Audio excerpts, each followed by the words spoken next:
maybe your day or your life is not going to turn out the way you want it to.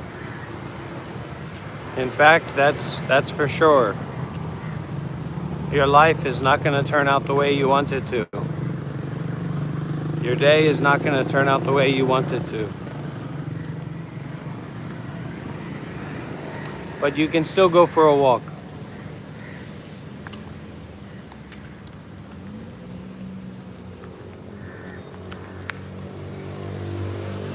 Go for a walk and hear the sounds. Go for a walk and feel your body moving. Not just the same old ego BS, but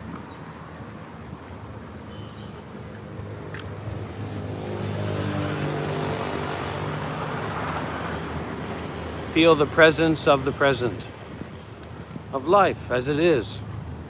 Doesn't need to be how you want it to be a gift.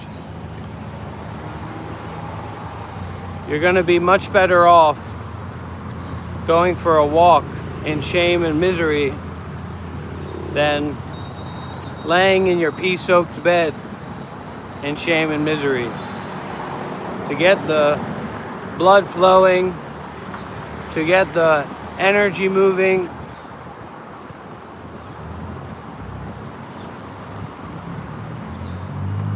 get your chakras, right? Get your chakras in motion. Get all your chakras flowing.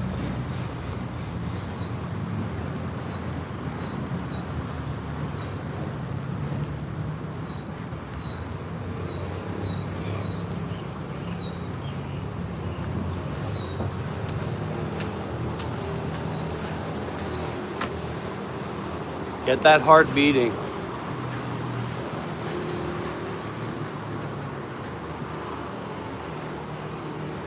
Get that cappuccino drinking.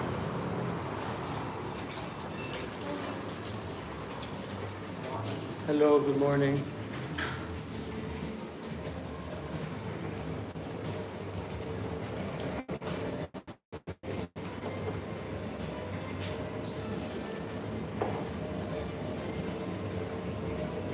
Let's go for the strawberry. Yeah, cappuccino, hot.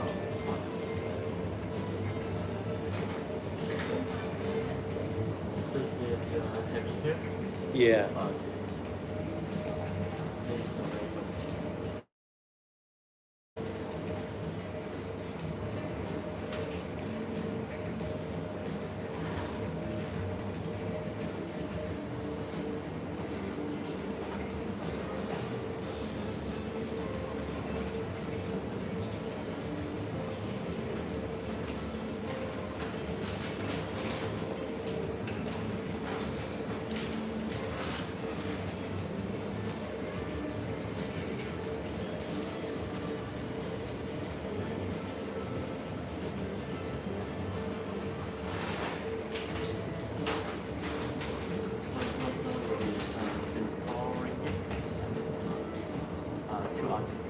No, it's Apple Pay.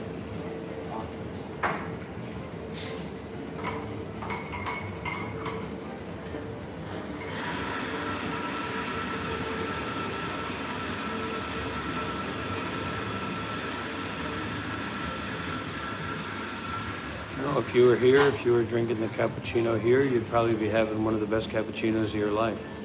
This place is no joke.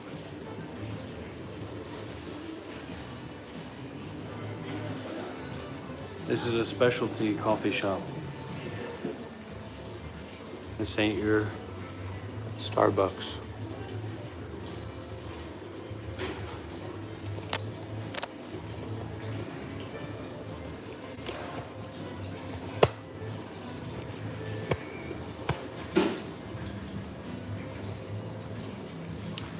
$25 ringgit, so it's not cheap.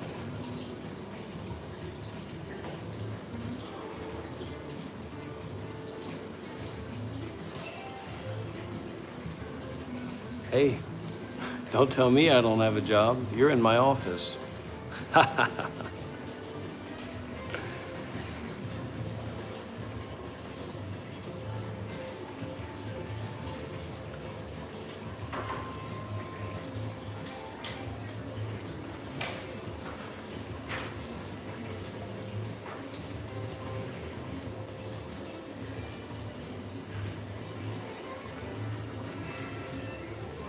Disclaimer, disclaimer, disclaimer. Don't pretend to know what you're talking about when you don't know what you're talking about. Don't pretend to know what's going on when you don't know what's going on. Don't just make up nonsense and then believe it and then speak in the channel with confidence because you've believed in your own nonsense. Don't be a nonce. Don't be an idiot. Be for real.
Thank you, sir.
This is the very fine, very special and high coffee bean. So you have the cappuccino, you know about that, but then they have the egg here. So they put some of the ground coffee into the egg. The aromas can rise up from the ground coffee and fill up the egg, and then you can get the richness, the fullness of the experience.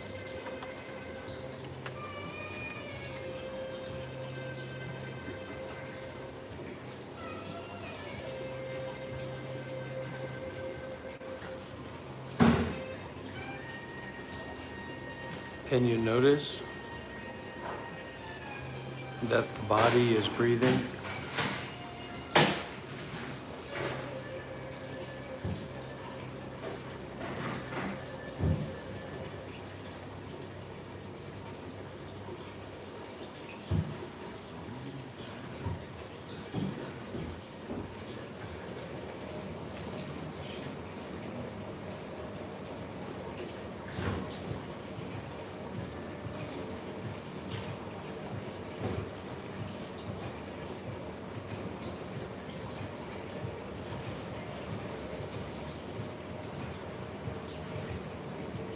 Why do you not understand your nature when it is inherently there?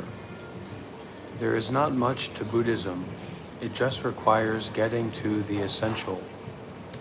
We do not teach you to annihilate random thoughts, suppress body and mind, shut your eyes and say, this is Zen, this is enlightenment.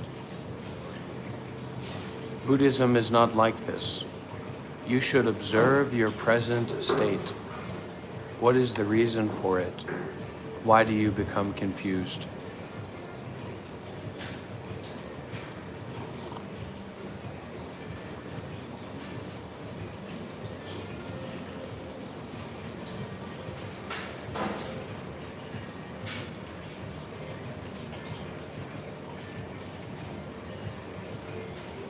You should observe your present state. What is the reason for it? Why do you become worked up? Why do you become tangled up in suffering?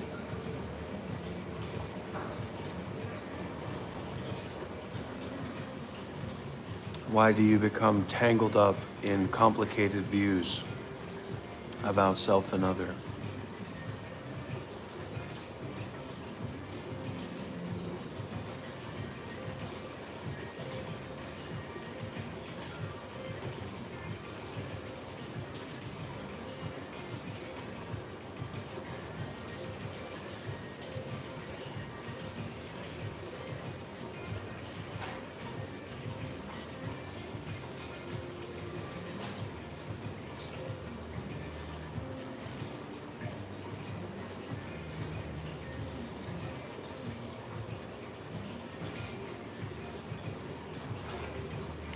It is necessary to detach from both rejection and clinging, from both being and non-being, so that you are unburdened, completely tranquil, empty and still, calm and peaceful.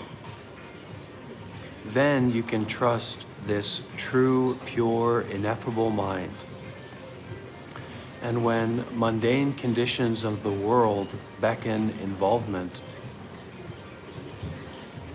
you notice it doesn't go along with them. You can only do this by long-term work on your own, empty and free, to dissolve away illusions and bring about your own insight.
When you are aware of the completeness, fluidity, and boundlessness of the basic mind, how can sense objects be partners to it? Basic mind is utterly free, open and pure, clear and ethereal. Keep thoroughly aware of it and do not allow superficiality. Then it is so high there is nothing above it, so broad it is boundless, clean and bare, perfectly round. This basic mind is without contamination or contrivance.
Hello?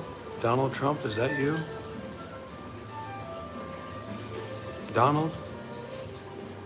Send him in.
Be quiet.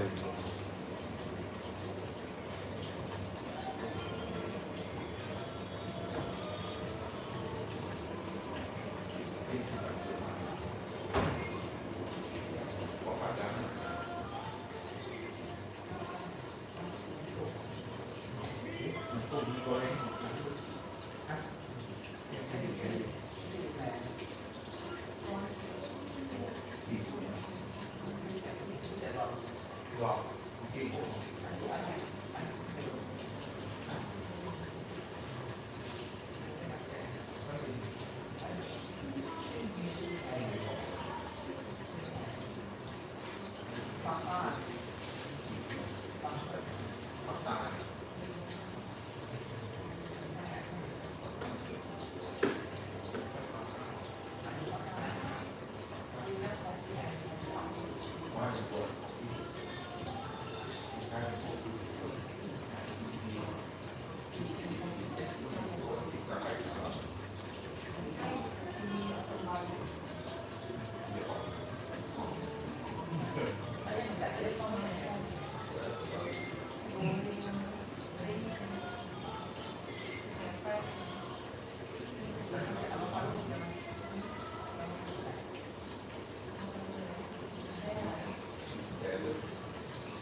This is a place and an opportunity to practice meditation seriously, or to ask a question seriously.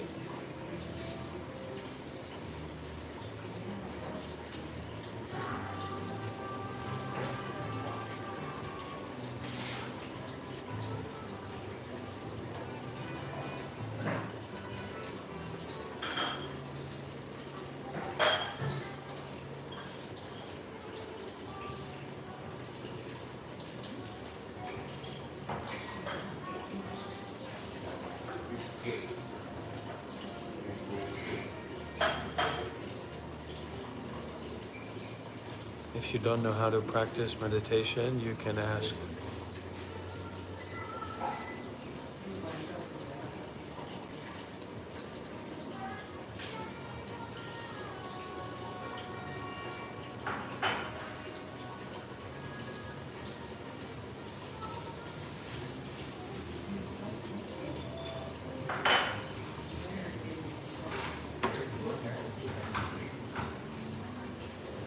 Moon Zen, is that real Zen or fake Zen?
You can start by focusing on your breathing.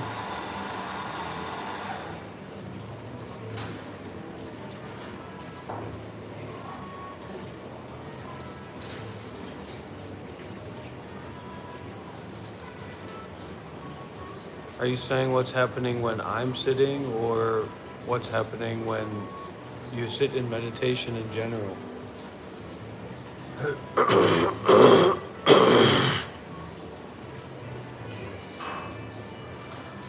At least we can relax and we can be present. We can be in the way of presence. So that's very rich, that's very enjoyable, that's very fresh, very alive, very essential, very primordial to rest in presence and wakefulness and awareness.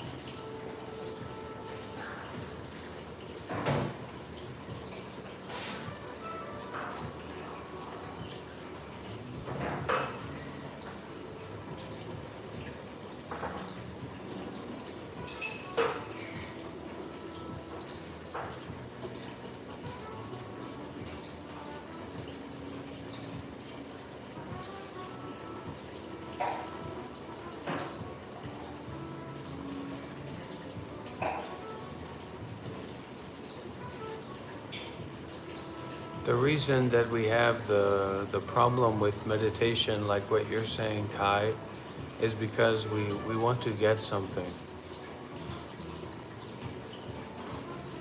So you have to start by giving yourself the cappuccino.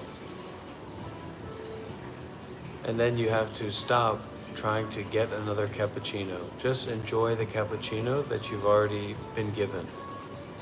Just enjoy the breath that you've already taken, that you've already received, that you've already experienced.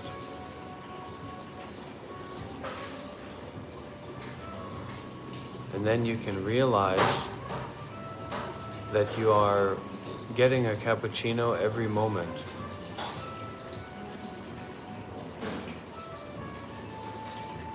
And not just the experience of getting the cappuccino or the experience of getting the experience, which is rich and direct and alive, like breathing or seeing or hearing, but also the cessation or the absence of experiences, the disappearance. So there is both a profound richness and a deep depth in the experience and in the disappearing of the experience.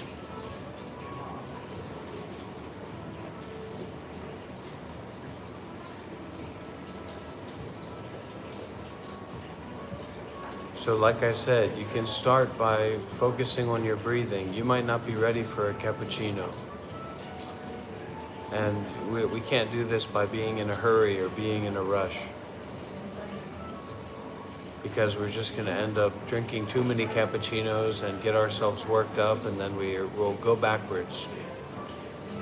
So this is step by step, slowly but surely.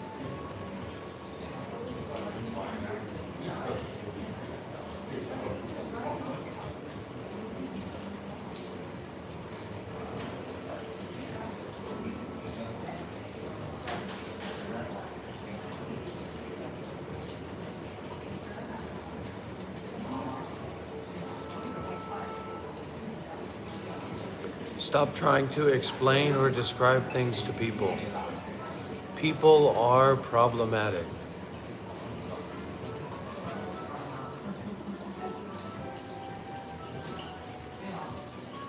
Western culture is problematic.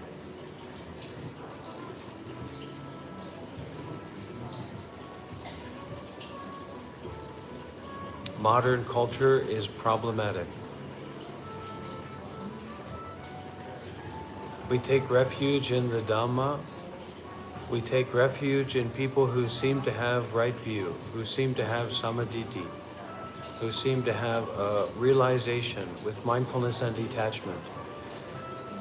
If you don't know what mindfulness and detachment is, then you're in a good place to learn it, as far as I'm concerned.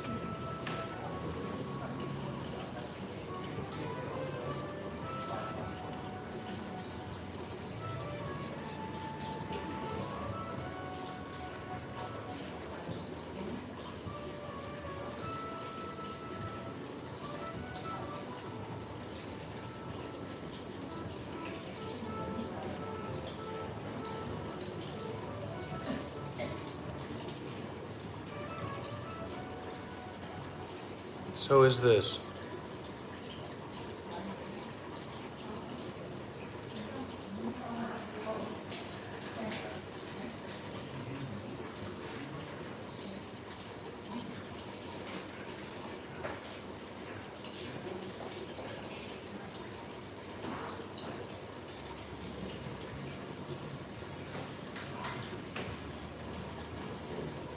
This is not a discussion.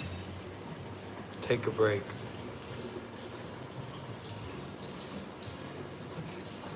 This is all a part of your training.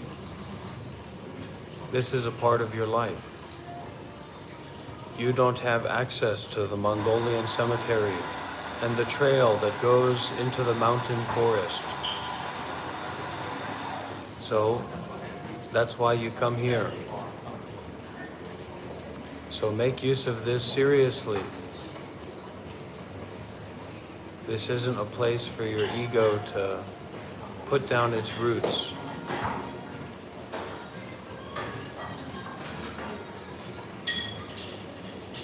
Maybe it is, maybe it isn't. But what's for sure is that the mango never falls from the apple tree.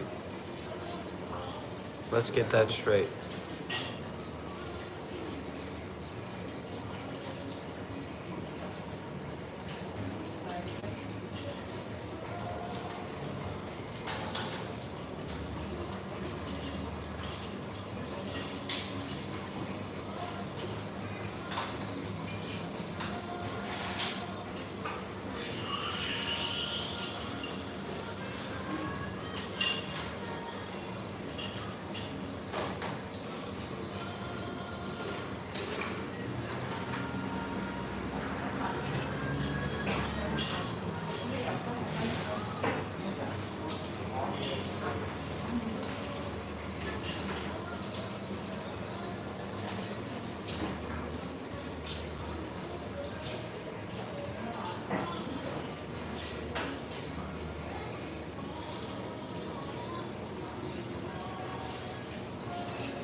Enough.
Nothing.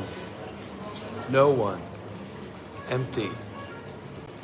Don't get tangled in the bramble woods of opinions and thoughts. Not of others, not of yourself.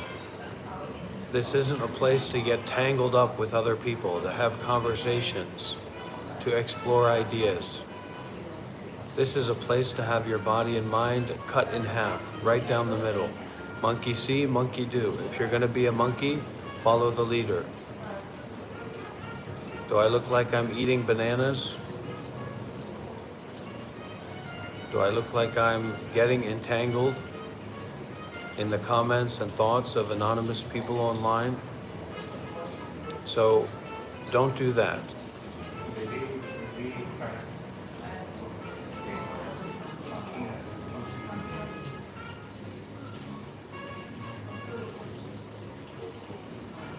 I'm in charge here. I'm in control here. I'm the teacher here. So just ignore everything else and enjoy the Mongolian graveyard.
I can tell immediately the people who are not serious about awakening. I can tell immediately the people who do not have serious experience with the meditation. I can tell immediately the people who are not familiar with listening to Dharma talks.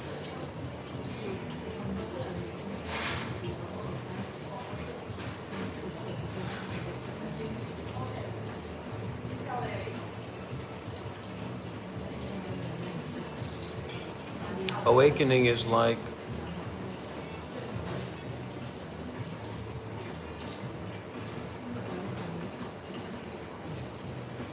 not being caught up in thoughts and stories anymore.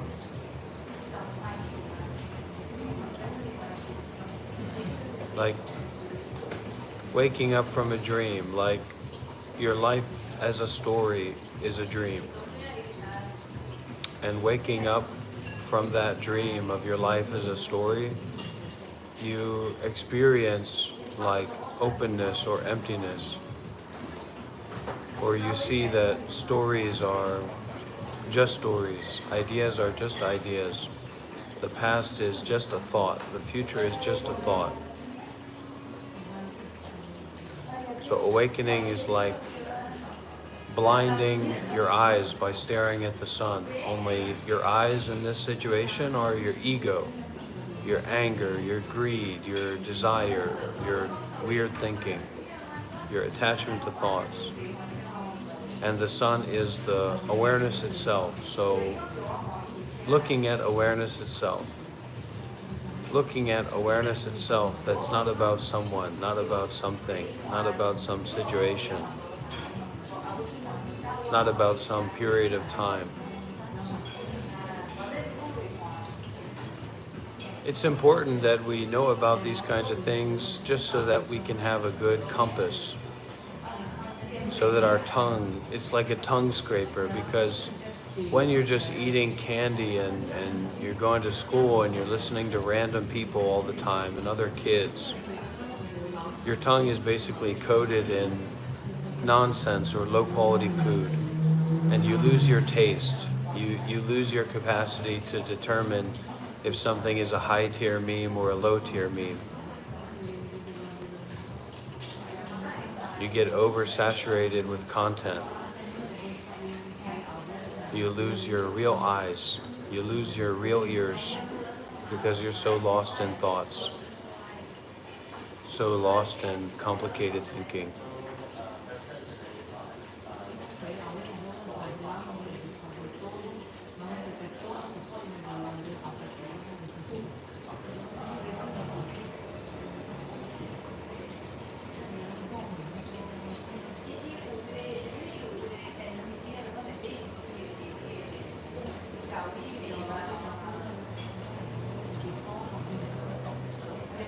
Like I said,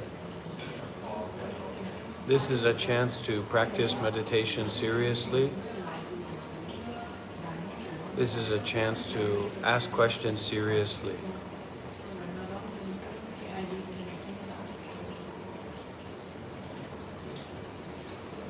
And certainly, this is a place to relax and release the whole body and mind. But I'm not here to be anyone's boyfriend. I'm not here to be anyone's girlfriend. We're not pals. I'm the real power man. And I'm here to either defeat you or teach you. No ifs, ands, or betweens. Is that understood?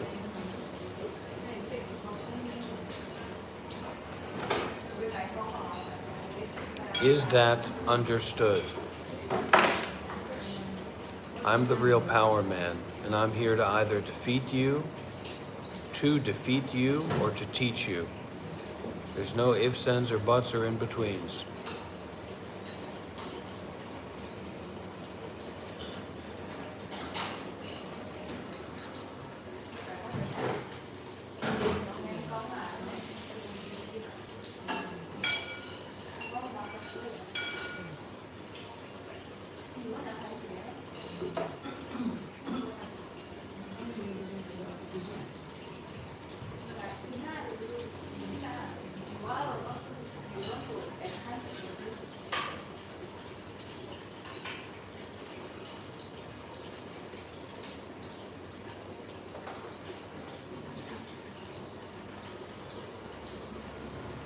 There's not a particular strategy to do that, to avoid hallucinating because you're meditating, because the whole thing is basically a hallucination, or what we know as a hallucination.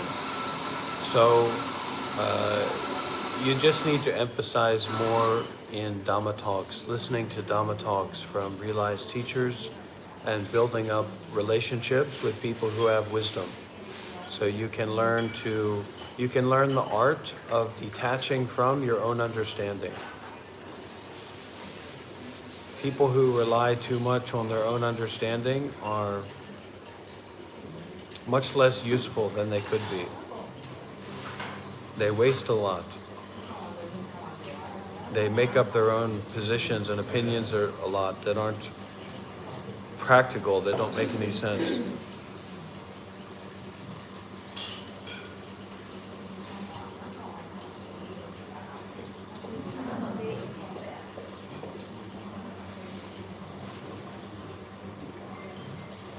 Ooh.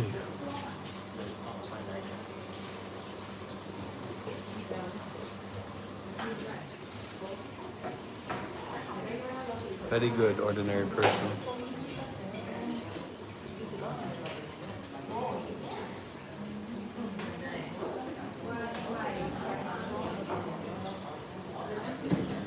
I'll be auctioning off this ear hair. Do we have a first bid?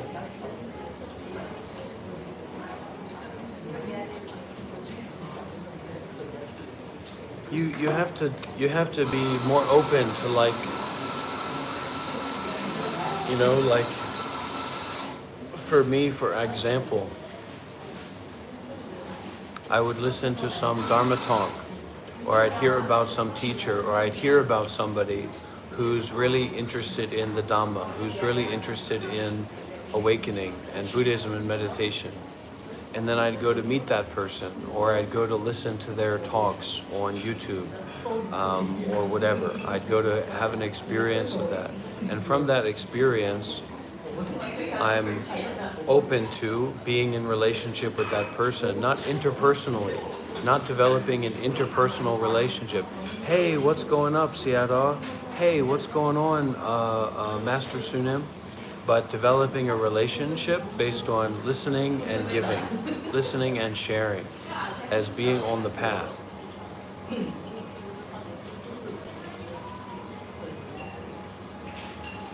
This is really important, because in terms of spirituality, most of us we're just children.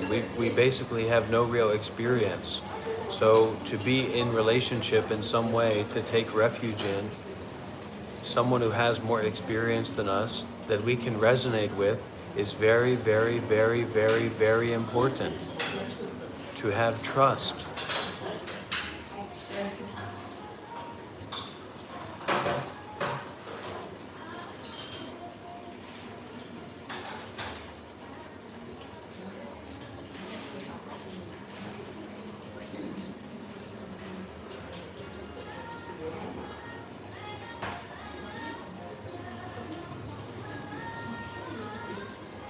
You don't want to end up, listen, this is what you don't want to do. You don't want to end up as a 30-something-year-old who has all these high-minded opinions about spirituality and meditation and their understanding, that doesn't listen to Dharma talks, doesn't have any relationships with real practitioners that are much more experienced than them, has never attended a meditation retreat, has never lived in community or connected with anyone who's lived in community. You don't want to end up in that situation. You want to have open access points for being supported, concerned with mindfulness and detachment, concerned with the truth. And you want to be able to ask that person, what's your experience? Who did you train with? It's 100% fine if they've got singing bowls and they're talking about 5D Illuminati consciousness, and you're like, that's 100% fine. But you need to have this understanding, okay? Who did you train with? Who do you study under? What are some teachers I can listen to? What are some books that you can recommend? You know, what is your lived experience in going towards the path? And if all they have to say is, well, it just kind of happened one day, etc., that's not reliable. Has nothing, having relationships with other people doesn't have anything to do with being in a cult. That's why we can ask that person, who have you studied under? Who have you trained with? Where have you practiced? What kind of meditation retreats have you gone on? And then this opens up a conversation where there's a point of grounding.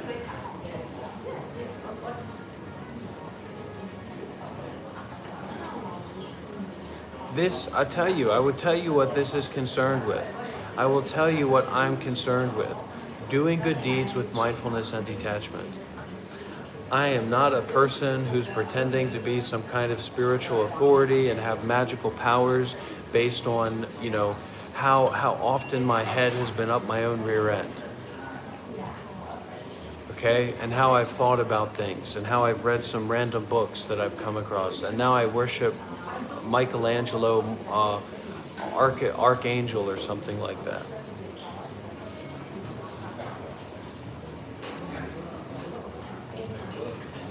Okay, I'll do you a good favor.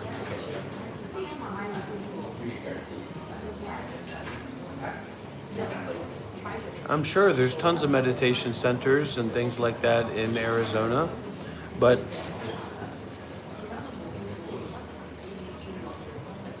you're already accessing that. So just take it more seriously and go from there.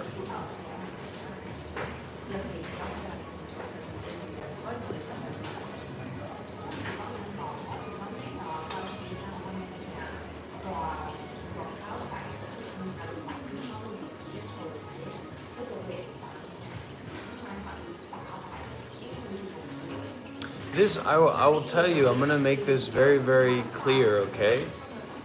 Being here is a place to practice meditation seriously or to ask questions seriously. That's all that this place is. That's all that this opportunity is. I'm not helping people to be Buddhist. I'm not helping people to get believing in some spiritual thoughts. I'm not a therapist, etc., etc. This is a place to practice meditation seriously or to ask questions seriously. And I will answer according to my experience as someone who was a Buddhist monk for 7 years, as someone who's been on the path for more than 10 years, and you'll have to accept that.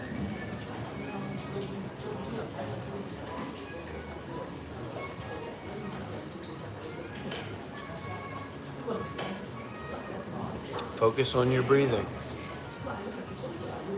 Start there. But most people can't meditate properly because they're too selfish. They don't practice generosity. They don't donate. They don't give dana. They don't volunteer. So develop a relationship with generosity. Very, very important. Develop a relationship with volunteering. Develop a relationship with self-sacrifice. Dana, D-A-N-A, basically means you're practicing generosity concerned with the path to enlightenment. You're practicing generosity concerned with the community of monks and nuns or the community of serious practitioners or concerned with your teacher.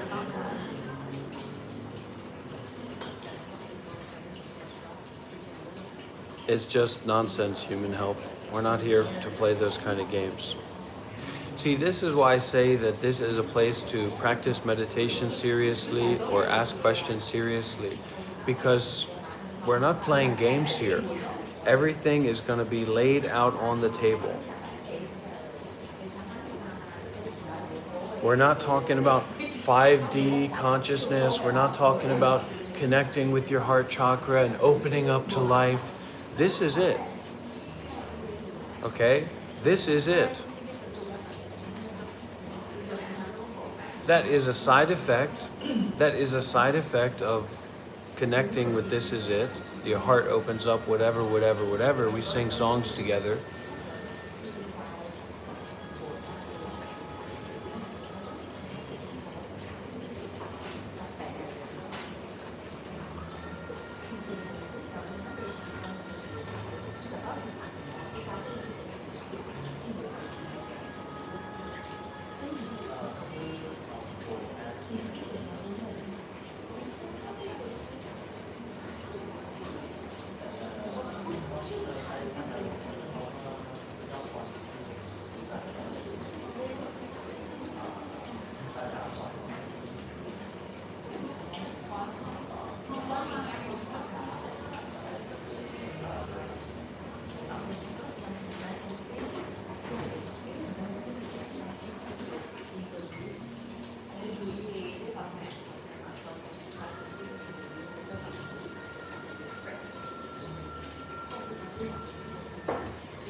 So sometimes a lot of what I'm doing and what I'm saying is for the lost souls that are coming across this live stream. Completely degenerate, completely, their level of consciousness, their level of understanding is lower than a child, lower than an animal. They're literally people in the animal realm or the hungry ghost realms or the all kinds of different realms that come in here. And that's why I offer, certain chanting or certain ridiculousness to help them purify the shit in their brain worms. Give them something to purify their brain worms. But if you're not completely and totally retarded in being here, try to practice meditation seriously. You don't have to donate. You don't have to do anything to support me or take me as your teacher or anything like that.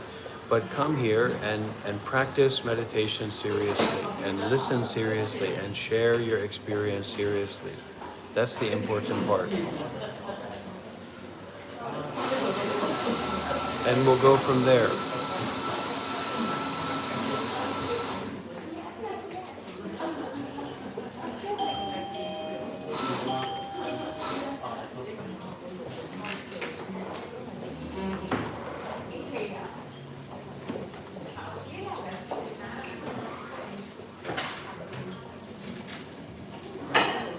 And maybe it's less helpful than I think that it is to point out those lunatics, but it's a little bit fun, isn't it? It's kind of like an arm wrestling match with someone who thinks that they're super strong. And sure, they have strength, they're a human being, but you know exactly what to do to slam that hand on the table. You know exactly what to do to win. And it's a little bit too engaging, so I get carried away with that sometimes, pointing out the complete lunatics that come into this live stream and just talk out of their rear end. And it's a lot of people. And it's a lot of people that don't have any real experience with meditation, don't have any real experience with wisdom, don't have any real experience with sacrificing their life, concerned with the path to awakening. So I'm happy to be here to share.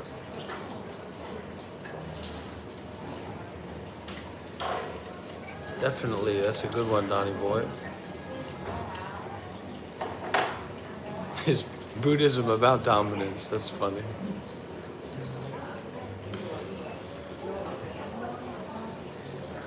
No, Angela, we're not going to do that.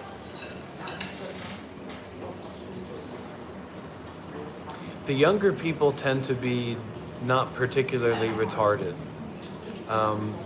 Younger people tend to be intentionally retarded, so that's not true retardation. Real retardation tends to be for Americans in their 30s, 40s, sometimes their late 20s, etc. That's when the retardation kind of, in those TV shows, the animated TV shows, when the temperature goes above the limit of the glass vial, so it blows up.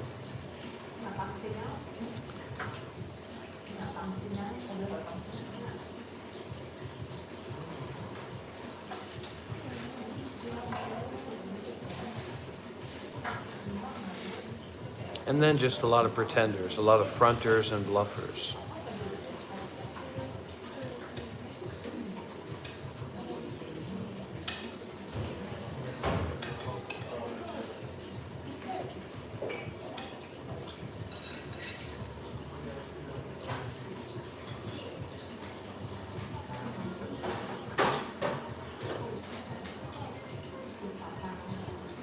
But as they say, in terms of the spiritual path and the spiritual practice, right? All right, we're not going to have everybody coming in and saying all these things. In terms of the spiritual path and practice, just to be able to reach one person and to share this understanding or this experience with one person is more than beneficial enough. So having a lot of people coming in and going out, maybe 99% of people don't resonate or don't get much benefit, but even if one person does, that's really valuable. That's the point. It's not to get more subscribers or students or followers, it's to help one person.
If you can give up your former knowledge and understanding, thus, GNA,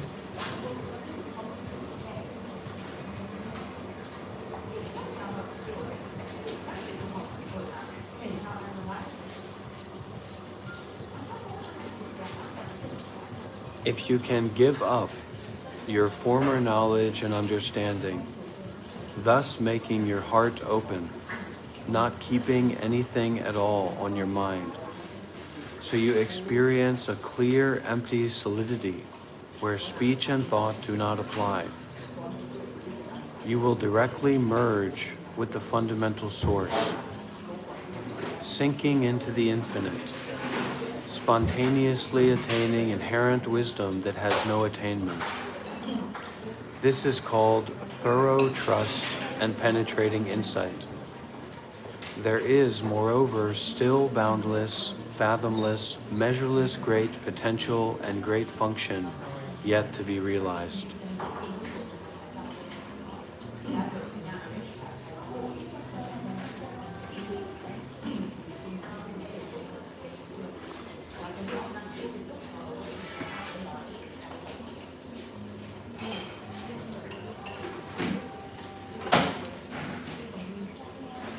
The greatest cost, the greatest sacrifice, the greatest giving is to give our body and mind. Don't get it twisted. That's the greatest thing that you can give up, that you can give out, that you can sacrifice. I am asking for everyone here to sacrifice their body and mind, concerned with the Dhamma, concerned with the path, concerned with the teaching of mindfulness and detachment.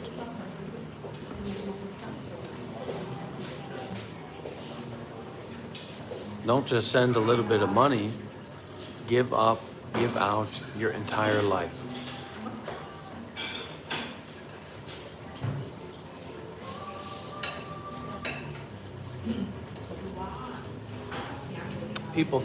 A lot of people think I'm just making this stuff up.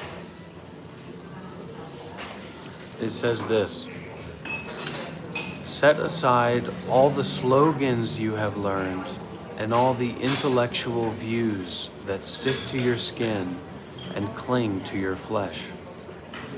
Make your mind empty, not manifesting any thoughts on your own, not doing anything at all.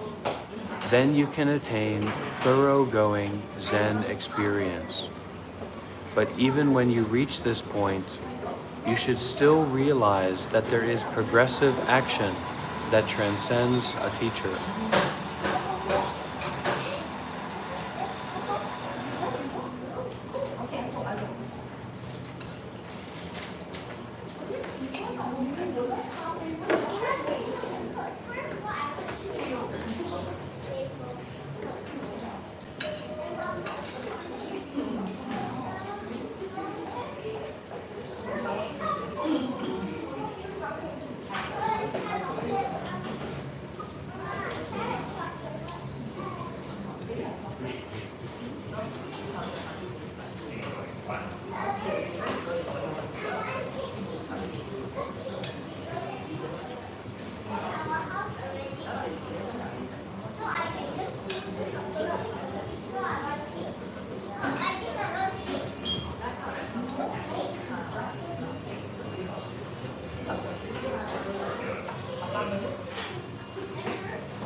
Zen Essence, Shambhala Dragon Edition by Thomas Cleary.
Okay, first point.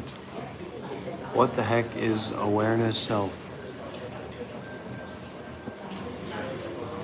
And then, is it so? It is that? Doesn't make any sense. And so the rest of it also doesn't make any sense. Basically, your mind is unstable and impractical.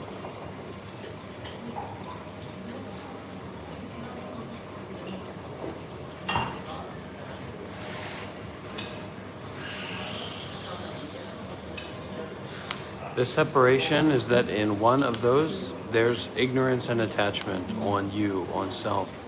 In the other, there is mindfulness and detachment that is free of self.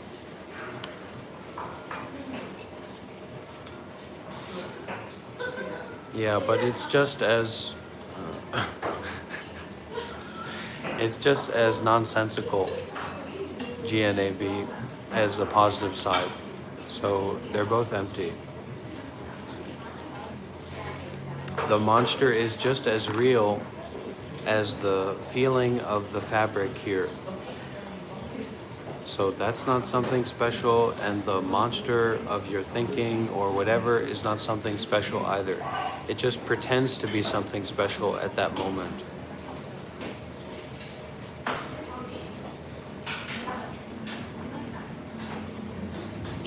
Many people, they don't have the blessings to be able to practice meditation seriously or to develop on the path. So they may have to wait till the next life.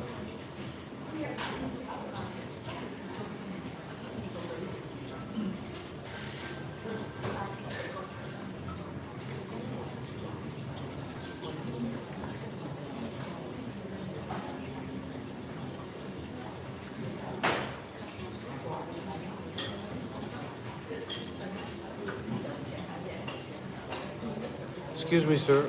Can I have another one? Plus one? One more Yeah, cappuccino. yeah. Also same strawberry. Yeah, strawberry, okay.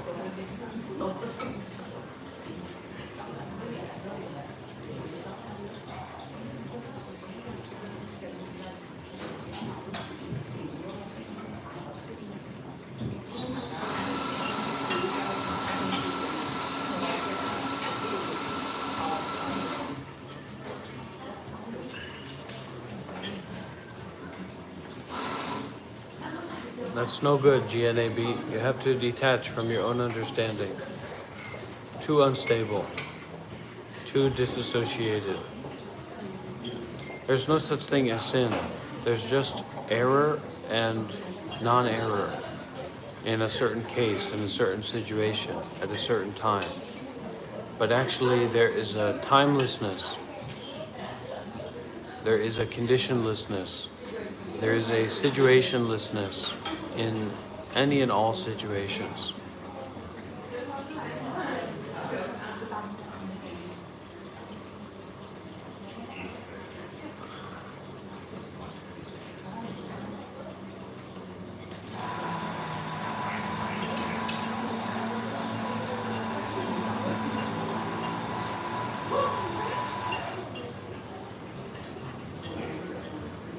Well, ignorance is definitely not blissful, and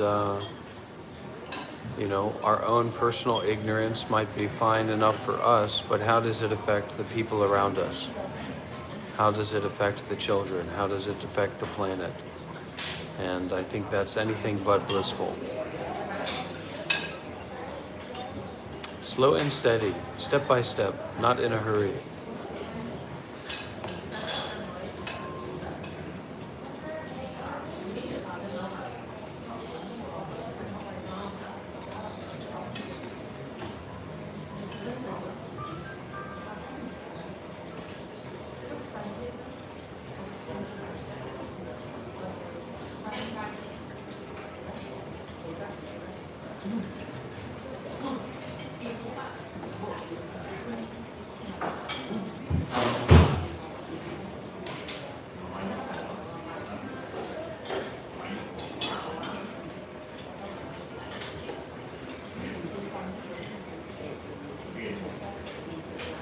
Yeah, it does seem like that, Anna.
What are those four conditions, Jehan?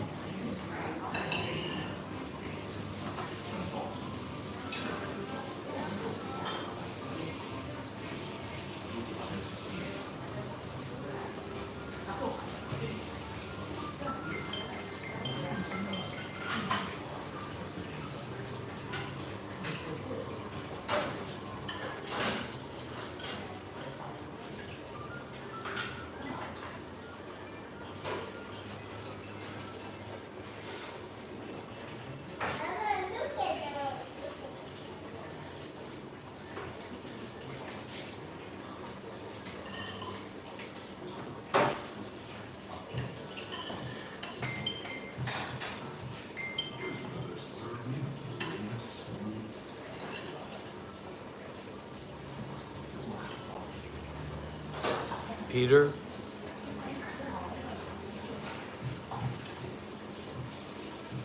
Have you ever met a real monk?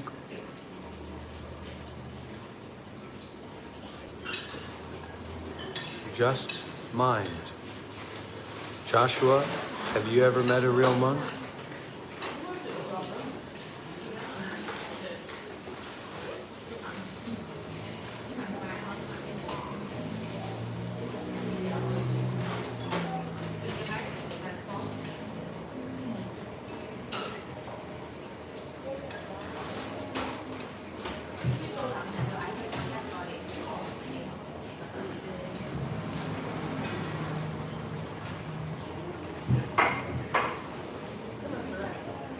Emily,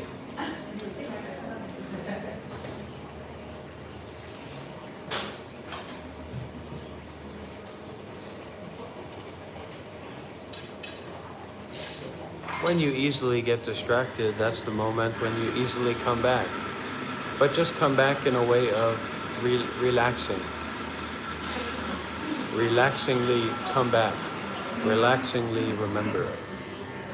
Relaxingly return.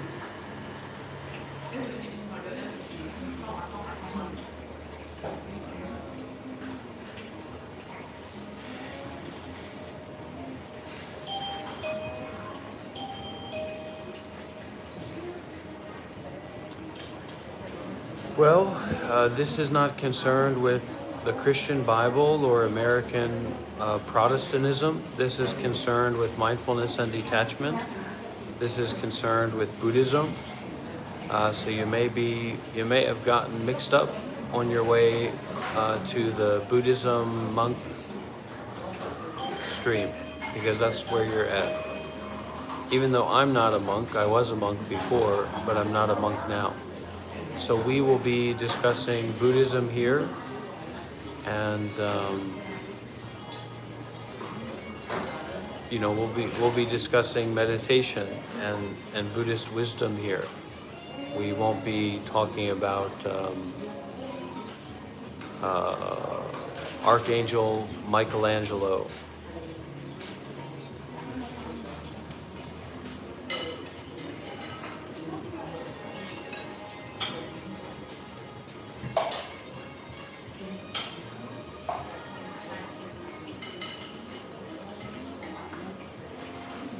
Breathe. The breath is peaceful.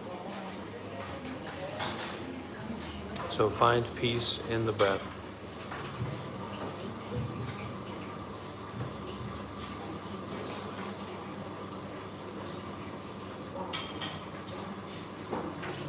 Joshua,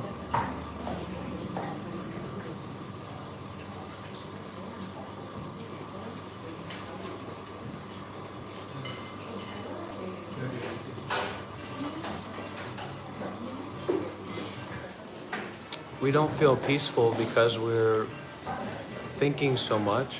We're trying to figure out, we're trying to solve, we're trying to understand. We think we're right. And, this is the time to go deeper than our thoughts that we have about what appears before us.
We can try. We can try another place. Thank you so much. Look at this.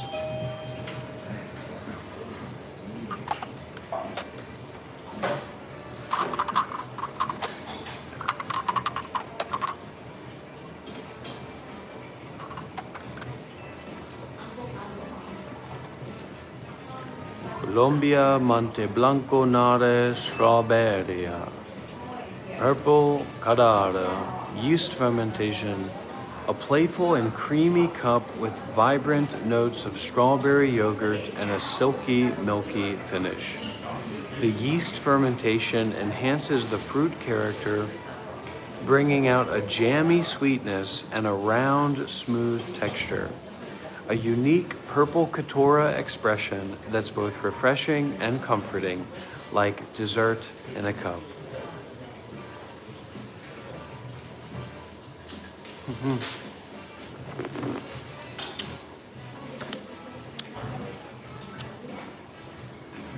Kind of smelled like a diaper.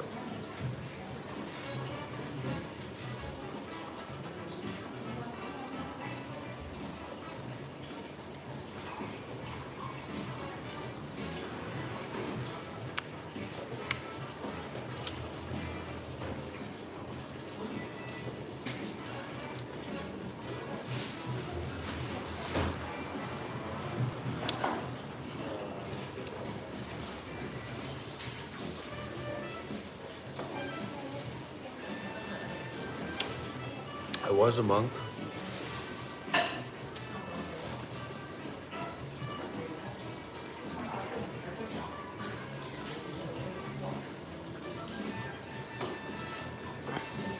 But maybe the real monk was the friends that we made along the way. And it really does feel that way.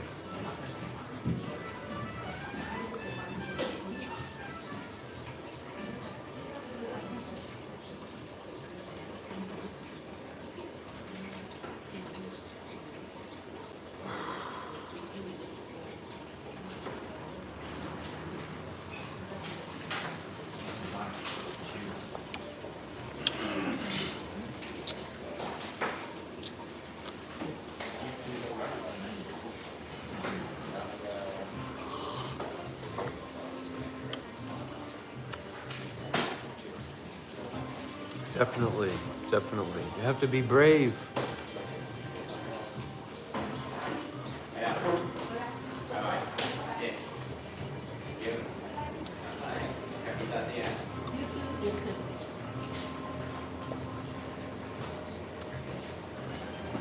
See, I'm growing too.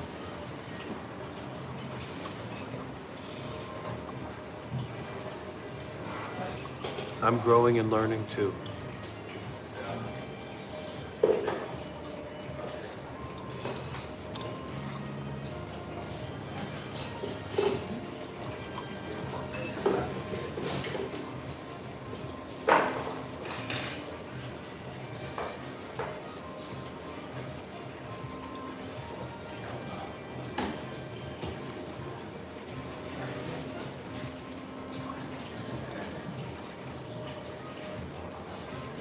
But don't be in a hurry to grow up too soon because you could miss out on a lot of fun. But I've had enough fun for now.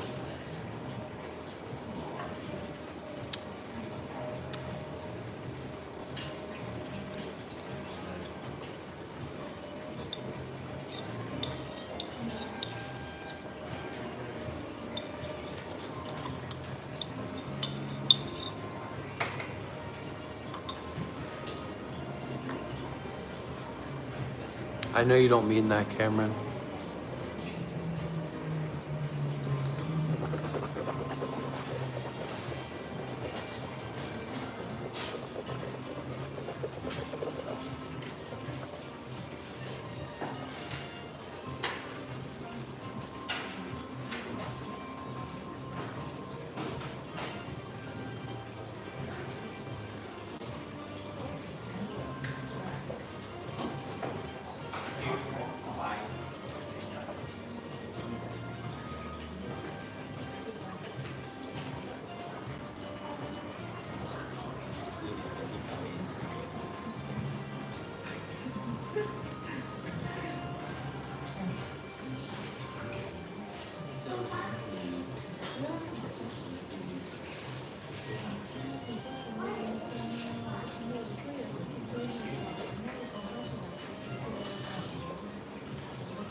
Contemplate their death.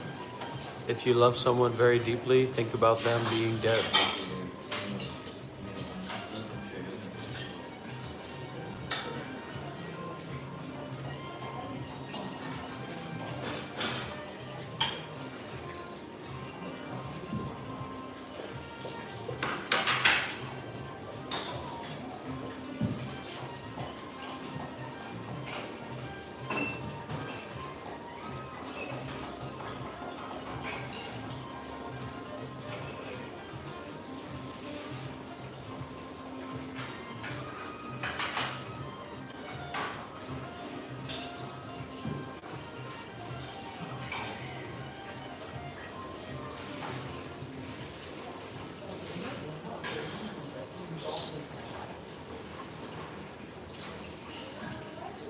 Depends on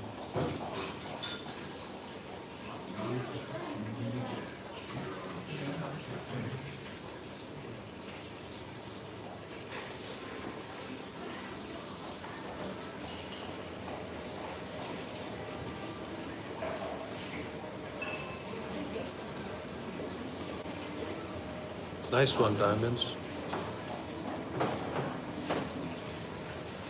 2B.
No.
Good, good, good. Very good, everyone.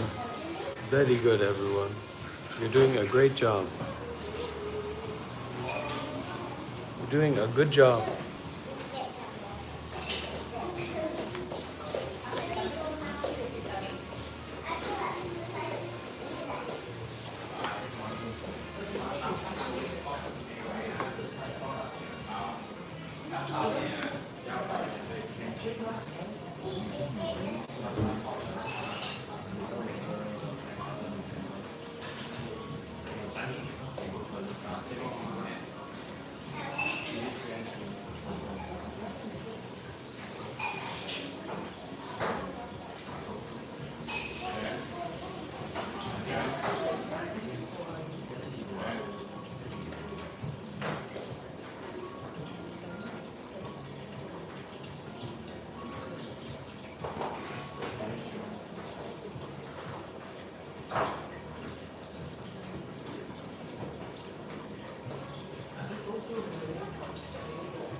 It's an auspicious emergent phenomena. You could also put that in the comment. You could say, look, there's an auspicious emergent phenomena.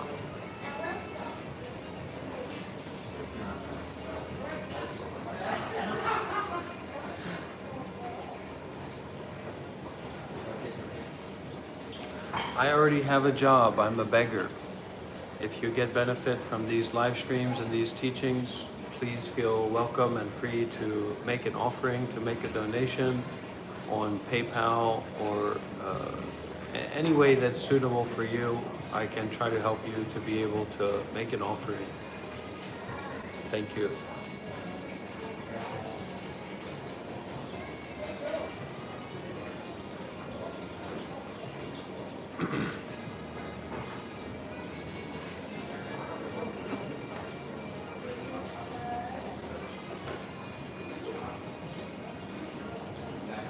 Oh, 1 second.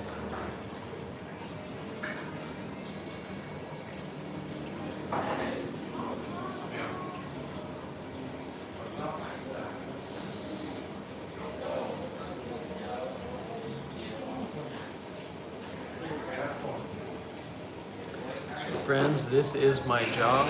I am a beggar.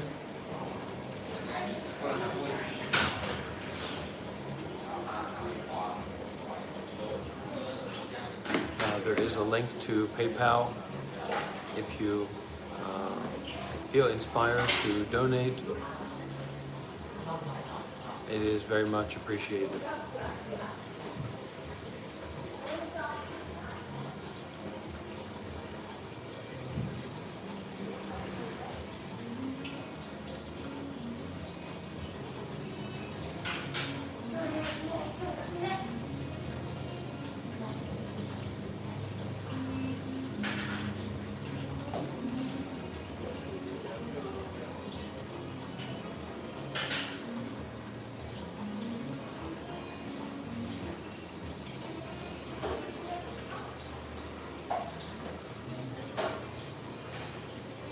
So YouTube takes like 30% of what you give.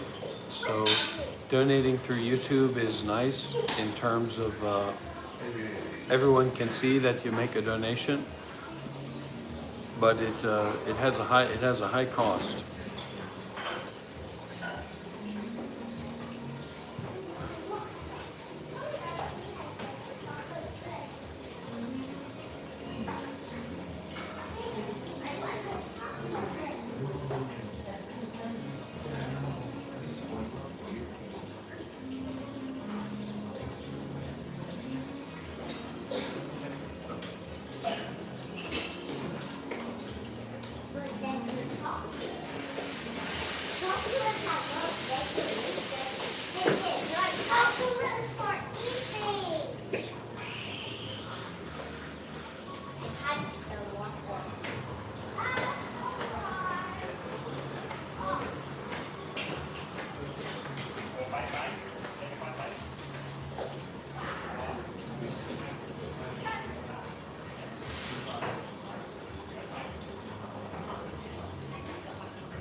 Sandra Horn, I'm a beggar.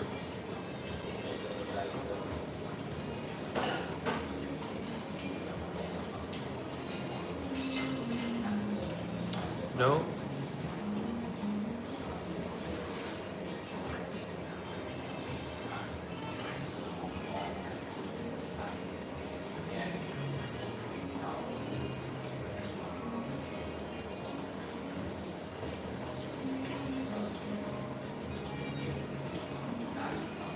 W's in the chat, everybody. Oh, thank you so much, Noah. No big deal at all.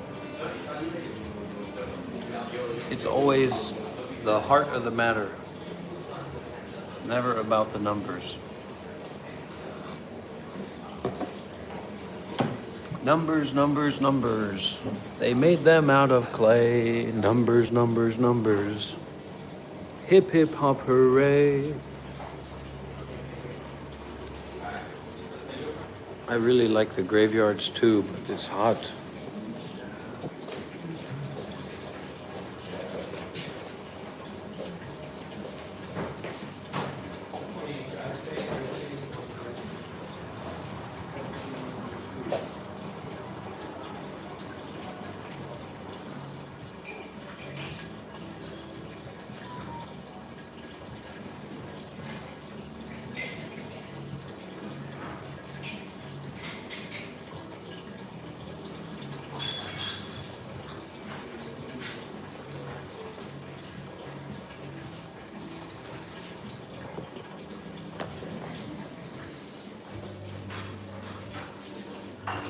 Okay, Noah, you're really too kind. You paid for my cappuccino this morning.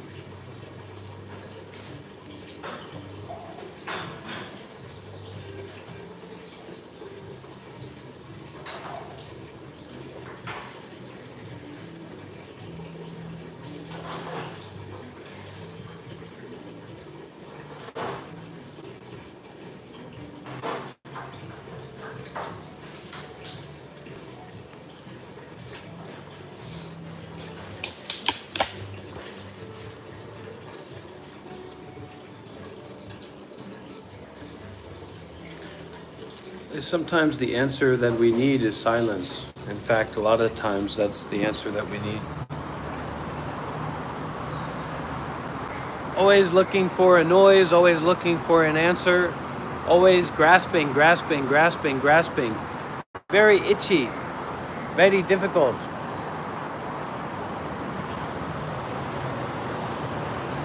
You know, what's going on really? What's really going on here?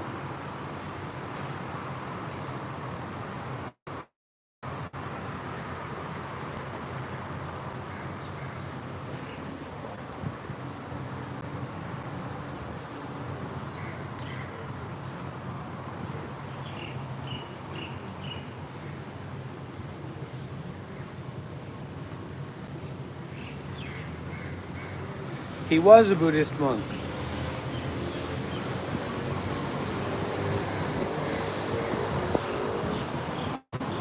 Now I'm a Buddhist beggar.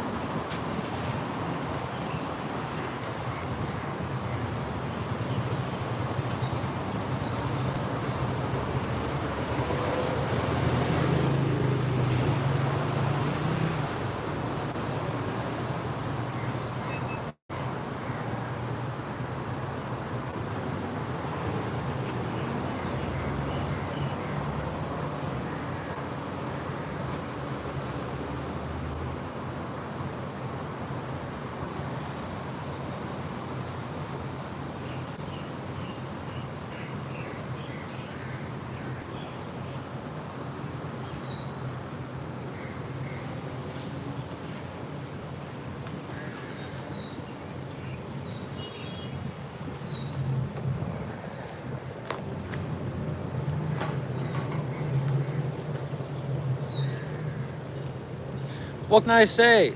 A lot of these questions are not any good.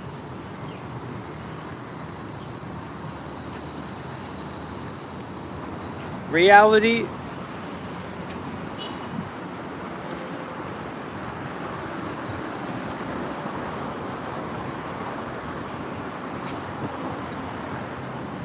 okay, West Side, I know you're looking for some truth. There you go. There's your truth.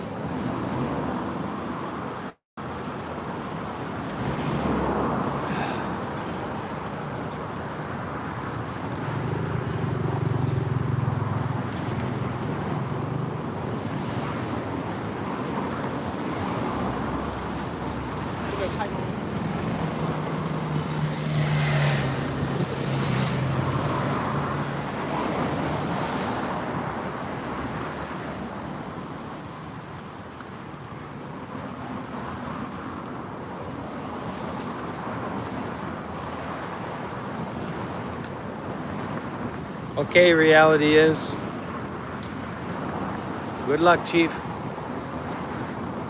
Take it easy.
I would like to tell you, but if I told you, I'd have to stop fixating. So maybe it's a good idea if I share about that a little bit.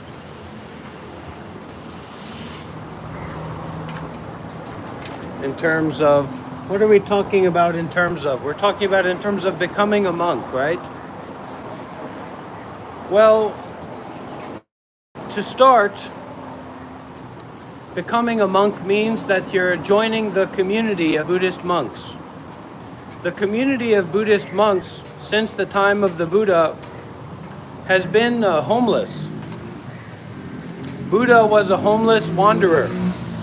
All of the original Buddhist monks were homeless wanderers. They didn't have a temple. They lived in the forest. They wandered around for their entire lives. Anyway, nowadays, if you want to become a Buddhist monk, you need to go to a temple, you need to go and meet some monks and ask them if you can become a monk. If they say yes, then they will put you through the procedure, the ordination ceremony, to become a monk.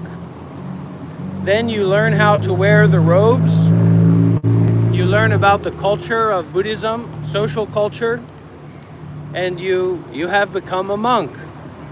Now, you are a part of the Buddhist community, not just a part of the Buddhist community in one temple or in one place, but the Buddhist community worldwide.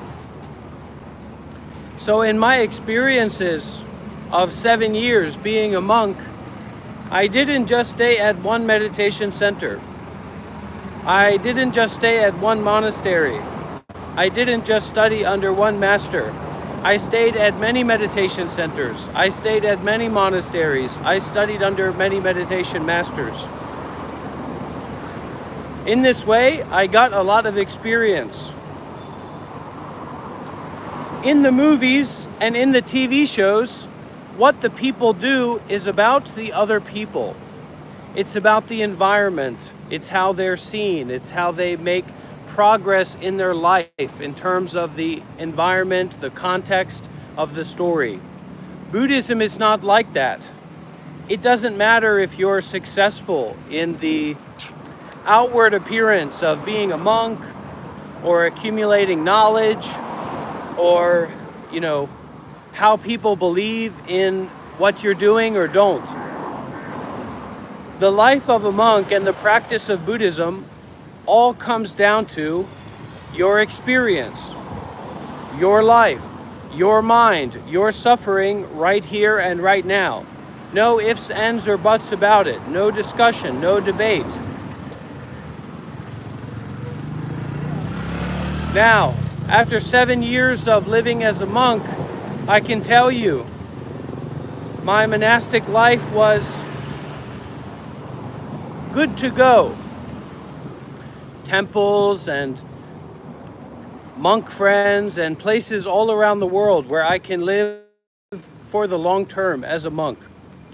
But somehow I realized that the identity of the monk was not something I wanted to carry around on my back anymore at that time. So I let it go. I relaxed that identity. I relaxed that outward form. But if I'm talking about myself, I'm a Buddhist for life. I'm a Sangha member for life. I'm very, I like Samadhi a lot. I like right view a lot. I like no self a lot. I like anicca, dukkha, anatta a lot. And I have a lot more lived experience than most people, most Westerners who are interested in spirituality or meditation or Buddhism. So I'm very happy with my own experience. And I like to live stream and I like to share like this because not just so I can build up my own ego, oh, I'm so great, I got so much experience, but maybe so I can really learn more and I can help others learn more. so that we can share and discuss and explore mutual experience.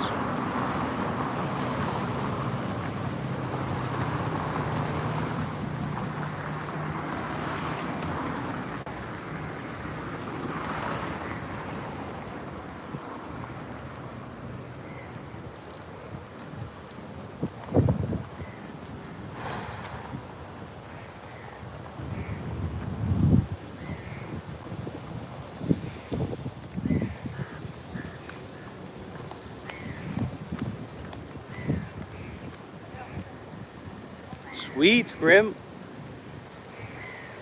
May that journey be fruitful. This is specifically in depth, but if you want to ask another question, you can ask it. Don't worry about another time or another place or an idealistic situation. Just give, just offer, just share.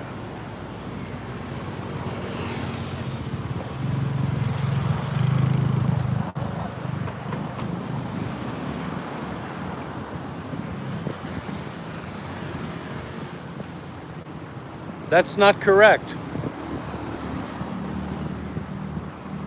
The memorization of the Dhamma was done by the wandering monks way before the modern culture of living at temples and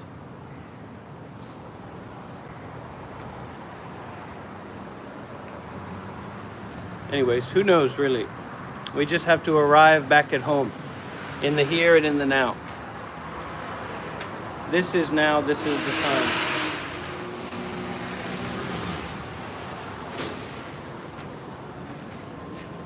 I don't know. Depends on the person. Yeah, you could definitely be Buddhist and Christian at the same time. Because Buddhism is very flexible. You don't have to believe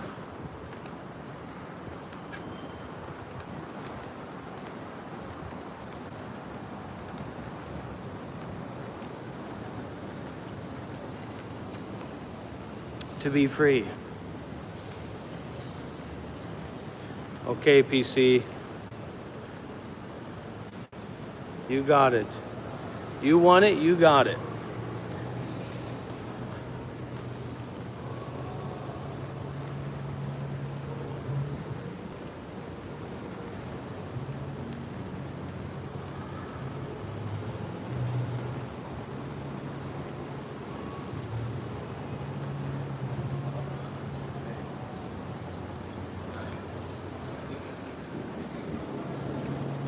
To have a way of looking at things, to have a way of experiencing, to have a perspective that's not just based in the ego.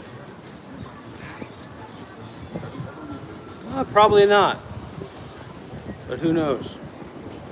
Thank you, brother FD3S. Bless up. Big W's for Buddha in the chat, everybody. Big W's for Buddha in the chat, everybody. Appreciate the Dhammadana.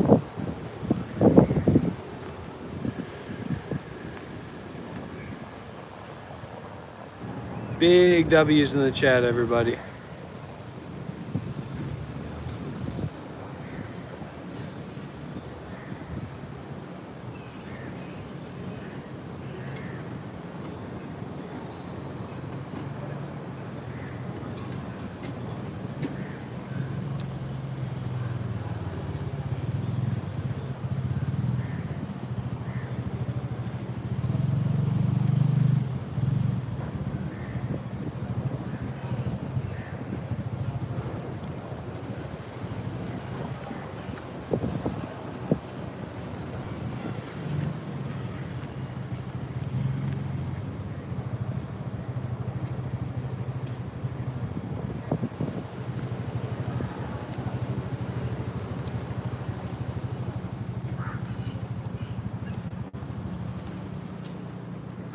Because this can be something that we consume,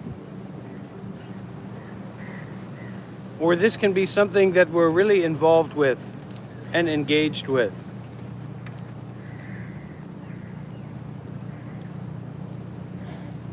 Wow, I'm here in Malaysia. Look at the sunshine. Look at the trees.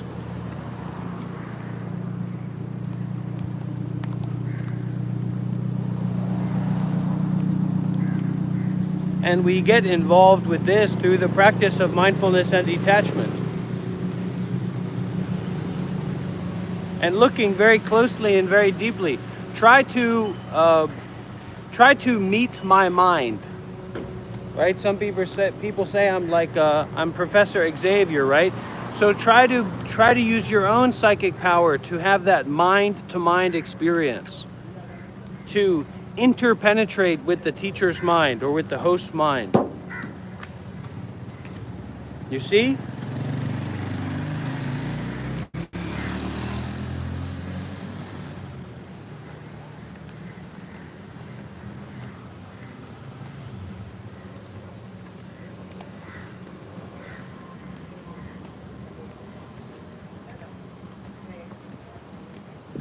Stop trying to understand it and start experiencing it.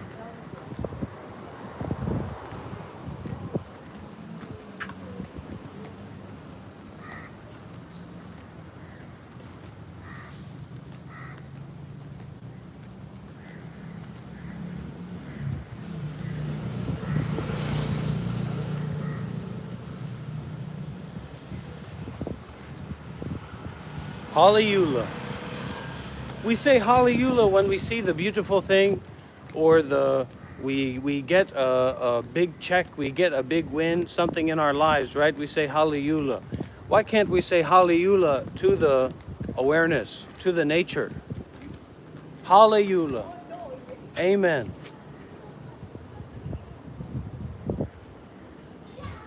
To the everythingness.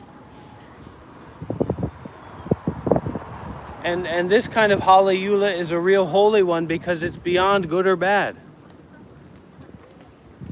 It's beyond beautiful or ugly. It's beyond everything. Widen out, brighten out. Completely, totally, fully. Together with everything. Hallelujah, hallelujah, hallelujah. Amen. So just relax.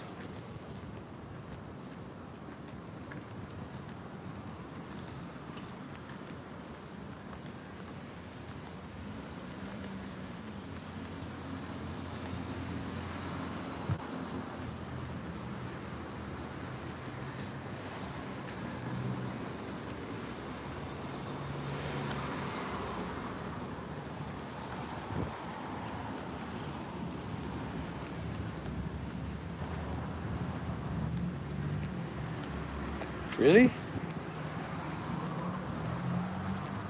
Going the wrong way.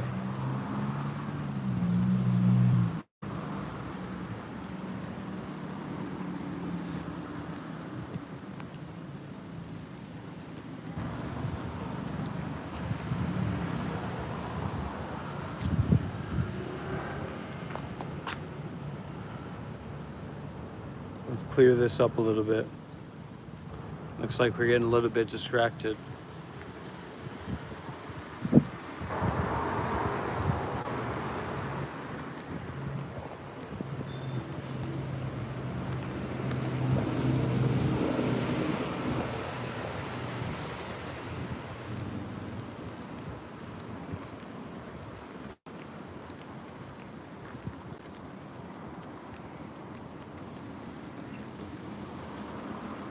Instead of holding on to that thought or that thinking, let that thought dissipate. Let that thinking dissipate.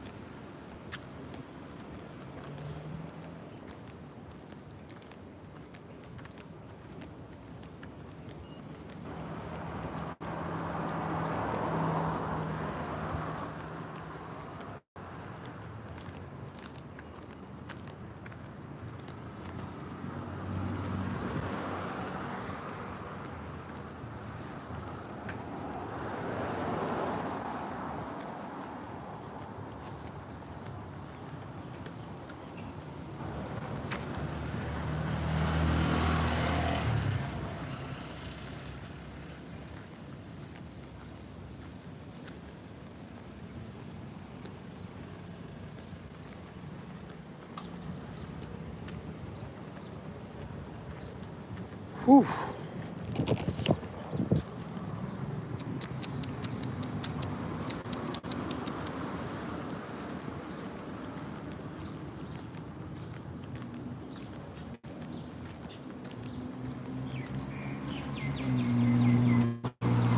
It's not supposed to be some kind of special experience. If anything, it's supposed to be boring. And then in the midst of the boringness of it or the ordinariness of it, look how big this tree is.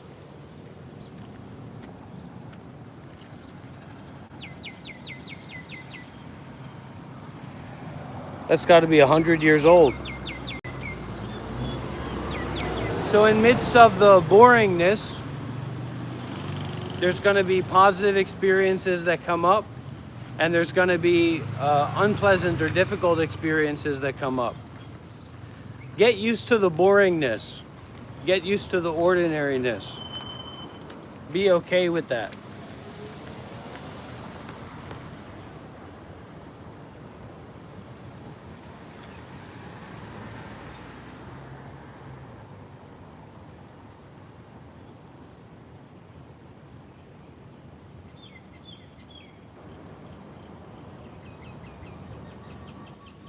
I love this YouTube channel.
Okay, we're almost there.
Okay, Benny. You know, I used to have a cat named Benny. I saw him have a heart attack and fall down the stairs. It's a good cat.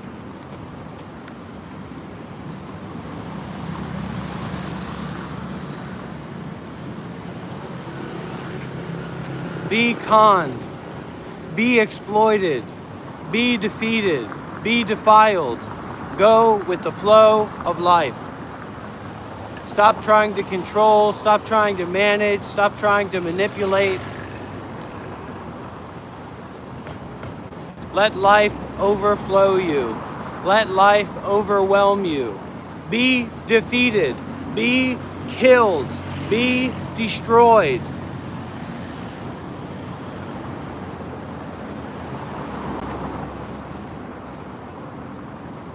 Be eviscerated by whatever appears to you in this moment.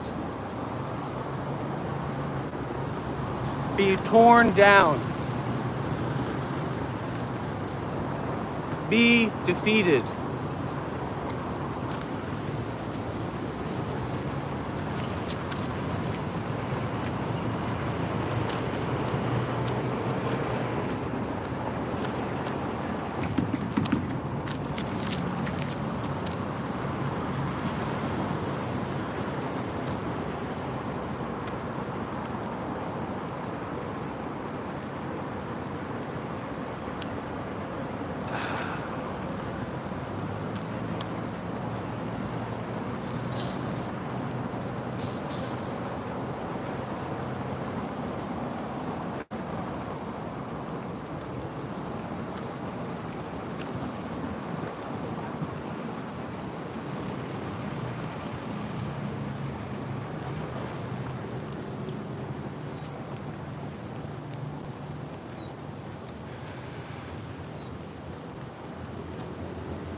Please keep me informed if we have any connection issues.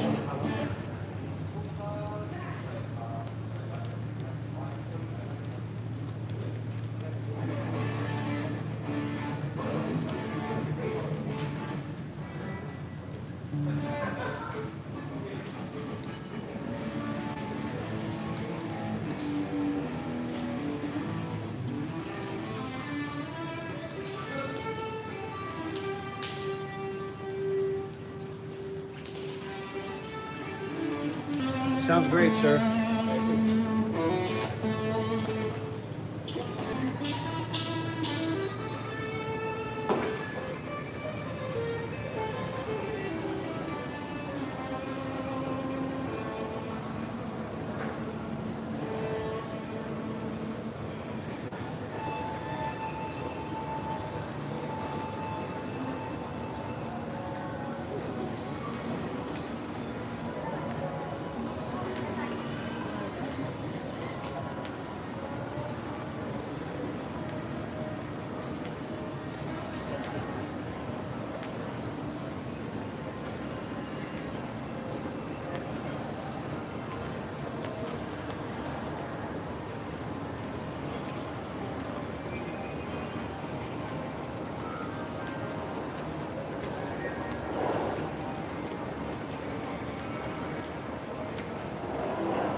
Oh.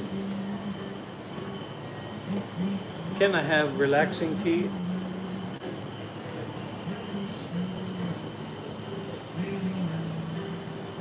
How's the connection, everybody? How's the Wi-Fi? 19 ringgit, okay.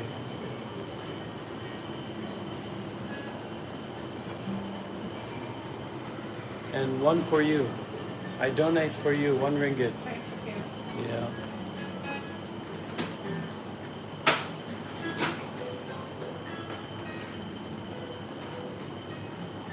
Oh, yamana maya wala.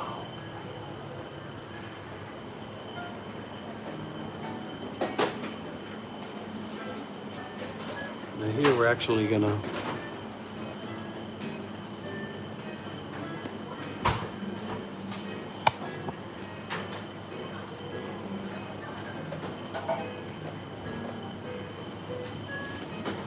stay with that, Erica. I don't understand.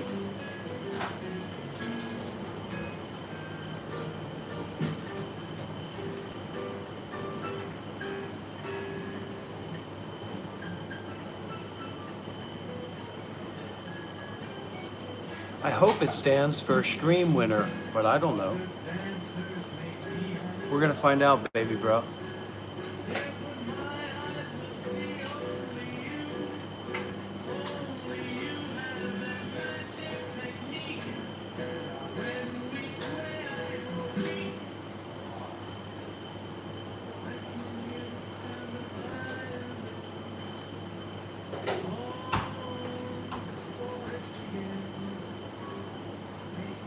I've already done a collab with iShowSpeed and Kai Cenat. If you search for iShowSpeed Monk, you should be able to find the video. And you can see on my channel the interview I did with Kai. I just talked with iShowSpeed a little bit, but I talked with Kai for like 30-40 minutes.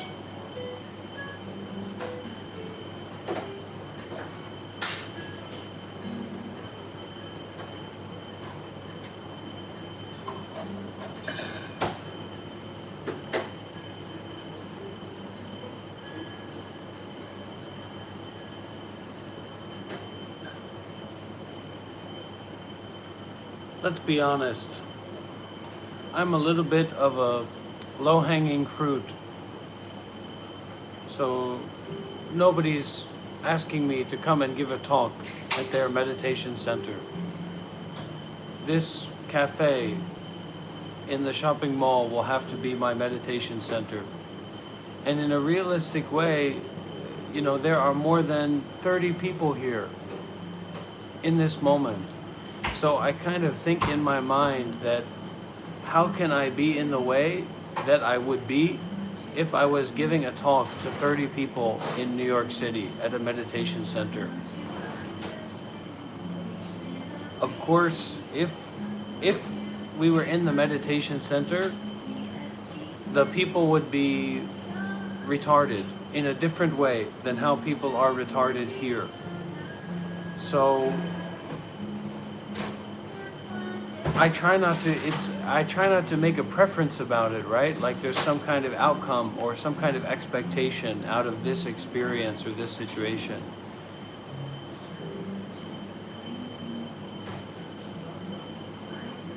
Because also, I mean, this is real. This is real for me, this is real for you, even if it's only for a moment. So I just try to be really sensitive. Wow, look at this. That's so amazing, miss. Very beautiful. Oh, very beautiful. Look at this. Now this is New York if I've ever seen it. Oh my God. Oh, hot tea like that during the Dhamma talk? Yes, please. And look what's inside. There's a candle inside to keep it warm.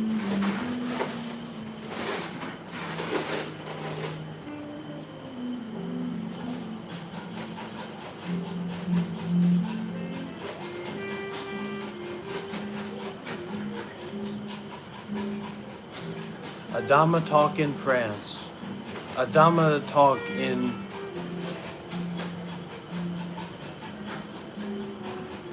New York City, a meditation master. Please, Mr. Rob, can you come and teach at our meditation center? You're so wonderful. Yes, yes, yes.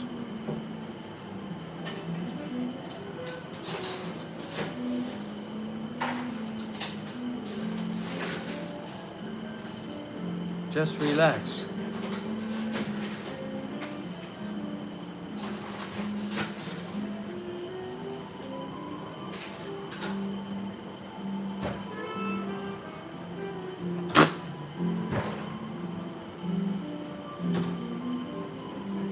Also, I try not to exaggerate for some reason. There's something in exaggeration. Maybe it's like we don't connect enough, or we don't value authenticity enough, and so it's like we get in this habit of always exaggerating, and then we don't know how to determine like a realistic or a practical reaction to what we're experiencing. Something like that. Not to exaggerate.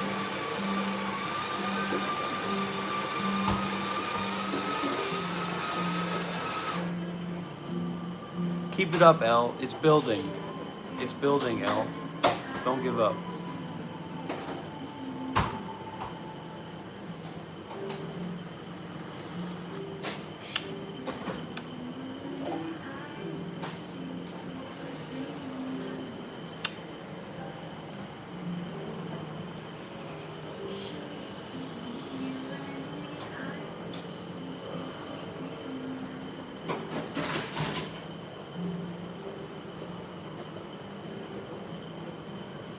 Kane Bradford.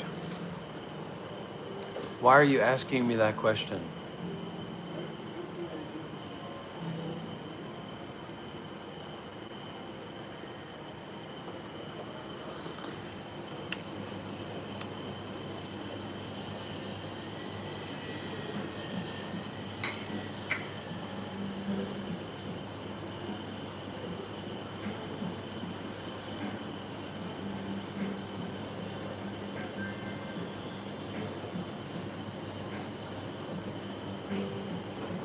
And that's probably what I would do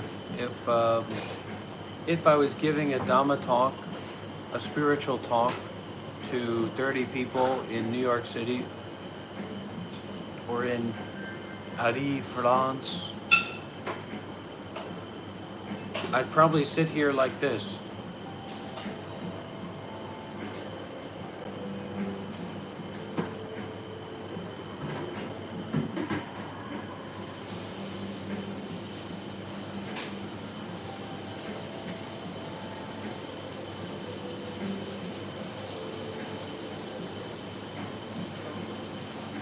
And I'd probably see how long I could do that,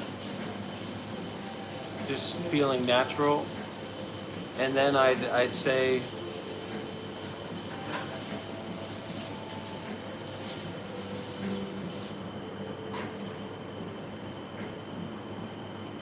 anyway, I'm not being invited anywhere like that, so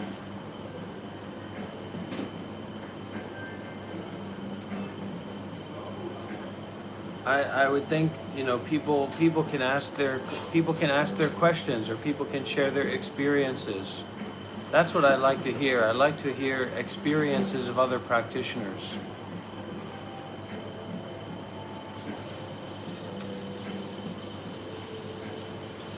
Human help, I would say, I would be sure that that's not going to happen. Because I'm the bad boy of Buddhism. I'm the bad boy of American Buddhism.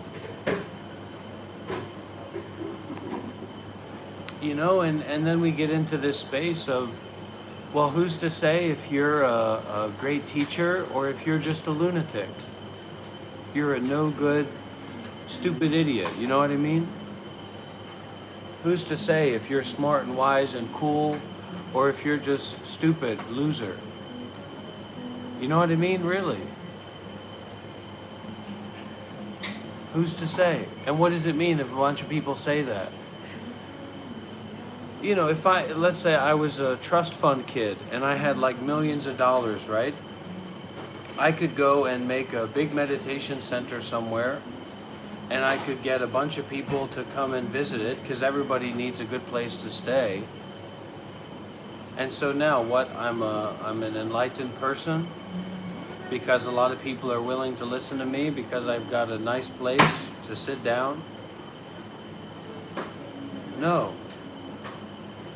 You see what I'm saying? So it's like we can't just be reliant on appearances.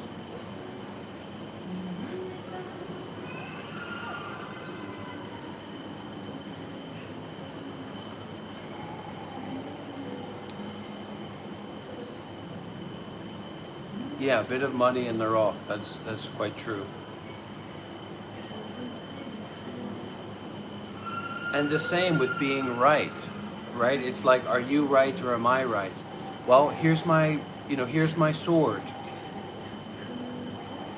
That's how it works. So it's like we give so much value to appearances, or we give so much value to these labels, or we give so much value to being right or wrong, when all of this, it just doesn't, it's not as deep, it's not as real as we think that it is.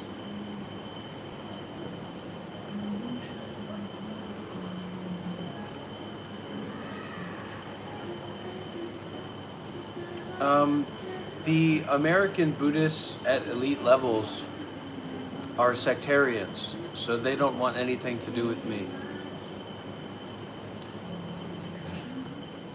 That's one dimension. But the other dimension is that I'm probably, it's more likely that I'm a lunatic, and not a particularly meaningful teacher than vice versa.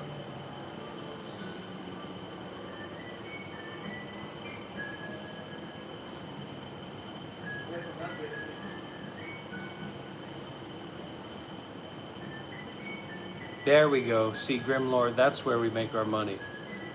You're the guy that was on Matan Evans' podcast.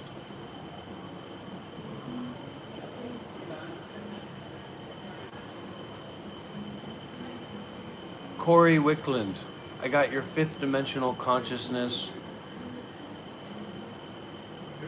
in this tea. Yeah, it's subjective after all.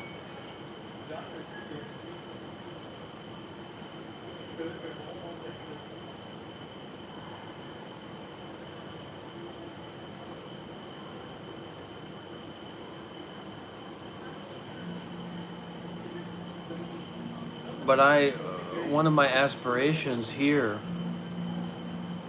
I want this to be a wormhole. I want this to be a kind of black hole of depth. Because it doesn't mean anything really, a lot of people watching. It doesn't mean anything. It's a lot of people who are, you know,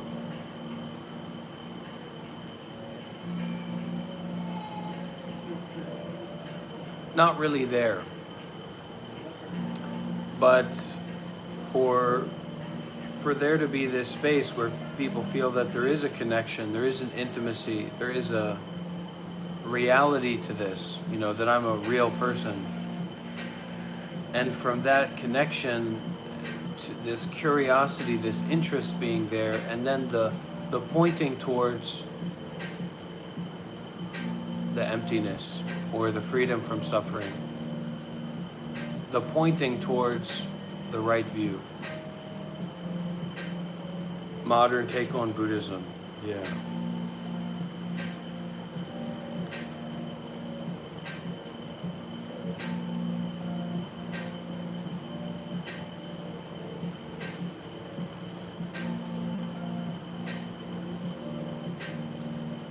And it's not really Buddhism either, so it's more like non-dual Buddhist absurdism.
Wait a minute. Wasn't I wearing a backpack?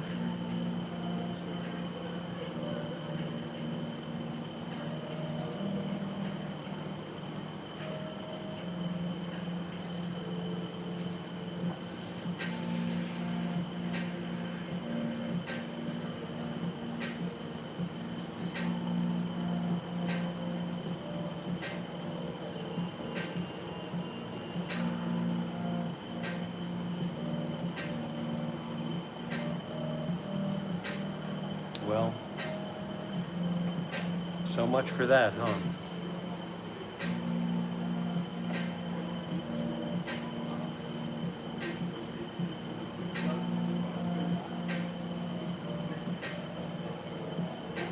Because sometimes it's comfortable for me to stop breathing and stop thinking.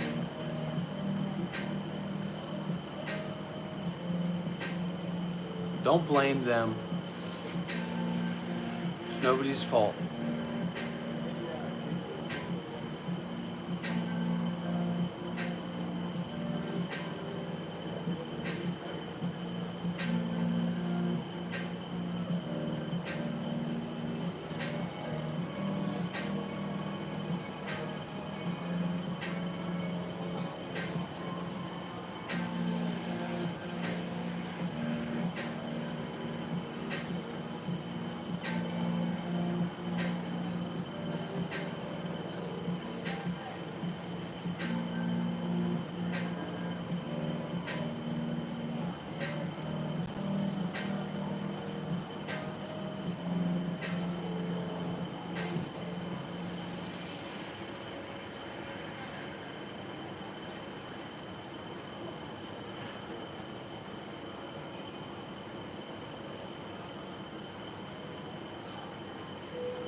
No, all the important stuff gets kept in here.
Yeah.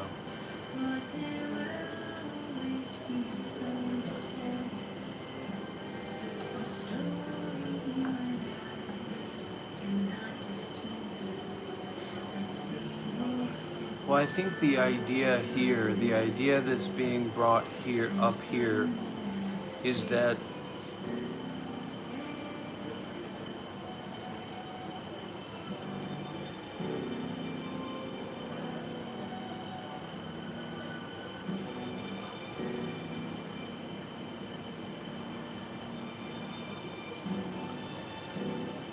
that in fact it's impossible for our lives to be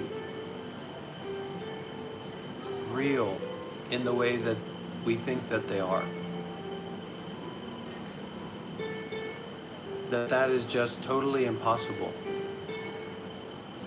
And that there's nothing to debate about, there's nothing to be convinced about in this.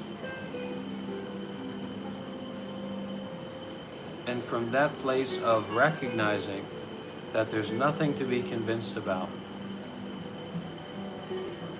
that our idea of reality is not reality, then to enter into mutual cooperation of working with this reality that is not our thoughts about it.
It is what it is, as they say.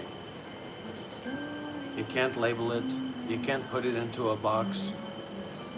There's no script, there's no producer, there's no director. It's all phantasms, ghosts and spirits in the mind. To be forgiven, to be released, to be ended. Enough with the backpack.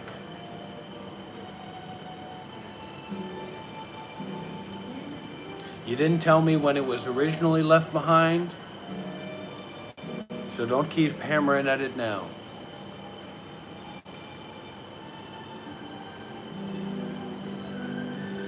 I'll go and get the backpack when I go and get the backpack. That's enough. You were fine being quiet about it when I left it behind. When I walked out the door.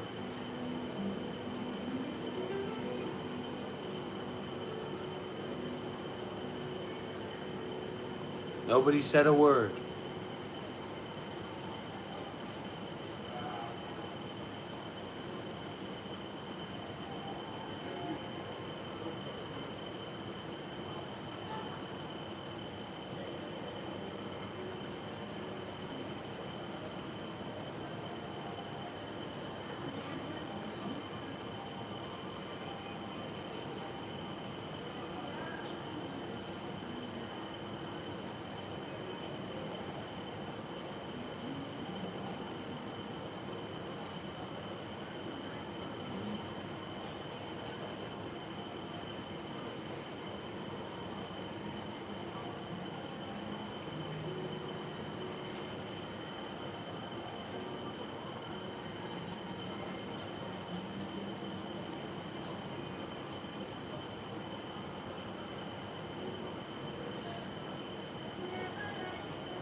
We think.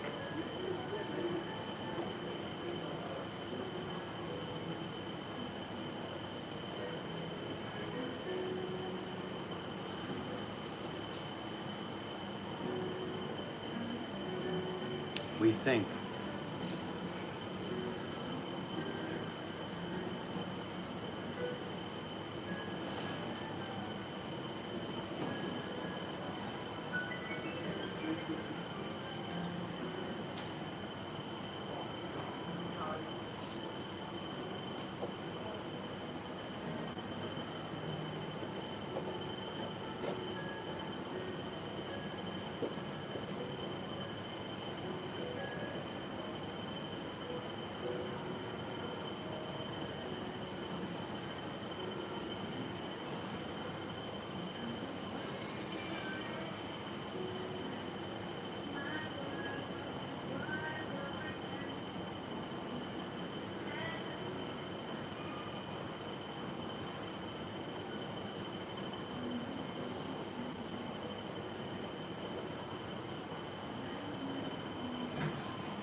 How's our connection, everybody? Is it stable?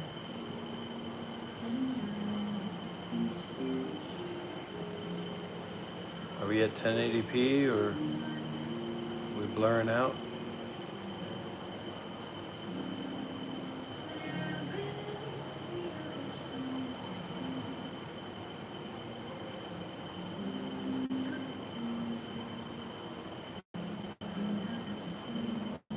It's not ideal, I can see that.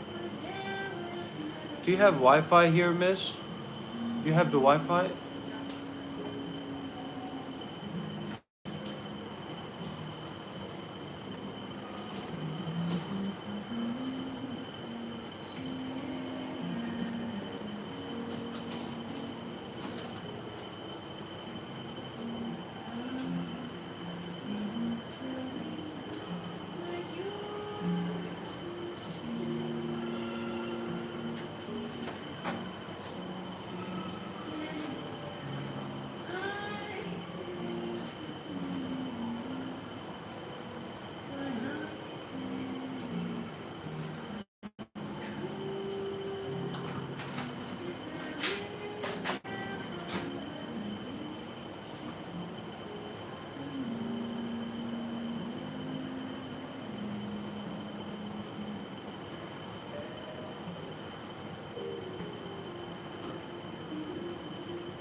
Thank you. Ooh, smart tech.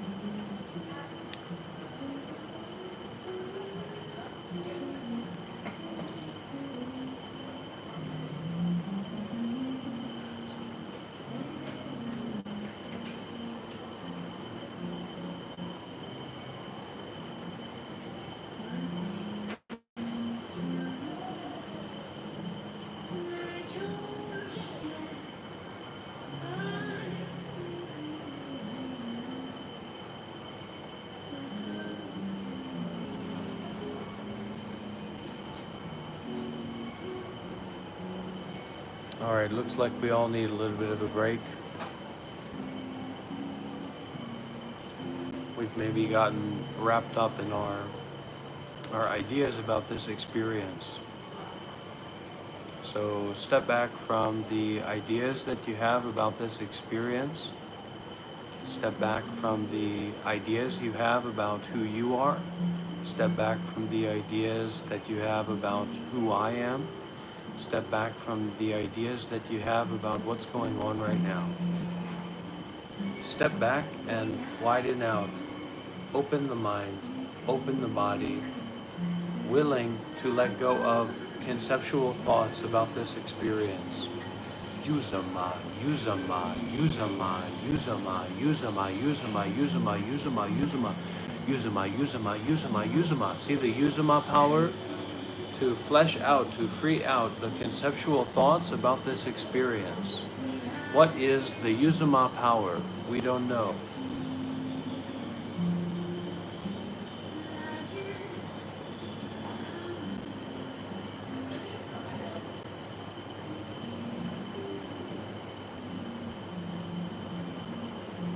Not labeling our experience.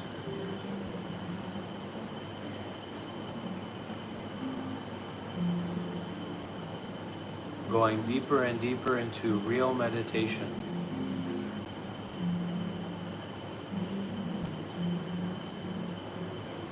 Going deeper and deeper into this way of listening.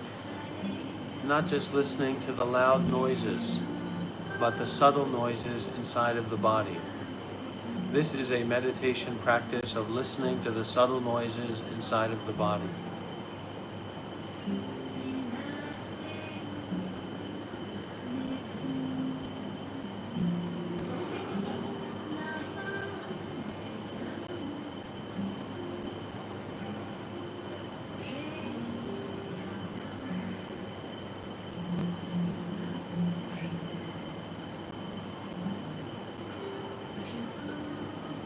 Find out what happens when you try to meditate.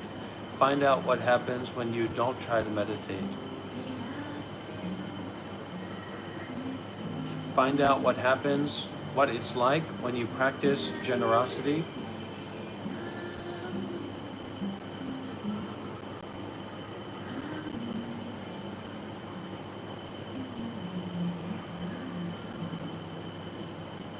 Try to find out what it's like when you only think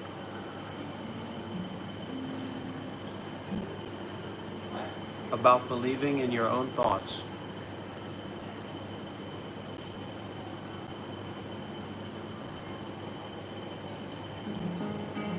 What is it like to stop believing in your thoughts?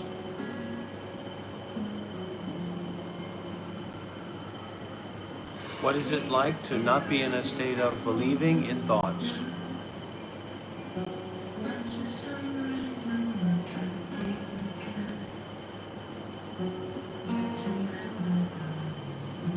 What is it like to close your eyes, focus on breathing, focus on the body, and not to be believing in thoughts?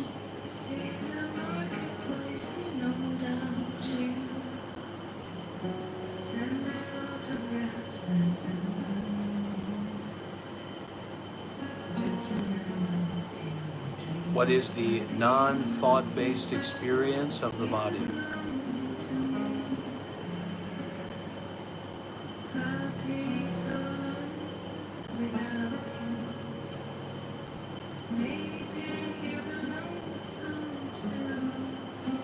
What is the non-thought-based experience of the mind?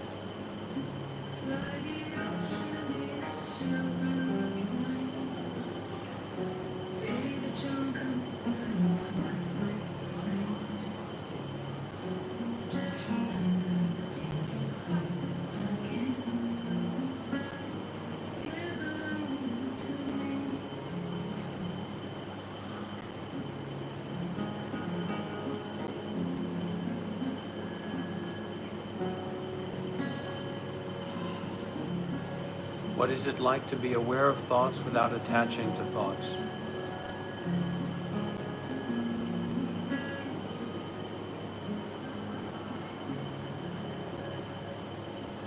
remarkable solitude, remarkable openness, remarkable failure. Allow it all to take place. Allow it all to happen.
Alone,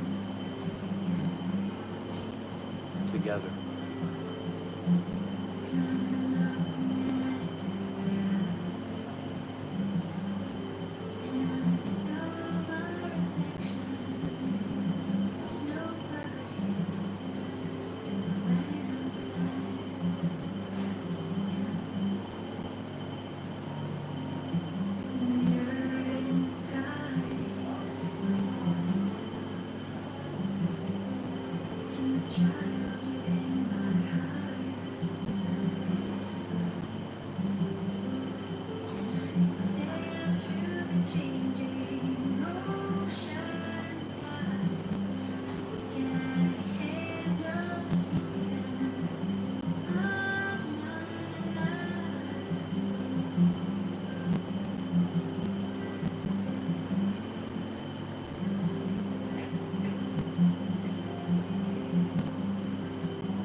Nothing special.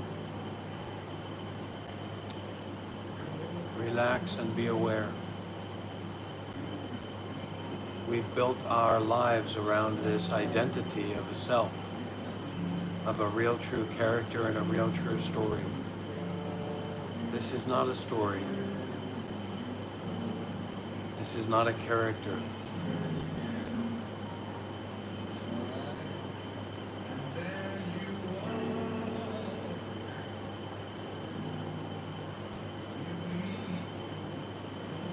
There is no past, no future, and no present. There is no thing at all. Widen out, open up to thinglessness. Not two, not one, not. Knock, knock.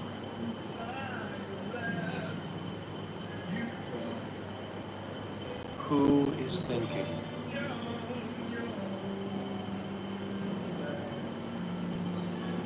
Who is meditating?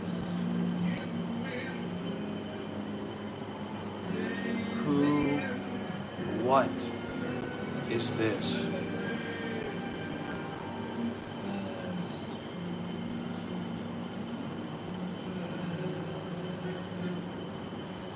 What is this?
Every little thing gonna be alright.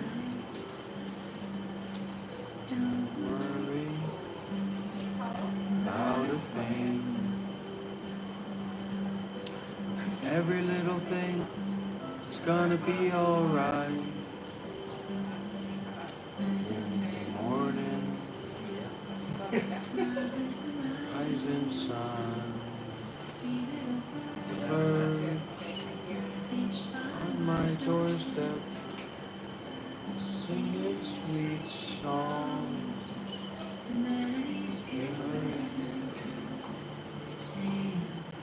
This is my message to you.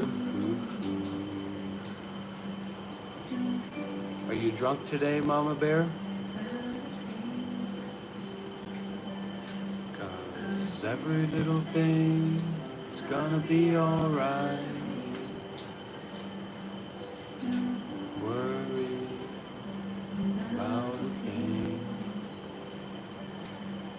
'Cause every little thing is gonna be alright.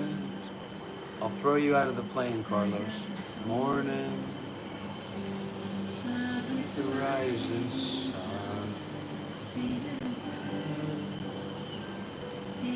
On my doorstep, singing sweet songs. Orange juice. This is my message to you. When we don't have right view, everything is basically backwards. We see people that are above us as being below us. We see people that are below us as being above us. We see being more aware as being less aware. We see being less aware as being more aware, etc., etc. So it's very important that we develop right view, that we develop samadhi, or at least that we understand what right view is. That we understand what wisdom is.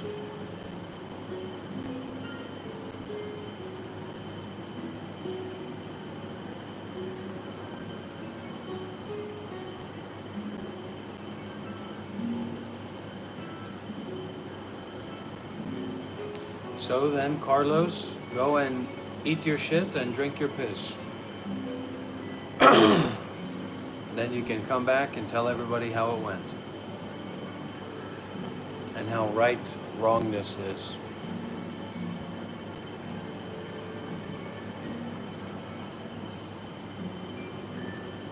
Hello.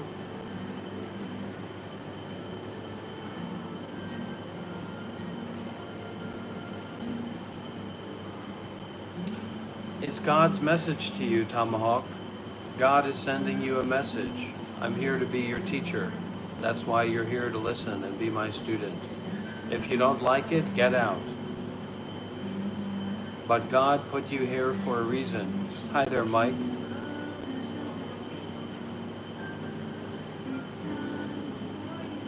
Don't be the shepherd of the serpent of your own anger, ego, and desire, and complicated thinking, etc. You greedy little monster. You egoic fool.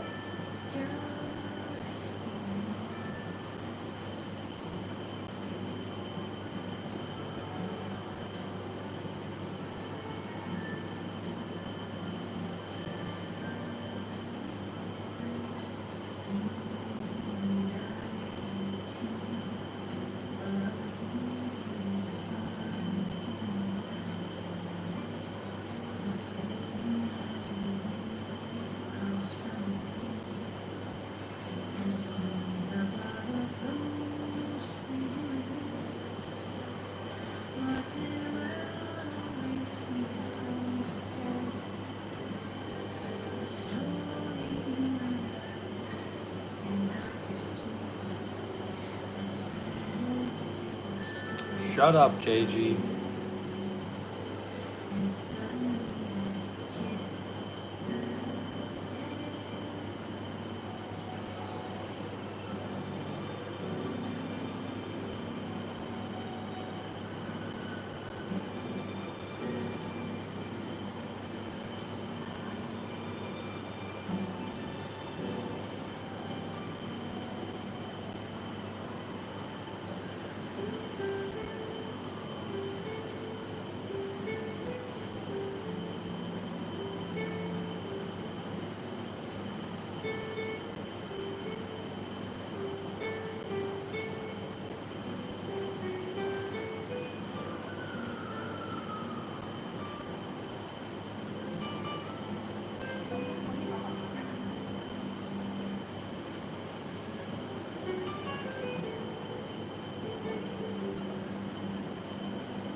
Hola.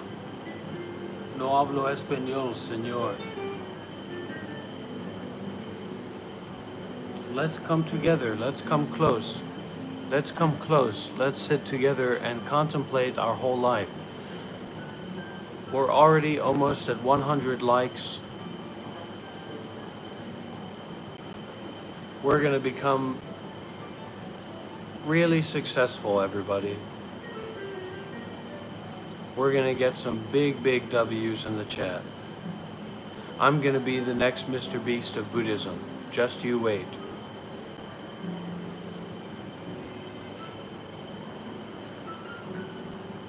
Oh, I love you, JG. You're my guy. Or my gal, whatever.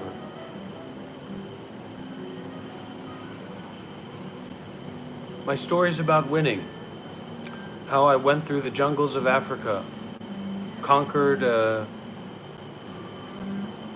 the Aztec ruins, and brought back this artifact. The W hat. W's in the chat for the W hat artifact. W's in the chat for the W hat artifact. W's in the chat for the W hat artifact. W's in the chat for the W hat artifact.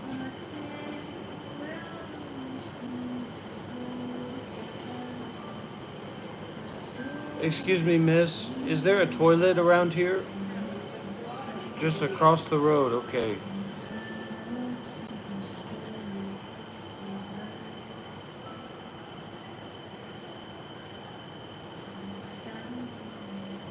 This is my job, and the donation link is down below if you like to make a donation and support this very important work of teaching the Dhamma and teaching the lower people, the degenerate people, how to raise up their consciousness, to learn about the truth, to learn about Buddhism, to learn about meditation, to learn about enlightenment. This is my real job. Donation link is right there.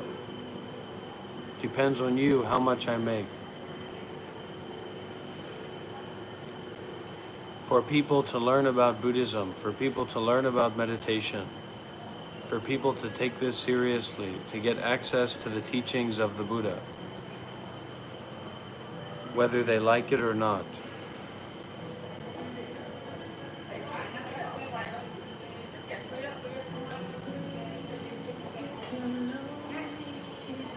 Excuse me?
Why do I need a job if I don't want to make money?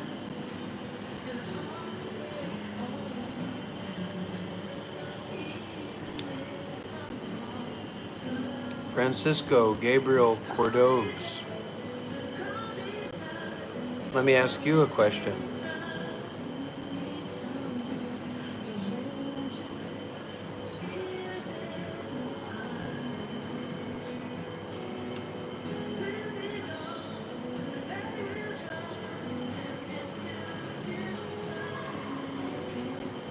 What do you know about not thinking?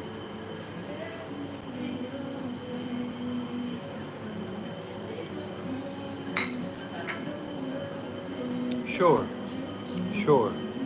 Can survive.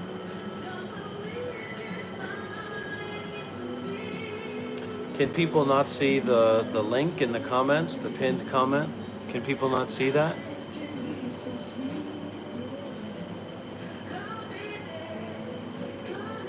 Does it show up or not?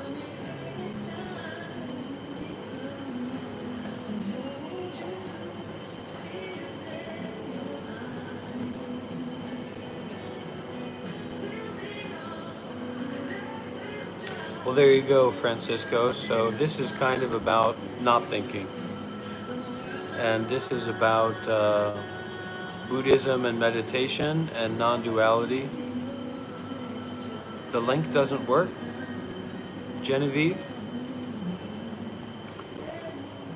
Who said I'm a monk? I didn't say I'm a monk. I used to be a monk. I'm not now. Can anyone let me know if that link is okay or not?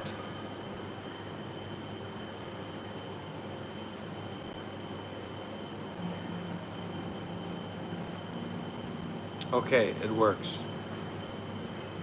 All right.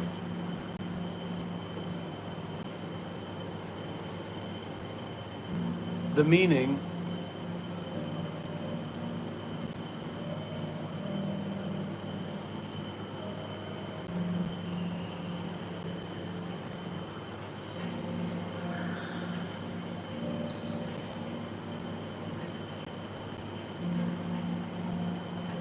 well,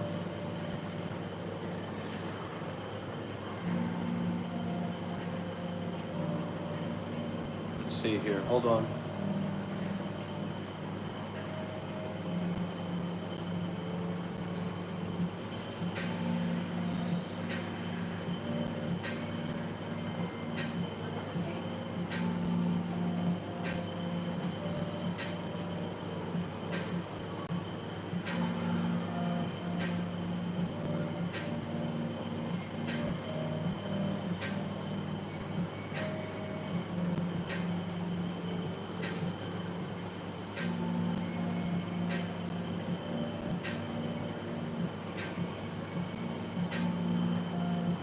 Can you click it now? Does it work? I see. Yeah, you can't click it.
Hmm.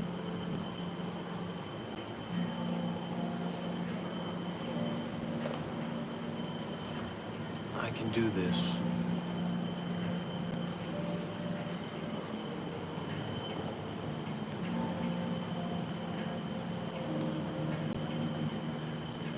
I can do this.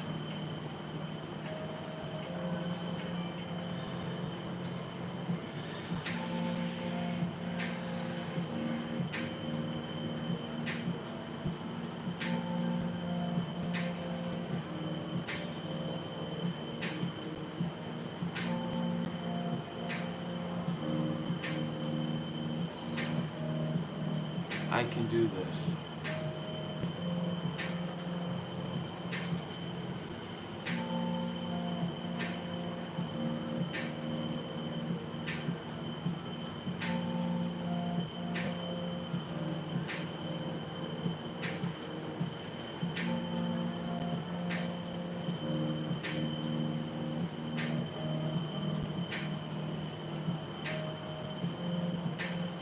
can do this.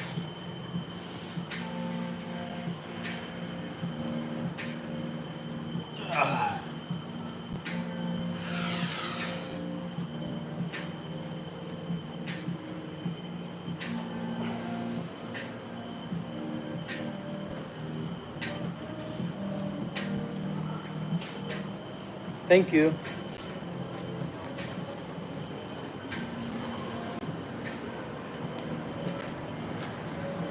How do you practice being still?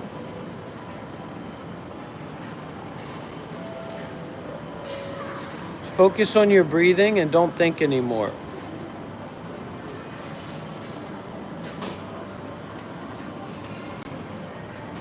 But frankly, what this is concerned with, what we're talking about here, is awakening.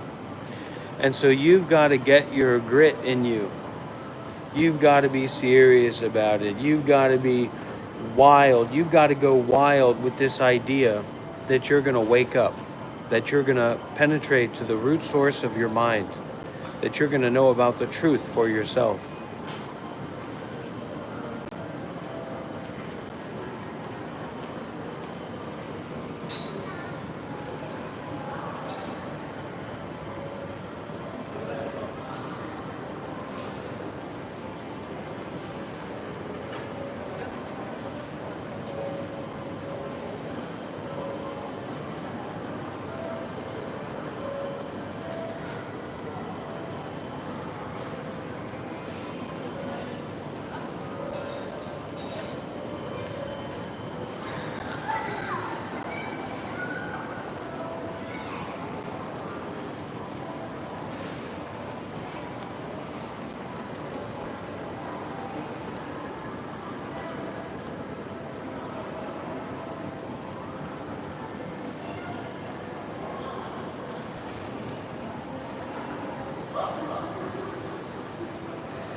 Oya manayawa.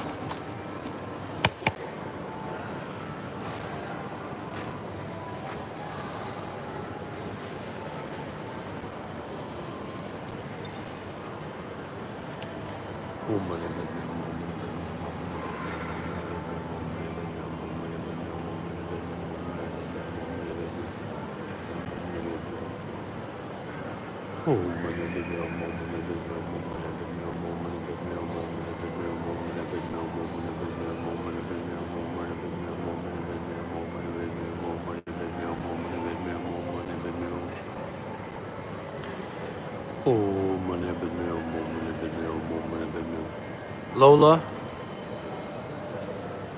I'm not going to say it again. Get it together.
I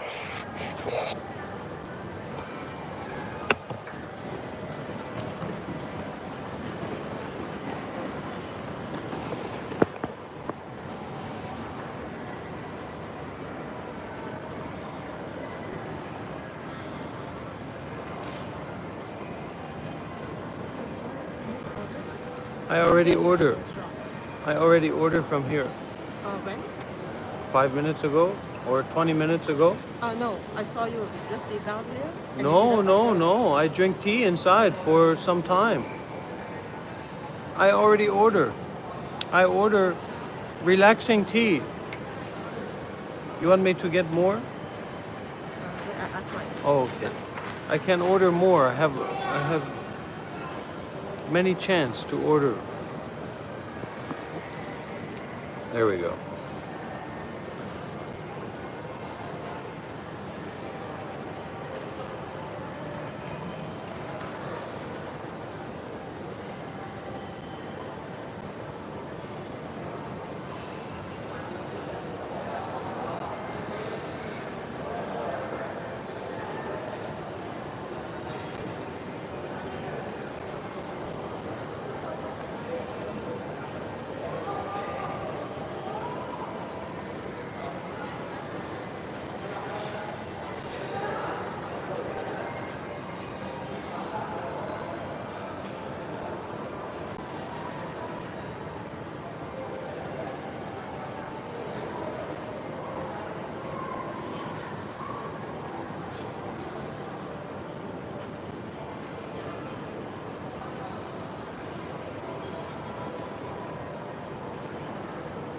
Someone said they were battling with anorexia. Is that right? Is that person still here?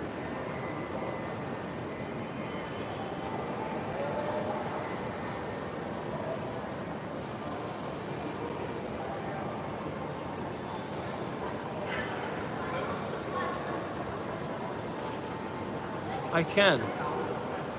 I can go back to being a monk. The thing with anorexia or bulimia, you have it's a physical and a mental, right? So you have a physical addiction to that feeling.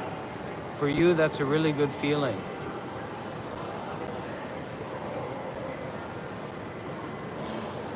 So you have to relax, chasing the good feeling. And the other side is the mental idea, some special mental idea about being skinny or being attractive or how other people see you. So we have to let go of the good feeling of how other people see us. Also, we have to be willing to let go of the good feeling of the throwing up, the bulimia or the overeating, whatever it goes into. And in the same way, we have to stop giving so much importance to what the other ones think about us.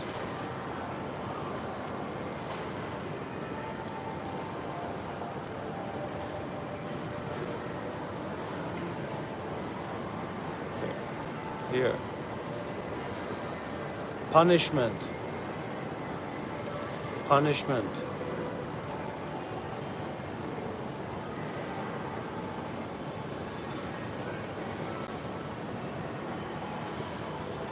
And in some way, we're punishing ourselves because we're giving some special importance to what someone else thinks, well, like what the culture thinks or what the society thinks, right?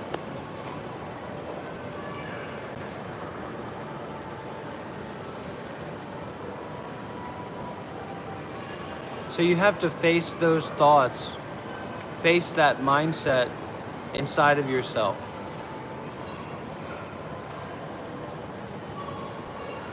You have to really be willing to feel those thoughts, feel that feeling.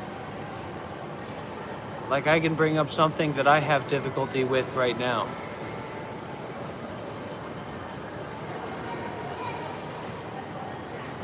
And the thoughts, the worries, the concerns about how other people might think about me or how I'm not able to be in control.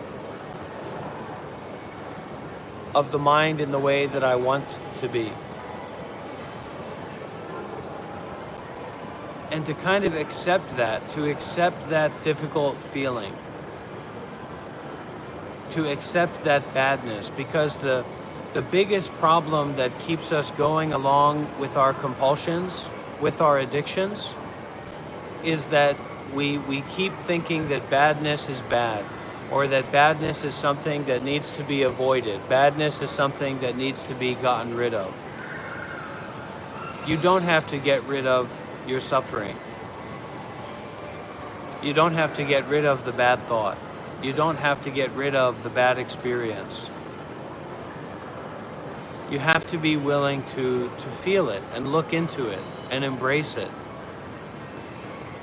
And once you start to plant that seed of this willingness to embrace the suffering, this willingness to embrace the difficulty, then this is something you can come back to again and again, because it's going to take time.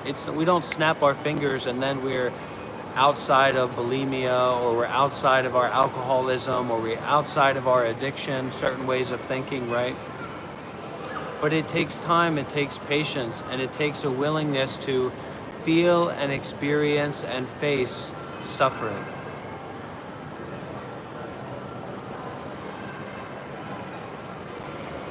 And we can't do that any other time or any other place outside of this moment, this experience.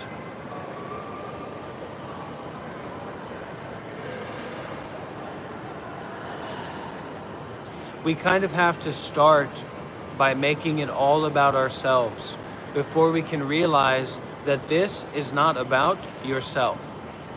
That's why some people were muted and they had their comment permissions removed, because this is not about you. This is not about your opinion. This is not about if you like or dislike it. This is about giving and deep listening. 100%. And Moon Zen, you can go and join them like you want to.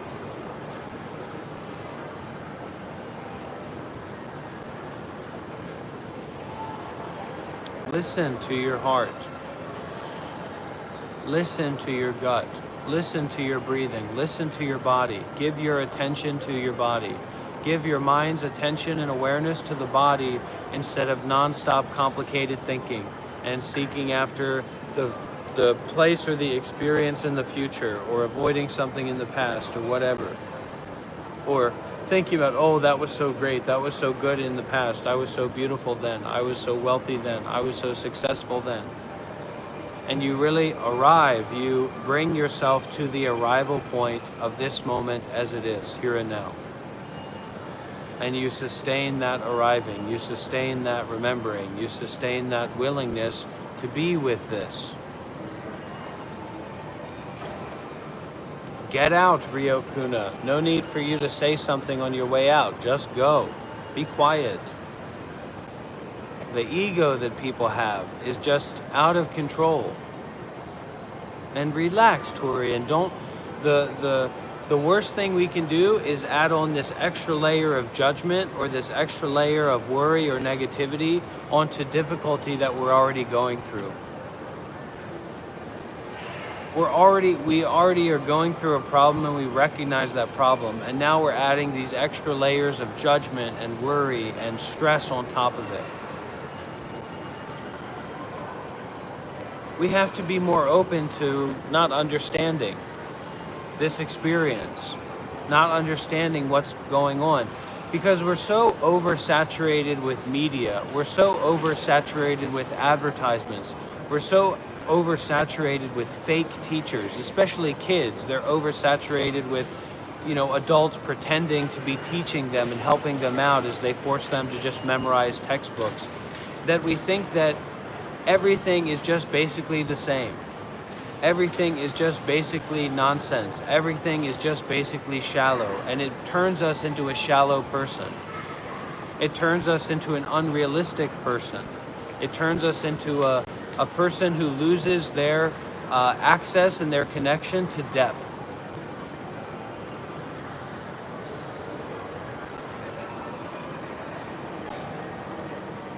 And because of that, we lose our access to real relationships and real connections with other human beings. or real connections to the depth that others may be able to share or offer. And we all have that depth. We just may not be in a position to share that yet. Right? The good conditions haven't come up for us to actually stop and look at ourselves. And we're just perpetuating that trolling game, that avoidance game, that seeking game. Games are great, but if all you know how to do is play games, you might not realize that you're actually stimulating negative emotions in yourself, and you're not playing anymore. You're competing, you're fighting, you're deluding yourself, you're pretending. You've lost your access to authenticity. You've begun to lose your access to your intelligence. You've begun to lose your access to your real capacity to determine if someone's being authentic or not, if someone's sharing from a place of depth or not, if you can make use of something to help you or not. And that is just something that 100% we don't have to lose, and we don't want to lose, because you're going to need it. 100% competing with other people is a dead-end street. You are with yourself all the time. The only person that makes sense for you to be competing with is yourself. And if you're making a decision to compete with yourself, you're going to get old and sick and die very quickly and very soon, very early, very easily. So the first and last person that we should be competing with is ourselves. So stop competing and start listening and start being with and start attending to the body, attending to this experience, instead of thinking, when am I going to play my video game? What about later when I go to eat my food? What about yesterday? Da-da-da-da-da-da-da. Nonsense. This is where your life is. This is where reality is. There is no 5 minutes from now. There is no 5 minutes in the past. You're just thinking about bullshit, ordinary person, and you're not listening to what's being told to you. We call people names, we put labels on things that we don't understand. Because we haven't stopped enough to look deeply. Throwing around insults, pretending that we know what's going on here. Don't pretend.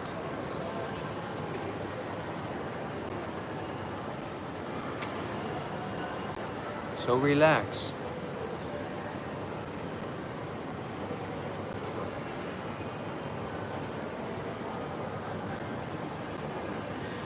Non-sectarian job. Sectarian Buddhism is a dead-end street. I follow the teachings of the Buddha. I was a Buddhist monk for 7 years in the Thai tradition, but I traveled all over the world to Zen monasteries, to Taiwanese monasteries, to South Korean monasteries, to Vietnamese monasteries, to Burmese and Lao monasteries, etc.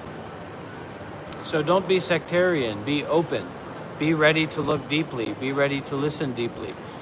See, the thing is, we're not going to get anywhere talking about things. You have to be ready to give, and you have to be ready to renounce. You have to be ready to empty your cup to receive what someone else has to offer.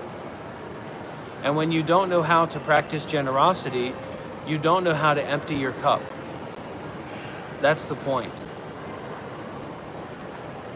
So you think that you're listening, but you're actually not, because everything that's being poured into your cup that's already full is just overflowing, it's just spilling out.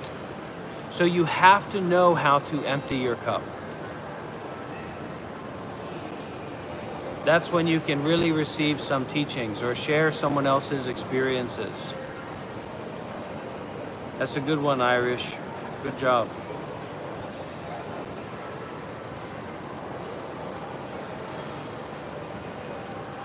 Xin chào.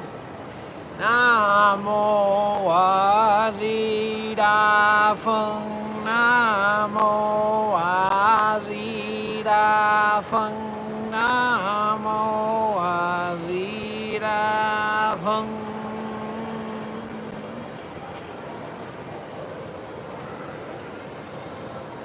Vietnam, a very special place for me, very important place in my heart.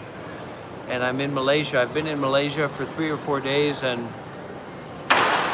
you know, Vietnam really has a Buddhist root there that's so fantastic and lovely and beautiful.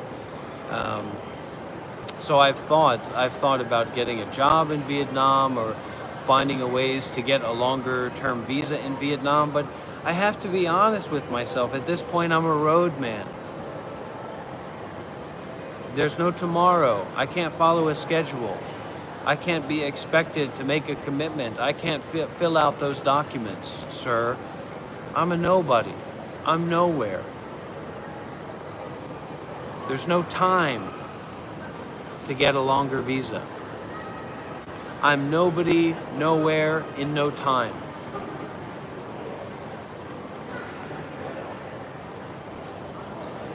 You practice to empty your cup through generosity.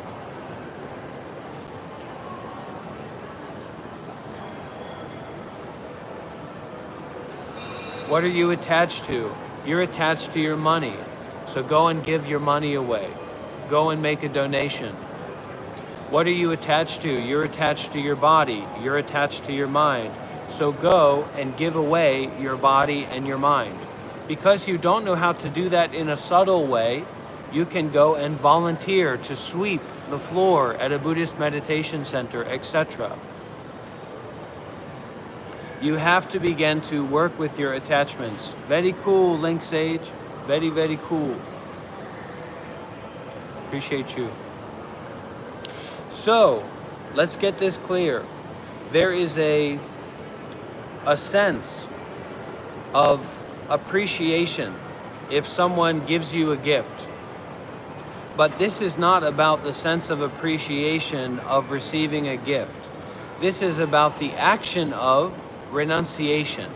This is about the action of giving away, giving up what you are attached to. It has nothing to do with me. It has nothing to do with me appreciating a gift, this certain kind of gift. So when we don't know how to empty our cup, when we don't know how to sacrifice what we are attached to, we can't receive new information. Connecting with our authenticity. This is something that a lot of people are losing access and losing relationship with. Being authentic, being sincere, not having some kind of twisted, weird intention. Oh, so you want me to donate to you, do you? Are you ready to receive a donation? No. If you don't like it, take your ass somewhere else. The message isn't for you to donate to me. The message is for you to practice generosity as a part of your path of emptying your cup of all these attachments that fill up your mind. Does it make sense? Does it make sense if you give up what you're attached to, that there will be more space inside of yourself? Of course it does. Of course it does. This is not something to believe in or to philosophize about. When you do good, you feel good. When you do bad, you feel bad. If you spend today doing good deeds, if you spend today doing actions of generosity, it's very, very, very, very, very, very, very, very, very likely that you're going to feel good and not feel bad. If you spend all day soaking and sinking around in your pee-infested and bed, watching YouTube and TikTok videos and stuffing your face, it's very, very likely that you're going to continue to be anxious and depressed or not feeling good. So this is the teaching on doing good deeds. doing actions of generosity, taking it very, very seriously what we do. You have your body and your mind. You have a lot of attachment. Don't say you don't have much. Think about what you're attached to and give that away. Sacrifice that. Abandon that. You're certainly attached to your body. You're certainly attached to your mind. So can you call your grandma and listen to your grandma? Can you go and can you go for a walk? Can you give up the story about what you're doing and how you're anxious and how you're depressed and how you have these problems that you need to solve? Can you give all that up and just go for a walk? To actually be in relationship with God, or to actually be in relationship with the way of meditation rather than just lost in your attachment game?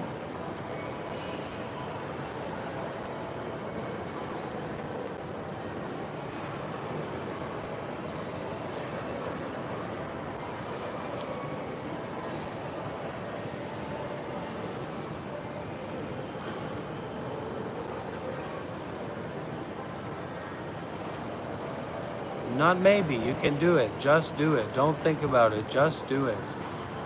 And relax. Be patient. Yeah, it will change irregardless. That's right. You're going to have to let go no matter what you do. So you better actively support the way of letting go. And that's what this is about.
Be open to not doing what you're doing, or be open to not doing what you're about to do.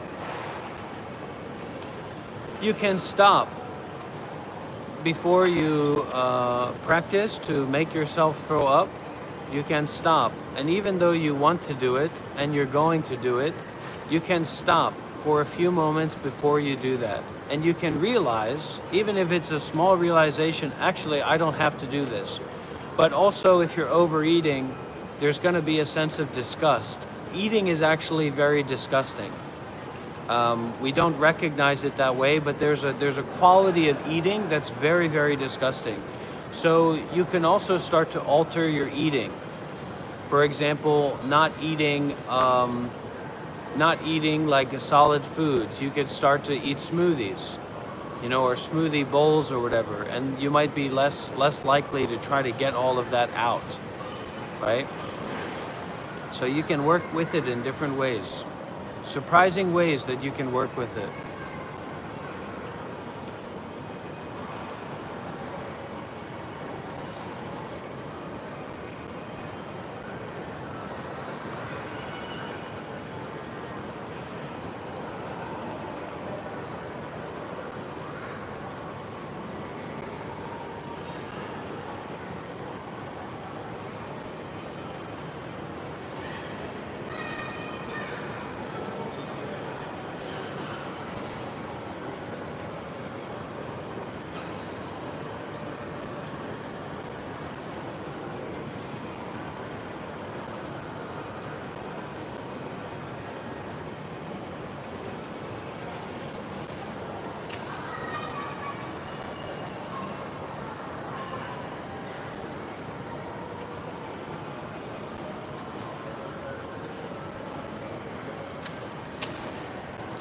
Where does all your food go? Comes out your rear end.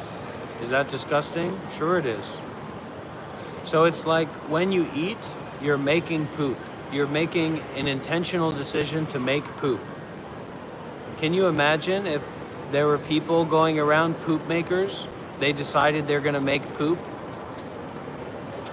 So there's some aspects of eating that are disgusting. There's aspects of the body itself that are disgusting. When you look more closely, when you look more deeply, like the inside of the body has a nastiness to it, an ugliness to it. If you look inside of the most beautiful woman, if you look inside of the most beautiful man, you will be completely disgusted. They're literally carrying poop with them. And blood and tendons and all kinds of weird and nasty things inside their body. They're carrying that with them, so to speak. So when we look closely, we find that what we think is appealing, what we think we want, is actually not appealing. Is actually not something that we would be smart to want. When we look beneath, when we look below the surface.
Be quiet and focus on your breathing, Nightmare X. There's no need for you to be leaving all these comments.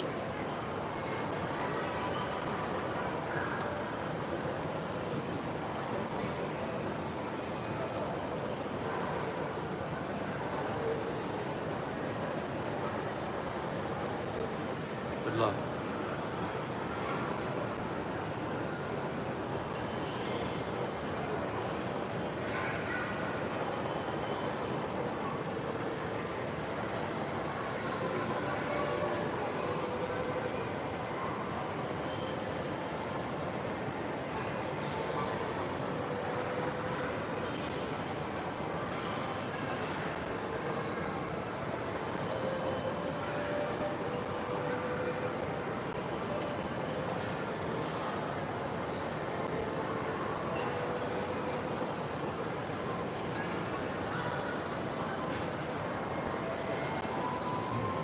Thank you, Torian.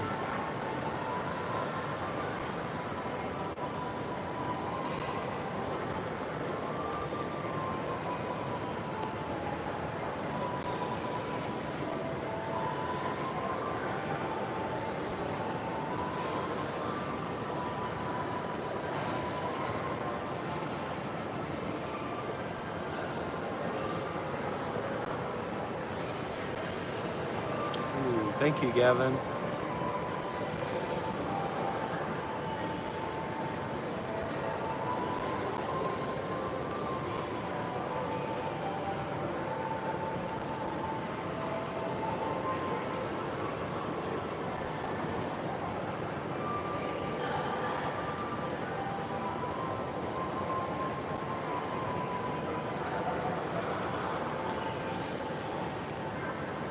Yeah, you go and do that, Maxime.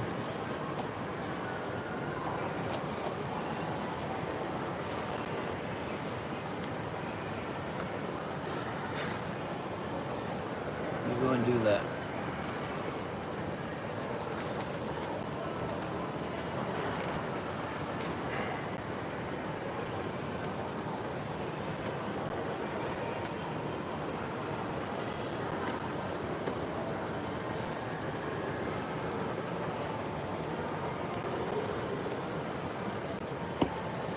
I'm waiting for you to get real, Open Forum. I'm waiting for you to take responsibility for your life. I'm waiting for you to wake up.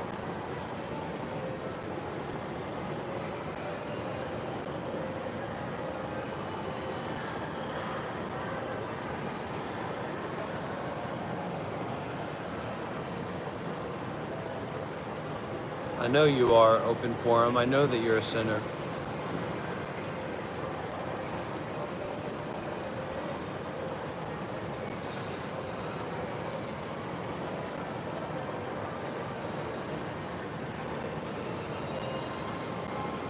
Desire is suffering. Don't desire, don't suffer. If you're having an experience, if you're having a painful experience, like a really painful tummy ache, and you don't desire for that tummy ache to be away or different than it is, then you're not suffering, you're just feeling pain. Suffering is the additive, the extra layer that we add onto our experience. This is the way that it is. Waking up to the matter of fact that this is the way that it is. And that you don't need to seek for this to be a way other than it is right now. There is an avenue to understand. There's an avenue to understand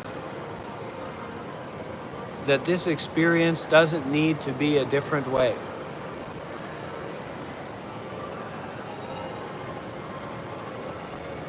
That just this as it is okay.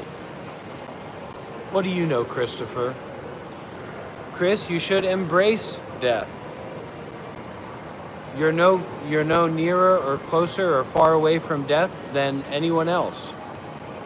Death doesn't have a number. Death doesn't have an age. There's no consent laws for death. Anybody, everybody can die at any and every moment.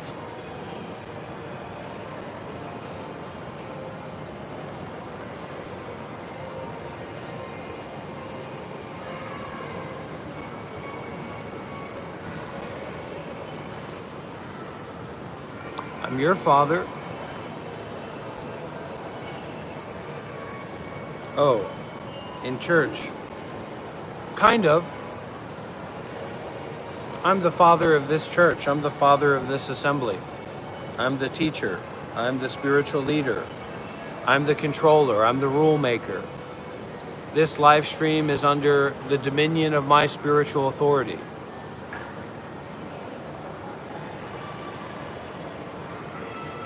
This live is about your own mind.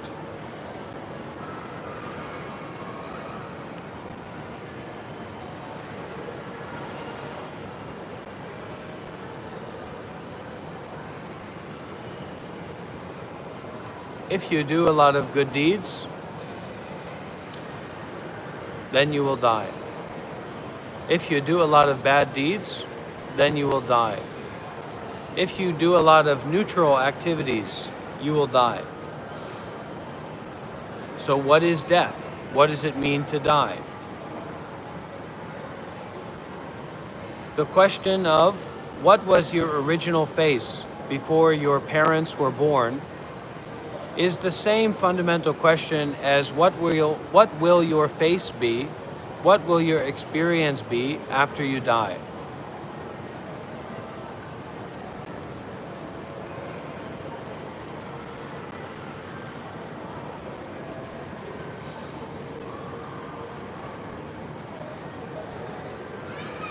Enough. Enough games.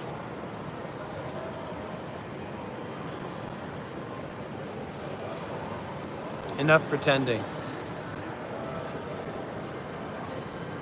Enough joking around.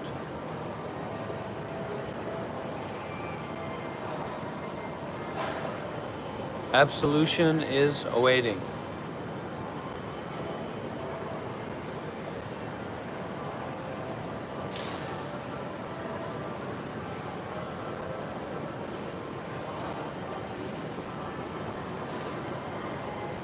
Who the heck are you, Brian?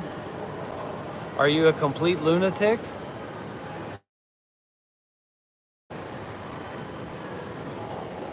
When did you join this live stream? When did you first hear me speak, Brian?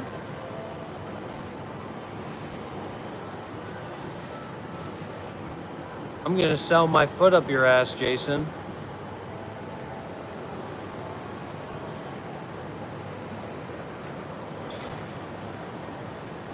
Well,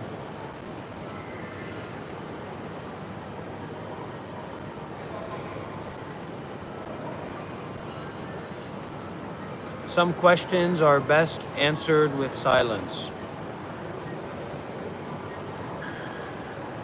Great, thanks, Chris.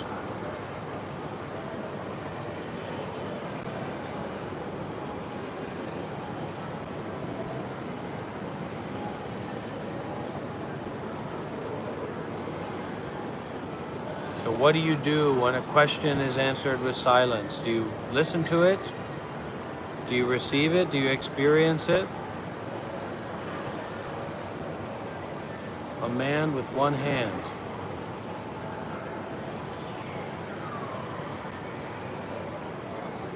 I got some life advice on the tip of my foot. Guess where I'm gonna put it? If you don't get out of here. So skedaddle. Get your ass out of here, Brian. Before I give you my life advice, all right? Sure, speck of dust. How about a speck of peace? How about a speck of non-thinking? How about a speck of self-sacrifice? All right, open forum. Take it home with you.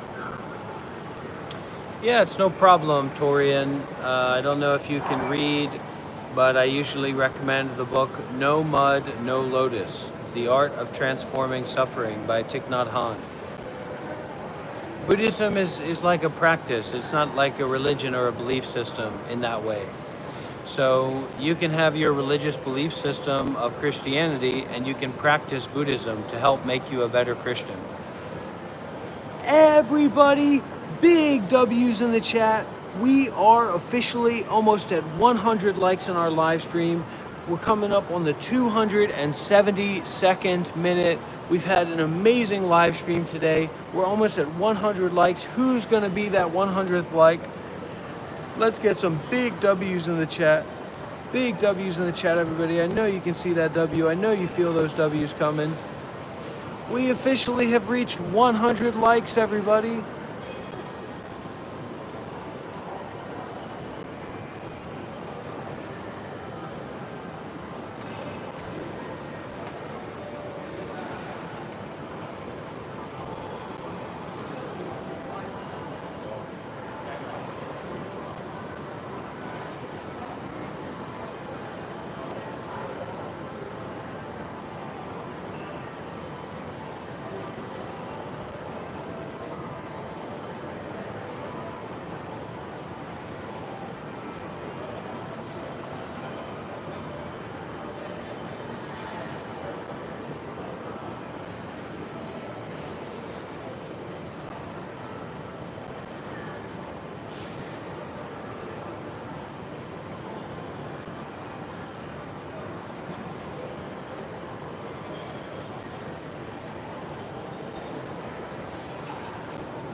Ryan, I don't know if you were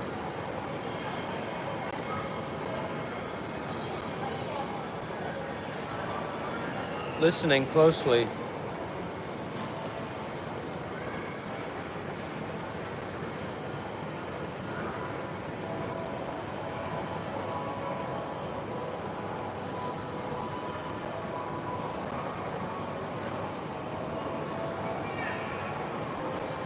But in this tradition, in this way of thinking, in this religion,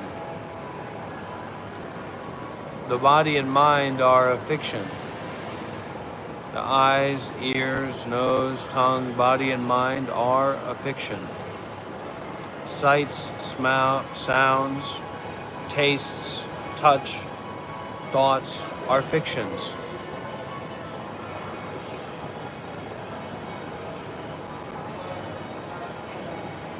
This is unreal. This is uncreate.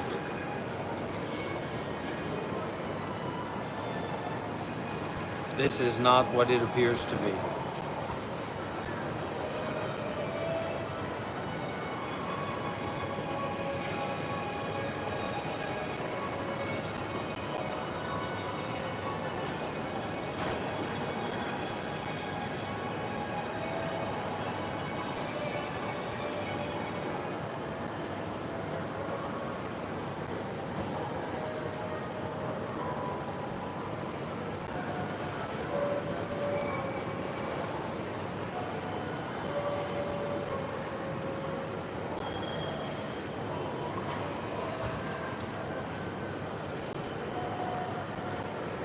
You meditate like this, you practice like this. Monkey see, monkey do.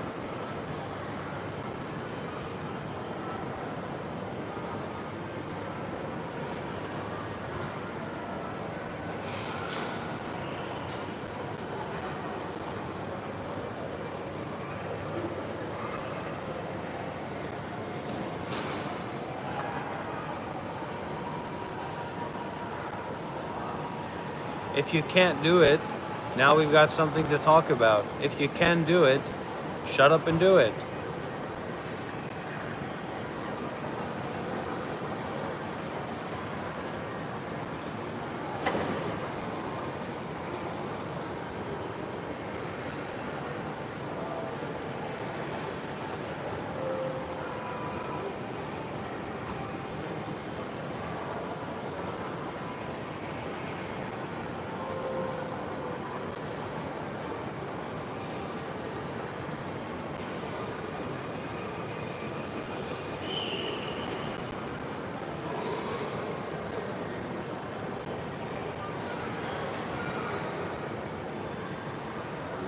Okay? Don't be shy. Speak your mind.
Oh, you don't need to breathe to meditate.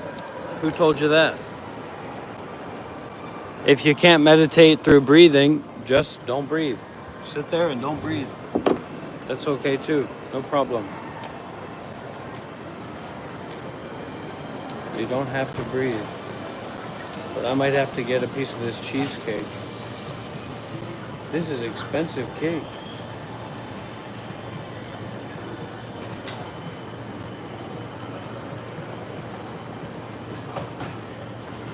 How could this be a teaser for Splice if Splice already came out? Relax, relax, relax, release. Release involvements. Give away the involvements. Give away all involvements. Not involved. Use the word everything. Give out the forgiveness.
You're here. This is the next travel.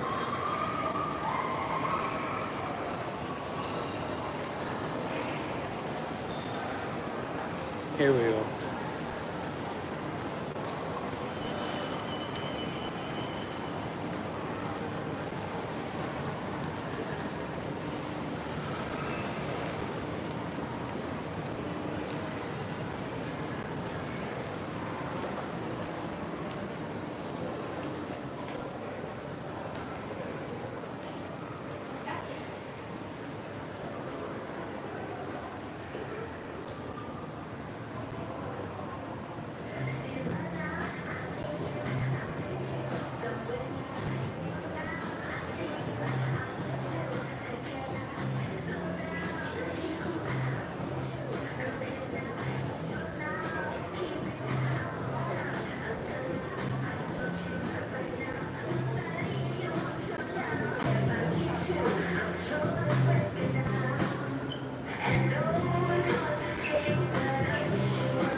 I have the power.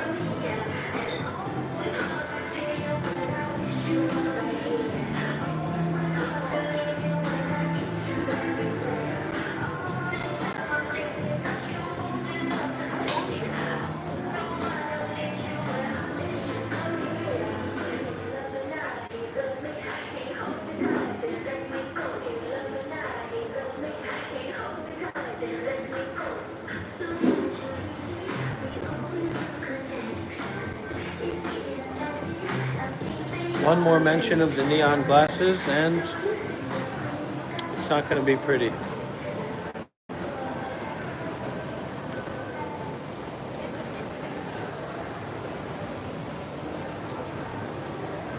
I would like to get my nails done though.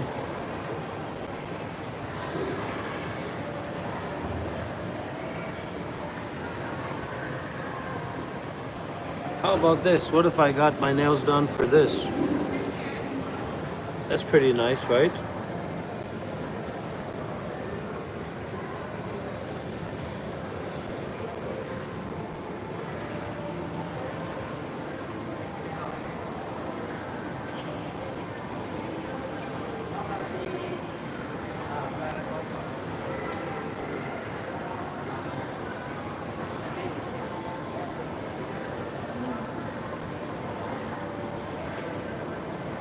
I've never gotten my nails done before.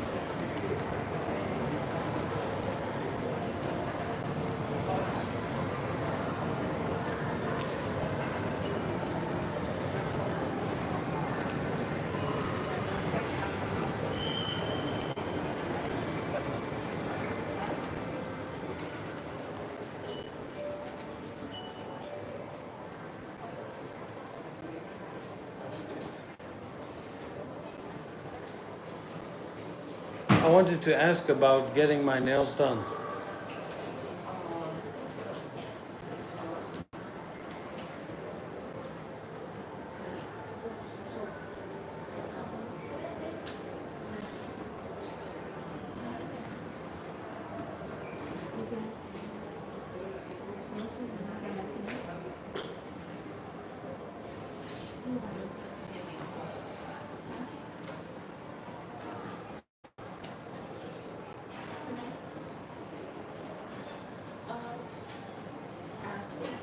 Because 2 o'clock, okay, all right.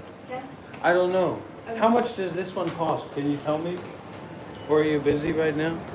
I just like, what if I get this one here for my nails? How much it costs? This one, yeah, this one.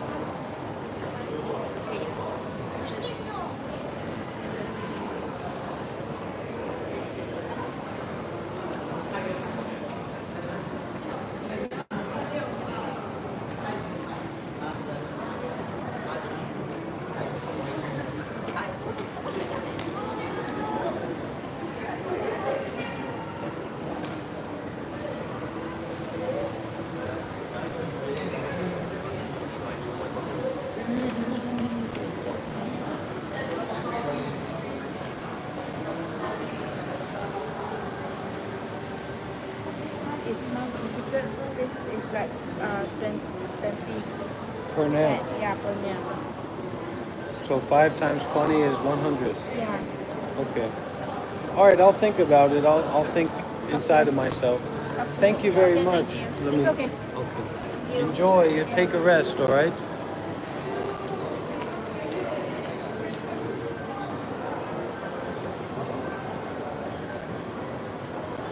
If anyone here doesn't take me seriously, I've got 3 words for you. Don't give up. Let it go, let it flow. Let it be. You don't need to think anymore.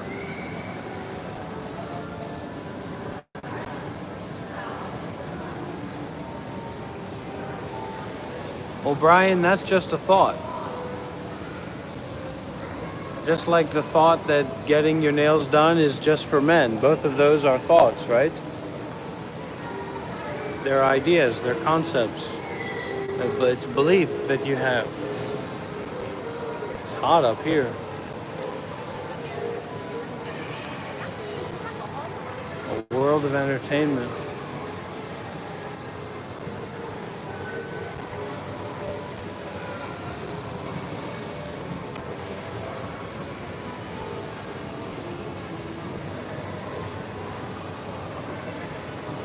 Brian, this is your final warning.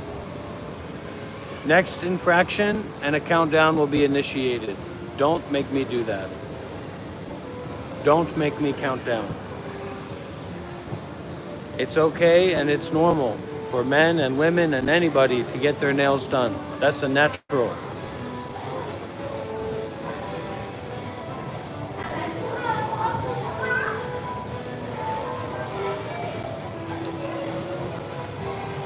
Ooh, IMAX.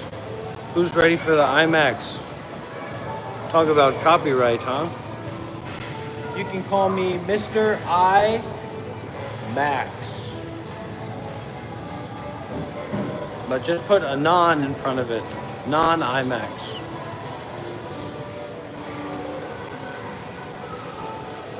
Don't tell me what to do with my life. Don't tell me what to do with my nails. Don't tell me what to do with this body. Don't tell me what to do with this mind. Here, let's take our picture together in the photo booth, everybody. Let's go together. All right, everybody, look here. Everybody look here together, okay? I'm gonna say 3, 2, 1, and smile, all right? Well, all of us are gonna smile together. 3, 2, 1. Big smile, big smile.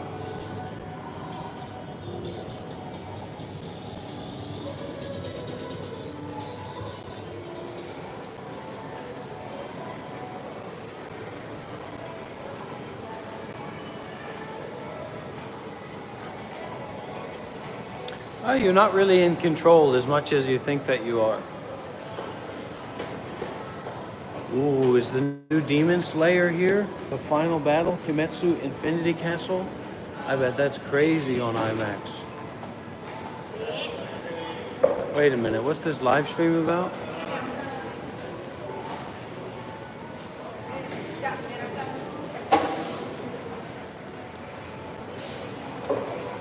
Here we go. I found it. I'm not a big Kimetsu no Demon Slayer. It doesn't hit for me. Can I go through here? Is it? Is they locked? Oh my God, it's beautiful out there. Why don't they unlock that? Let me out of here. This has got to be open here, huh? Why is this locked?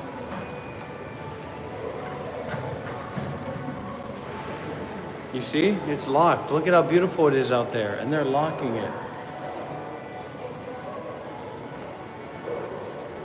All right, Smoke, just shut up.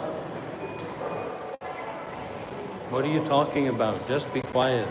Enjoy it. If that's what's going on, just enjoy it yourself.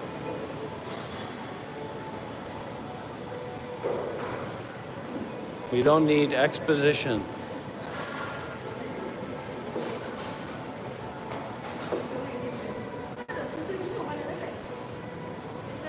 What is it? Is it the game? Oh, I want to play the game. Okay. And I have some friends here. They will also try to get it because I live stream, you know? Yeah. Okay, look at this, everybody. We're gonna pick the one that has the real one in it. Okay, I'm ready. You need to find this character. That is it. But wait, you're gonna switch it around and stuff, right? Yeah, sure. I can do it. But I don't know where it started. It's just 3 cups. Oh my gosh. This character. 3 cups have it inside, right? Okay. Yeah. Okay, 3 cups have it in. I pick up 3 cups? Yeah, pick up 3 cups. 1 cup. Okay. Doesn't have. Ah, 2 cup. I get a discount also. All right, here's the final cup. Here's the character. What? Inside So I got it. No. This is not the character. I want this character. You need this character. Okay, so this is that character. You get it? Genya. No, you don't get it. Thank you for Oh my God. Thank you so much.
Sacrifice yourself.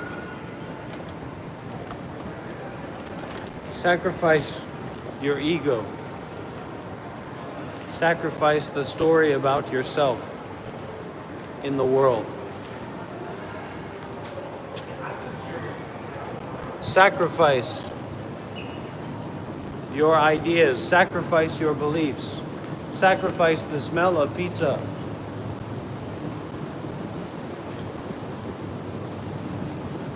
Sacrifice all the way. Give up all the way. Give out all the way.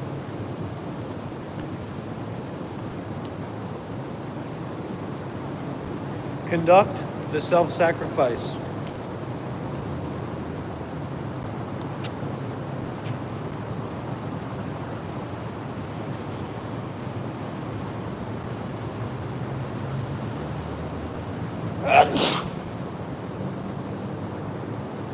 So my temple is over there. It's like underneath that thing.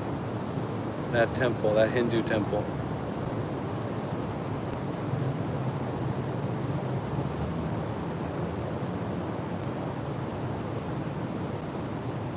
And if anybody remembers, we visited over there yesterday.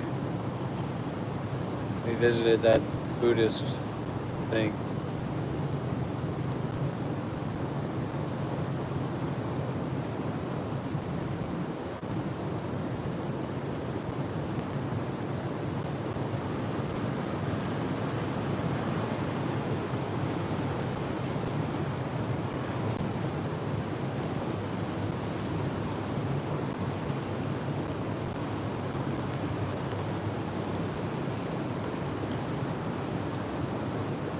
I don't know.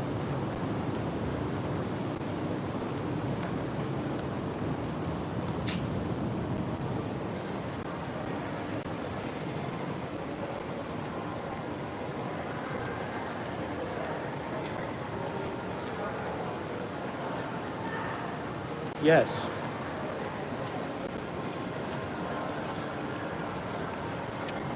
Do I believe it's okay to have money?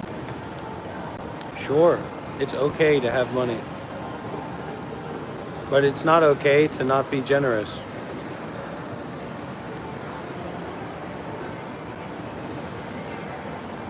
Money is just food. So make sure you know how to share your food and share your resources.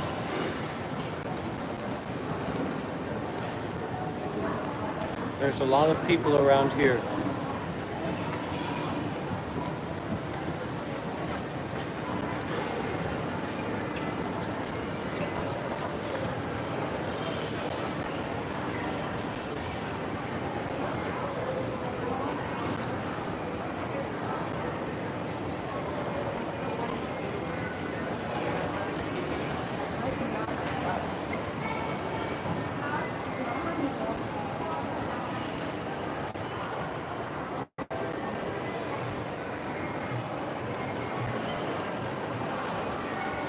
Sure.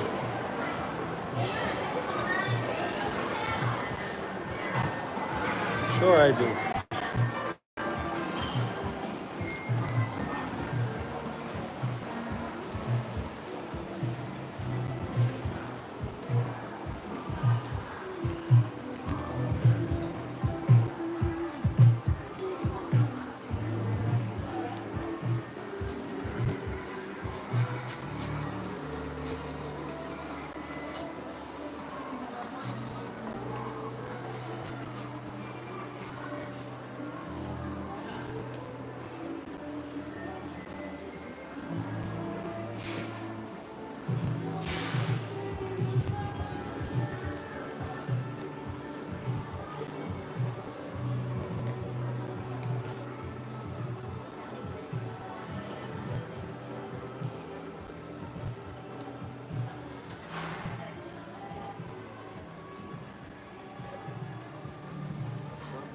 Yes.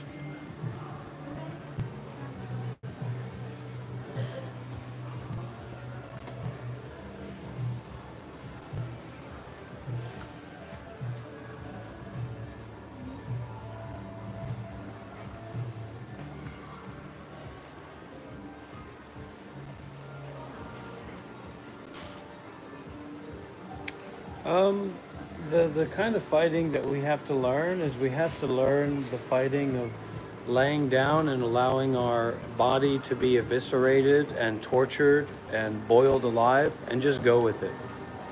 That is the highest form of fighting. That's the fighting that's going to get you ready for freedom. And so the real fighting or the real torture is just you laying down and facing yourself and facing your experience, facing this deep sense of unsatisfactoriness in not consuming media, not distracting yourself, etc. And be willing to be tortured by your attachment. Be willing to be tortured by your complicated thinking. And don't try to fix it. Don't try to change it. Don't try to manipulate it. Just be open and willing. Just be ready. Can I try? Can I try one? Huh? Can I try? Okay. And you film. You make the video. Bóng. I live stream on YouTube. you want Here, to do what? hold it. Hold it. You hold it. Okay. Yeah. Yes. Good. Good. Good.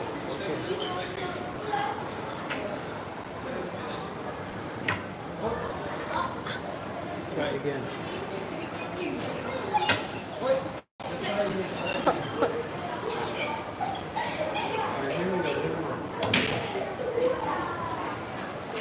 Good. Thank you, brother.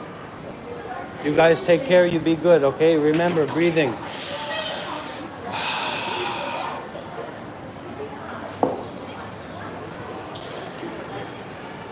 Remember the power of breathing.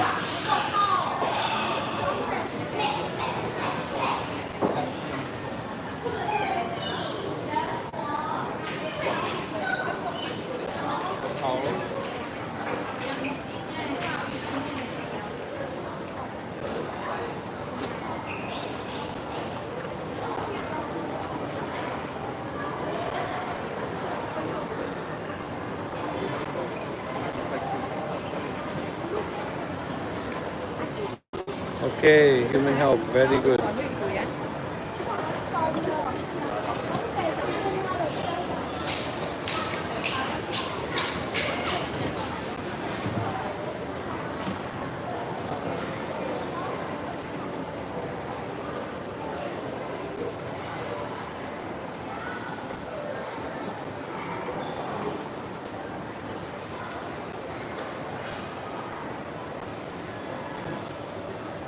We're on our way outside. That's for sure. That's for sure.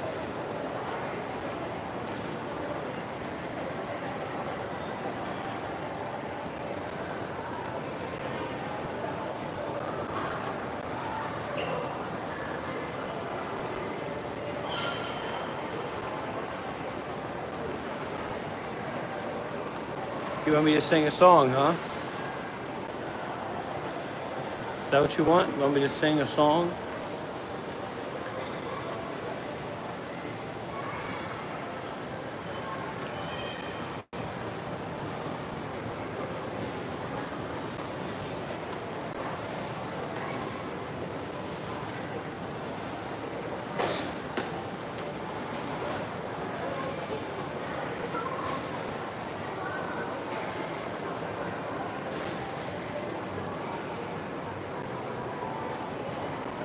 Well, we're not shopping, okay? This isn't about shopping. This is about the truth.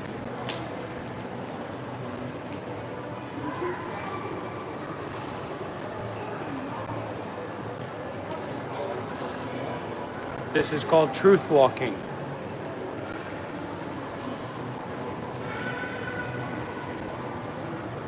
That's what we're here to find out. What is truth?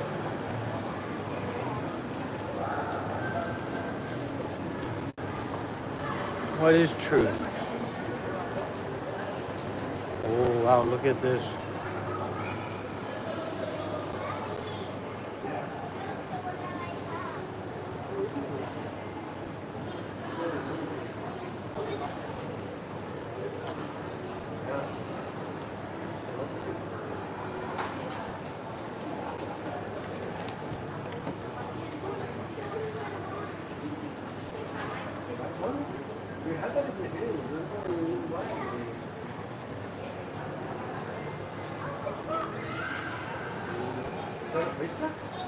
Hey.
Stop seeking. Stop looking for something. Start giving. Give out. Whatever is held in the body, whatever it is held in the mind, give out.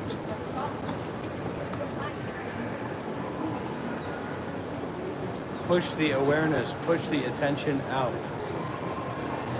Give all the attention that's collected and solidified in the body out. Offer it out. Give it out.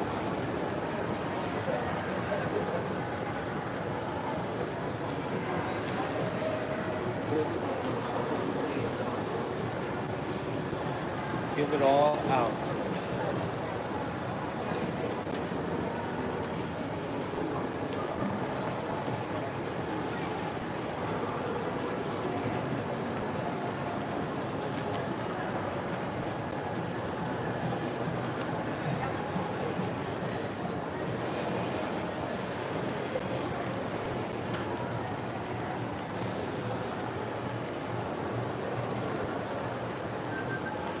Give it all out.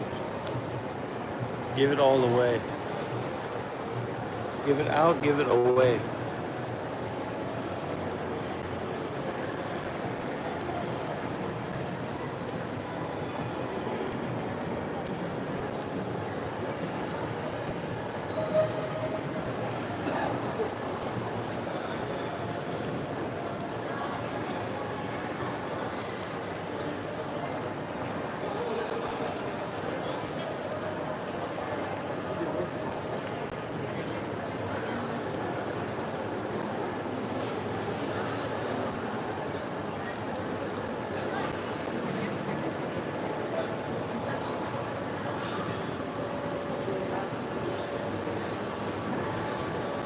Have you been here all this time, Diamonds?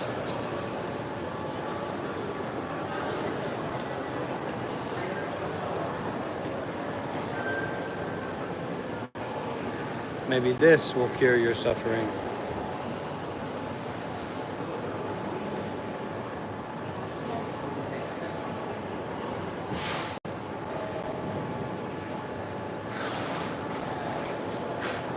But probably not.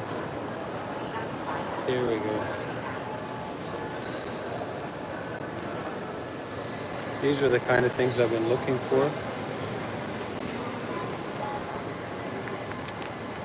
Oh, that's a nice one. Ooh, wow. That's something I can work with.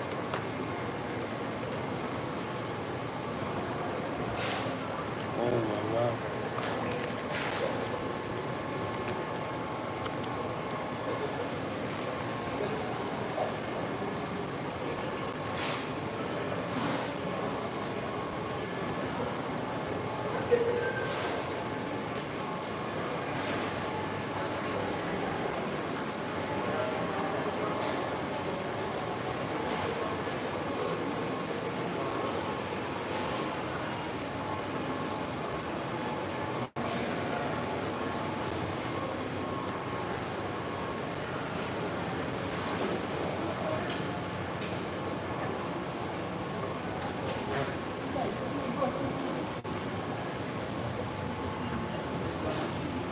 No, no, no. Solomon is right.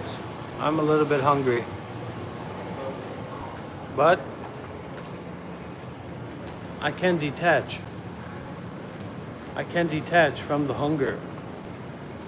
Not to get lost in the hungry feeling.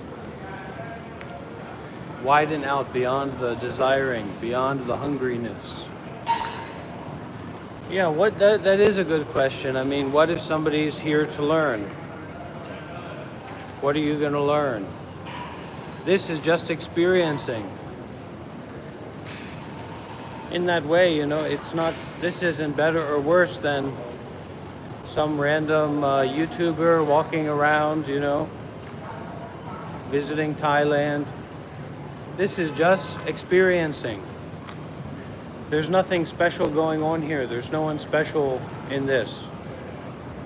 Just walking, just the feelings in the body, the sensations in the body, feeling of the breathing. I've got some ideas. I'm not going to say I don't have some ideas, but you know, being here to learn, being here to take a look.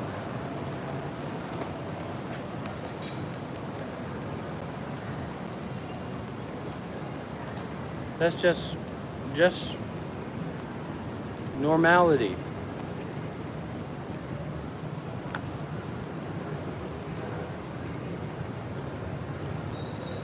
Go for a walk.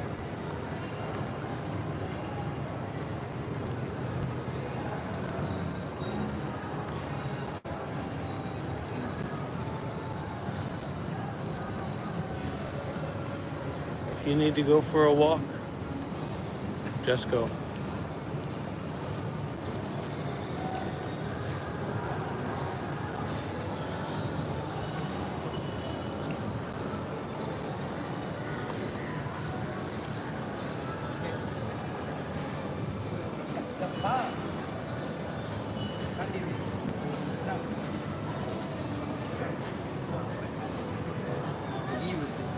I'm gonna go for a walk too.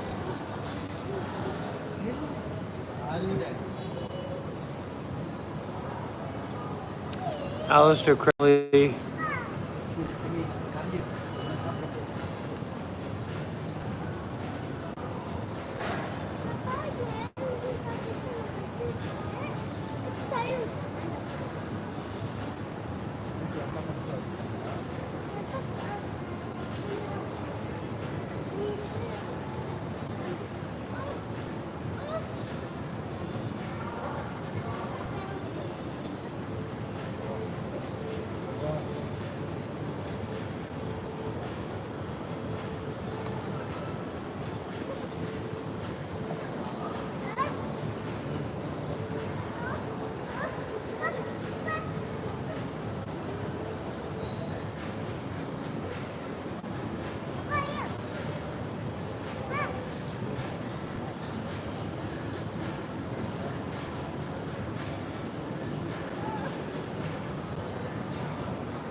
And for my next trick, for my next teaching, the art of laying down.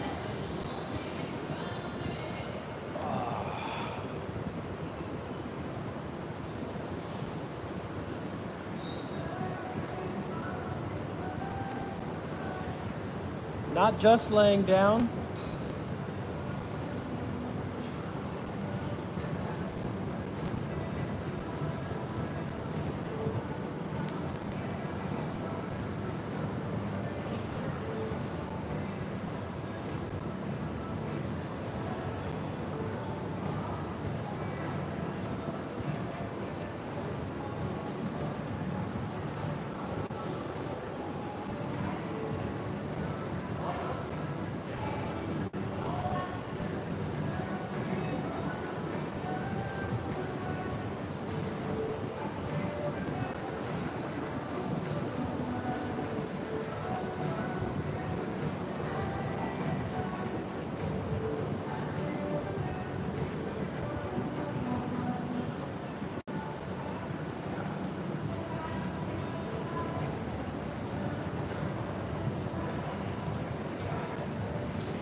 Malaysia is all about American music, Western music.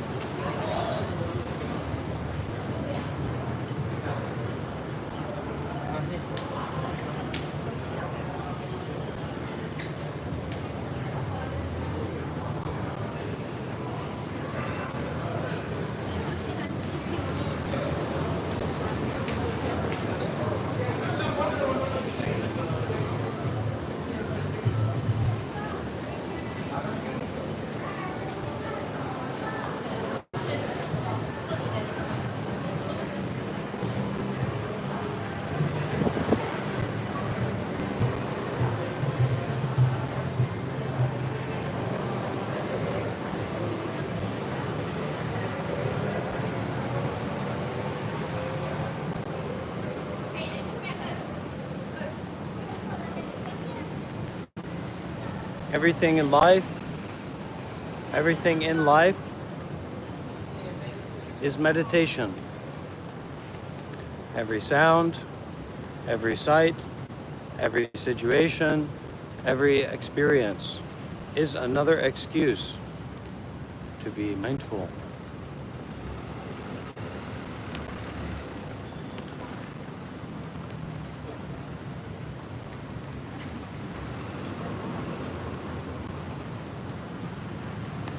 To relax, to detach.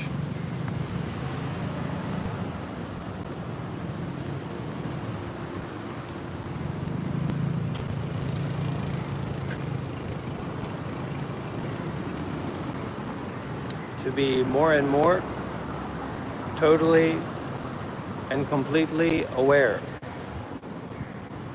without or with fixating on the things that arise, fixating on the appearances.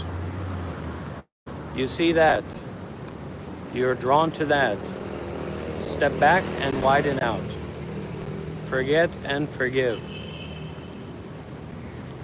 No, because mindfulness isn't about difficulty or easiness. Just whatever it is, step back.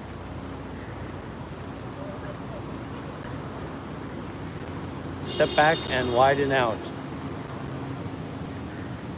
so that your perspective is not limited.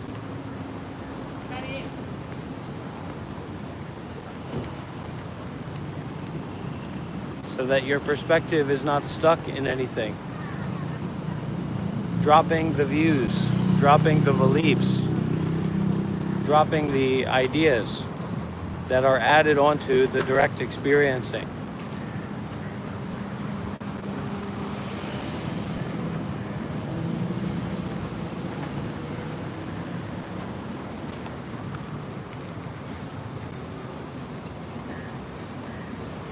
Beyond better or worse. Better or worse is the biggest trap that we fall into. Someone comes in, maybe they're experienced, they're more experienced than me, and they say, look, Mr. Rob, look, Monk Life, you're not there yet. You haven't gotten it yet. You need to go and meditate at the temple. What I will say to them is that the smell of this flower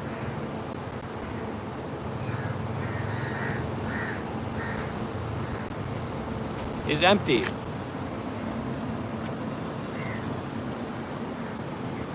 So also is the seeking to get enlightened, the seeking to fix our problems. You know what the real problem is? The seeking.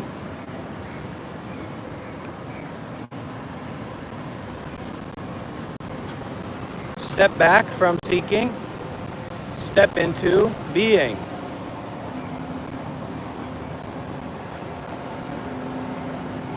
And don't dwell, don't get stuck in being. Just beyond. Whatever it is, beyond that.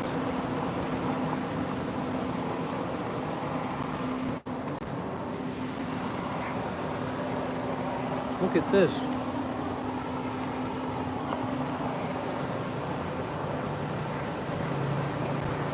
Drop it. Whatever you pick up, drop it. It's not about everything being pointless. That's just a nihilism. Everything is pointless. Then you go back to swiping on TikTok. You have to see the pointlessness of whatever it is that you're doing. See the pointlessness of whatever it is that you're fixating on.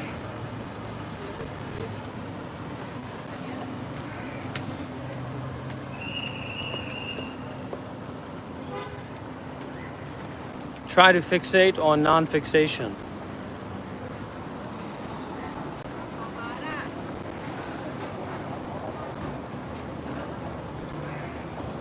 Someone was asking about the Twin Towers. There they are.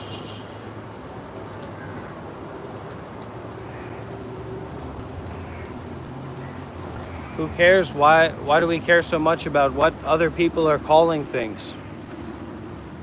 This is a Rolex, this is a Mercedes, this is a BMW. So what?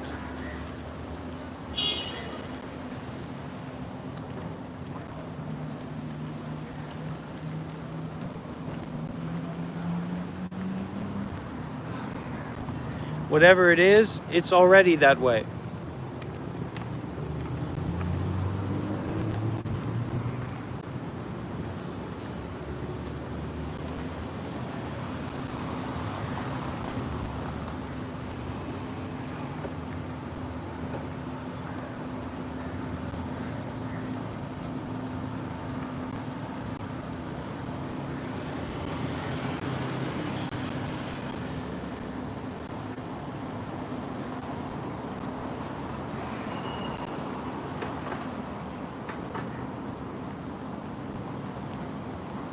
What are we really communicating about?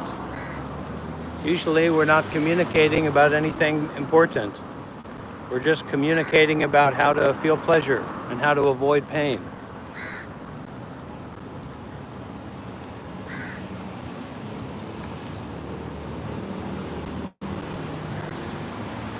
You don't have to do anything. Well, you have to die. Communicate about that. Communicate about the fact that you have to die and you could die at any moment. Contemplate on it. Contemplate on death. Don't worry about what other people call things. Don't worry about what you call things. It is what it is. That's it.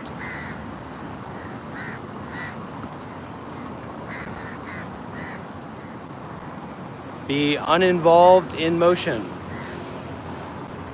The silence and the noise. The noise and the silence. The very interesting sounds in the silence.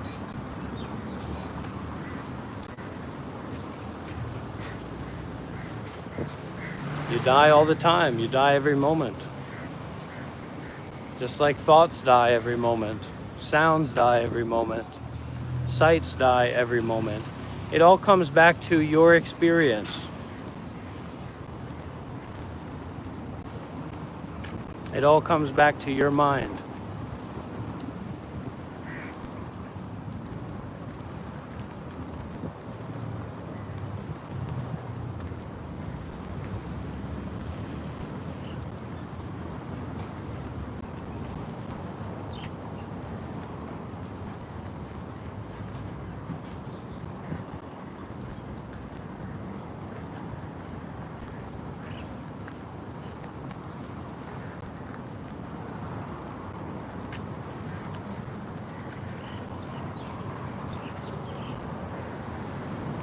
Not about birth or death.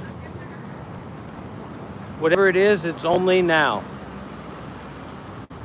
You can keep on adding things to now, or you can try to take things away from now, but it's hopeless. Just let it be what it is, without adding anything, without trying to take anything away.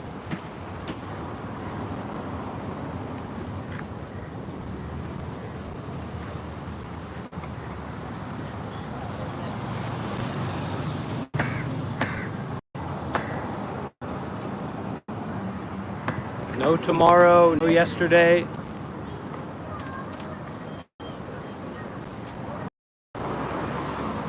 No plan. Be at peace in hell.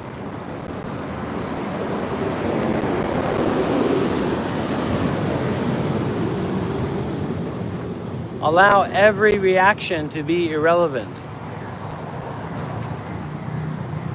Allow every experience to be irrelevant. I have no idea where I'm going. I have no idea where I am. Luckily, this is not an idea. This is not idea-based. This is just walking.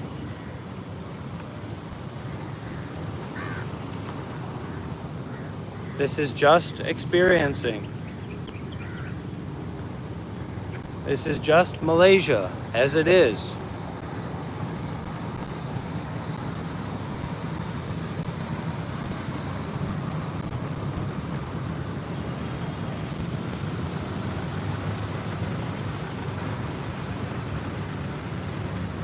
In the now.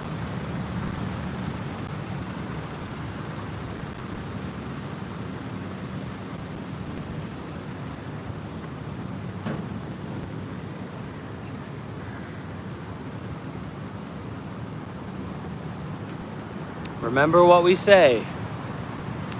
I have arrived. I am home in the here and in the now. I have arrived. I am home in the here and in the now. In the ultimate, I dwell.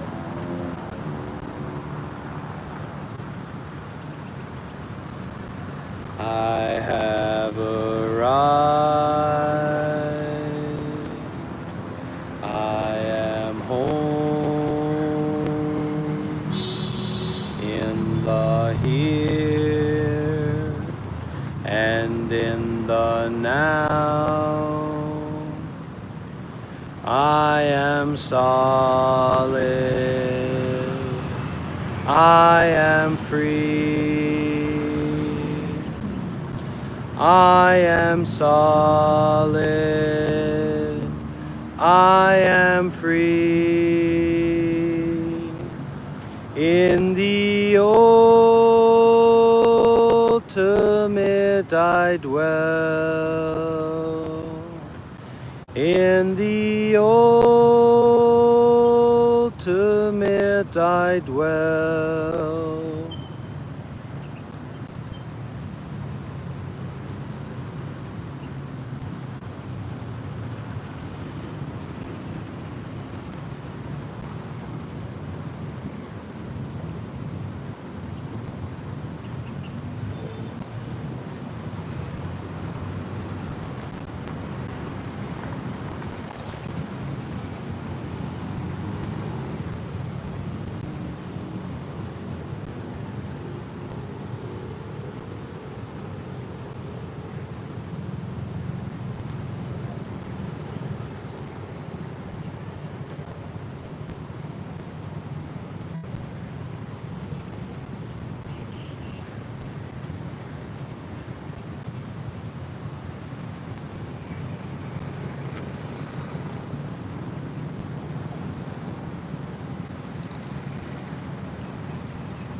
What do you mean?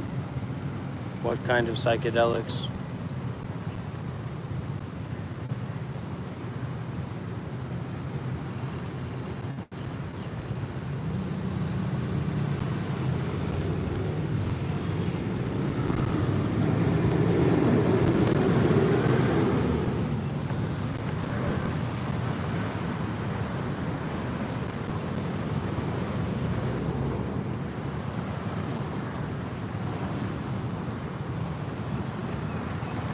We can learn.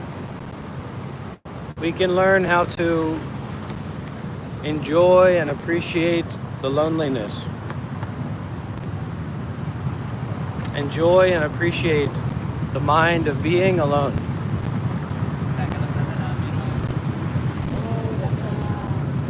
That is a powerful mind. The mind of being alone.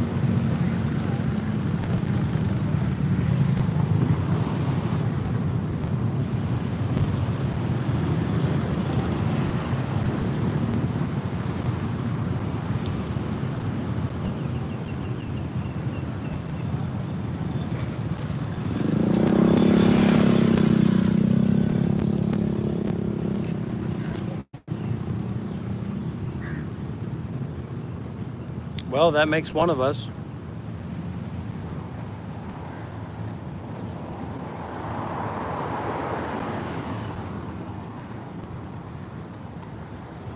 There's not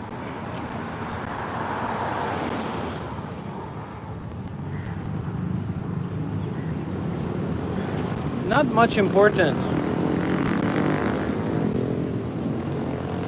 in being like finding out how inauthentic we can be, because that's a very normie thing to do. That's what everybody's doing. It's like you've been so tricked, you've been so conned, you've been so manipulated by a culture of inauthenticity and a culture of selfishness that you've began to believe that inauthenticity is something unique to you. But in fact, it's just the nature of advertising. It's just the nature of, being an influencer,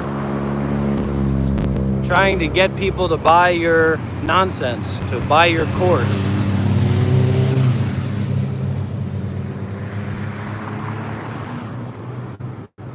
Really, we're looking for intimacy. We're looking for connection.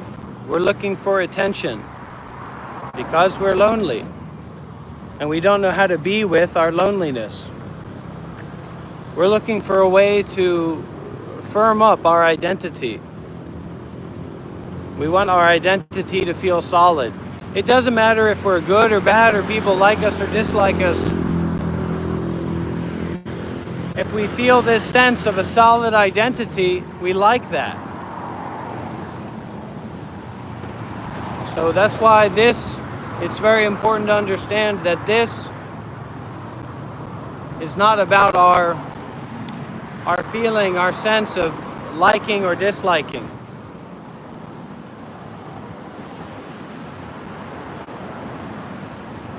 It's just not that important if you like or you don't like.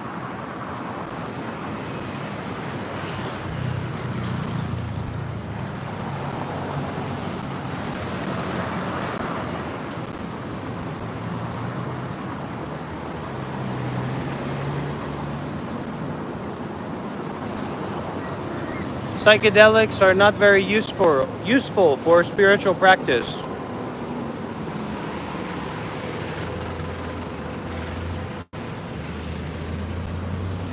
For most people, for basically everyone. Not very useful.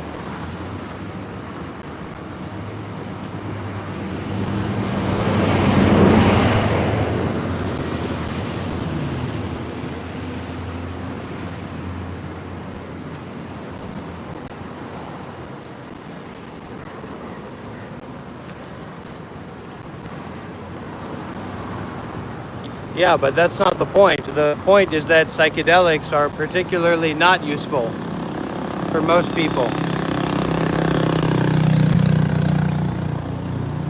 It just perpetuates your desire,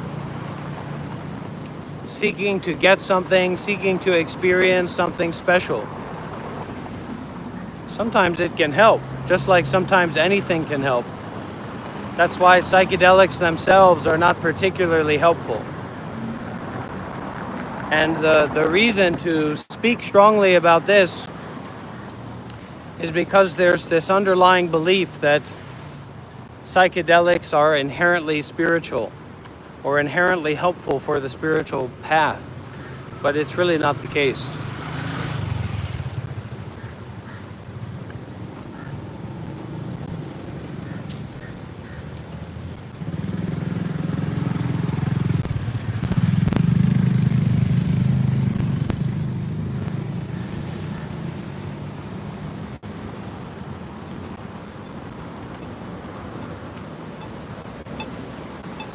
No, I can't explain that. That's not my specialty.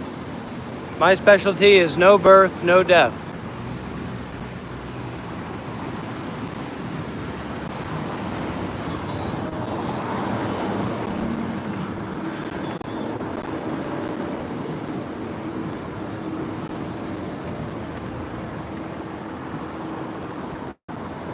Birth is an illusion. Death is an illusion.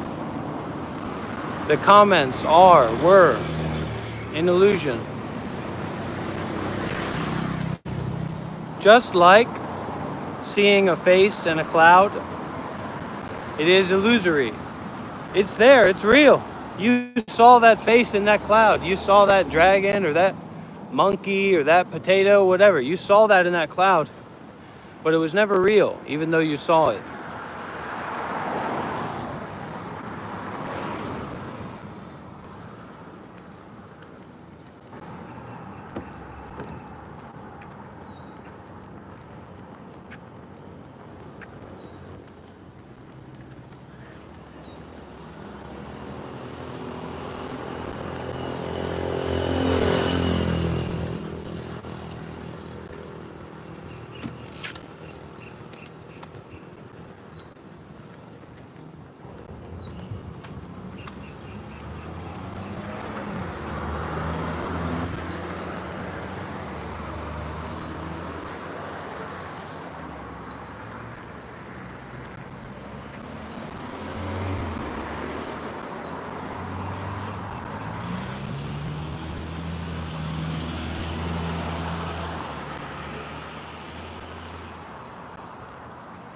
Nothing. Nothing makes anything real. The confusion here is on this idea of things. It's easy to detach from things when we understand that things are unreal. What do I mean by that? I mean that it's just an appearance. The separation is just an appearance. It's like a fixation, or it's like a thought that you hold on to. Where is that thought when you're not holding on to it? Where is that thing when you can't see it, when you can't hear it, when you can't feel it?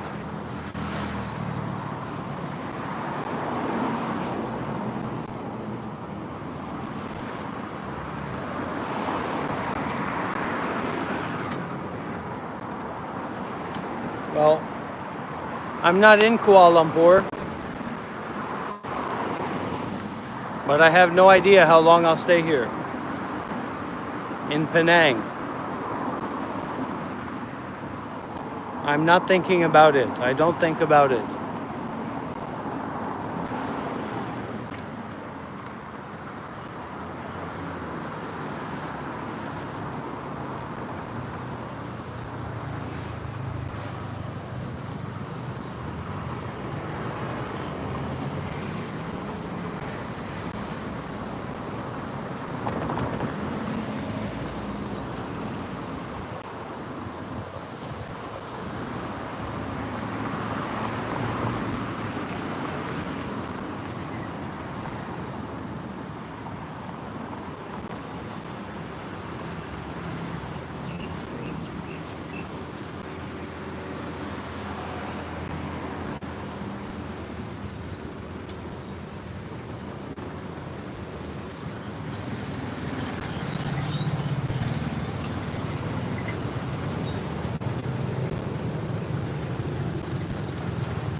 Back and forth, back and forth, back and forth. This thought and that thought.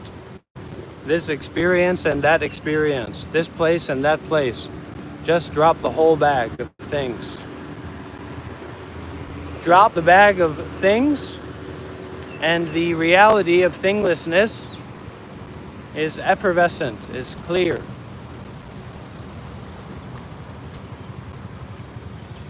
So we have to develop a faith in thinglessness. Develop a faith in the clarity of no things.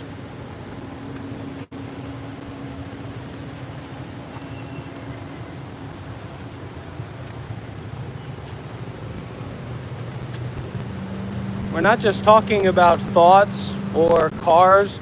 So also what's being said here is that the sensations of heat, the feeling of sweat, the prickly tension in the shoulder, in the back, that's just as much real as a car is real.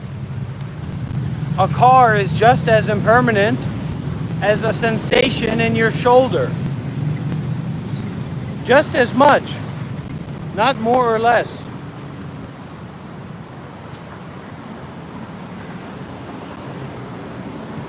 But we don't realize that.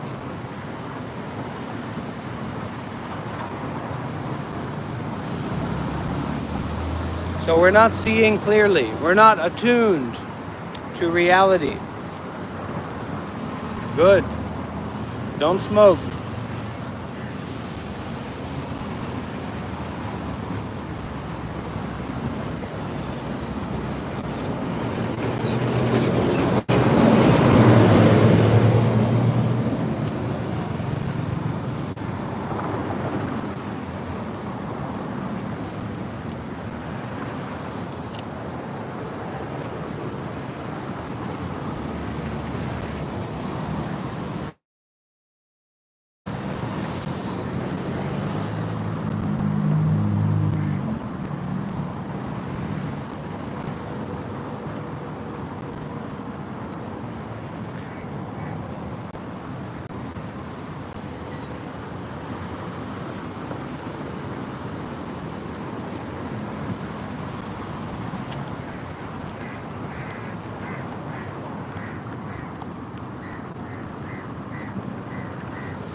Nobody achieves enlightenment.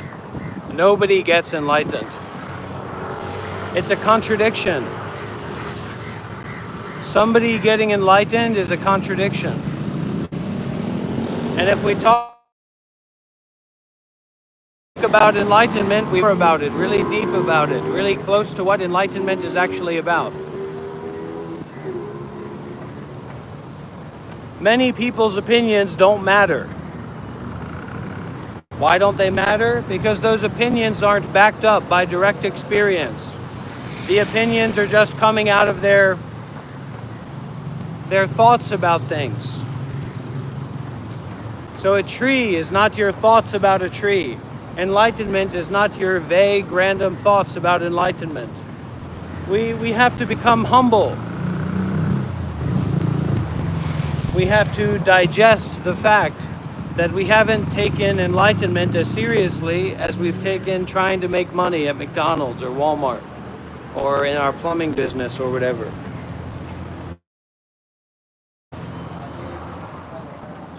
Amitofo. Amitofo. Namo Guanxin Pusa. Are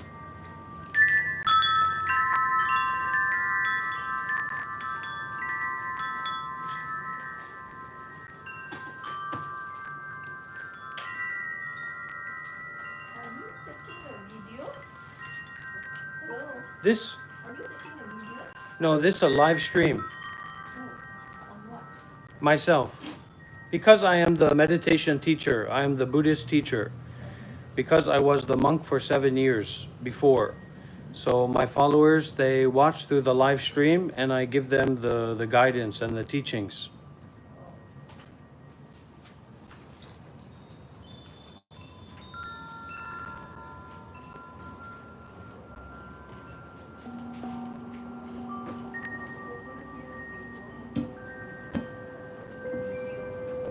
You don't do live streaming here? Yeah. Okay, well, I don't want to bother you.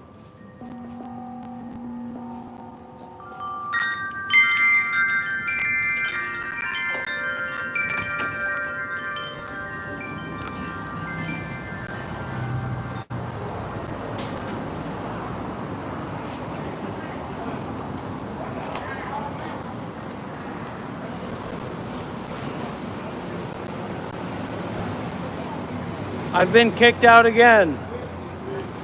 I've been thrown out on the streets because of my choices to do good deeds without limits.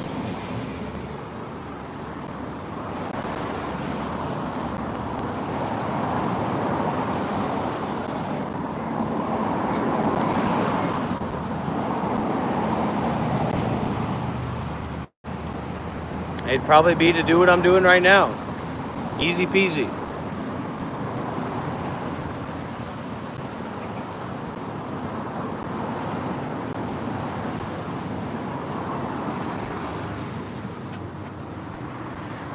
The problem in our strong self position, and this is not, actually it's not to insult anyone, because unless you get the stream entry, unless you get the first stage of enlightenment, you have a very strong attachment to rites and rituals. Those rites and rituals actually don't lead you anywhere special. They're not really important. But you believe in rites and rituals, meaning that you believe a certain kind of rules and regulations are important for themselves, for their own sake. Or you feel like a particular pathway to get to a particular destination is particularly valuable for its own sake. When you get the first stage of enlightenment, then you don't have attachment to rites and rituals. You're not in a comatose state of your views and opinions and ideas about reality. You've kind of broken out. You've broken out of that situation. So we can all aspire to break out of that view of attachment to rites and rituals. We can do them, we can use them. Just like the woman, I went into that Buddhist shop, and that woman said, you know, we don't really do live streaming here. I don't need to fight her because of that. I can just say, okay, no problem. So detachment is not rejection. Detachment is not conflict based. It's just freedom based.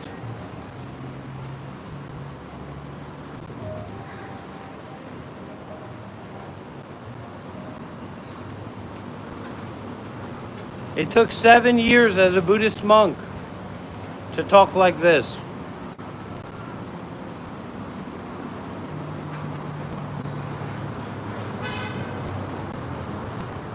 And look at this man.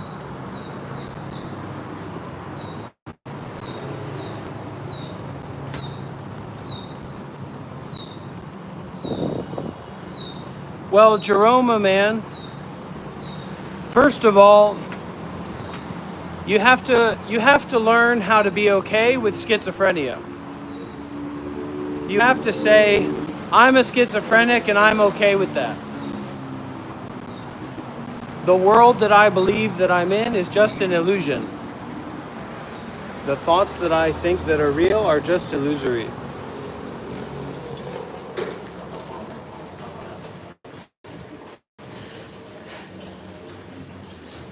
Thank you so much. I think maybe you still have the food? You cooked the food here?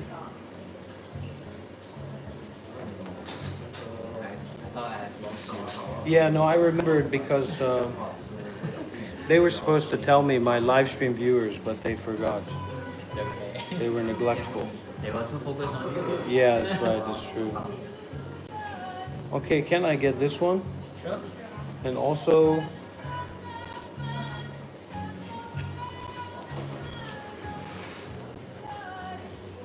this one. Of course. Yeah.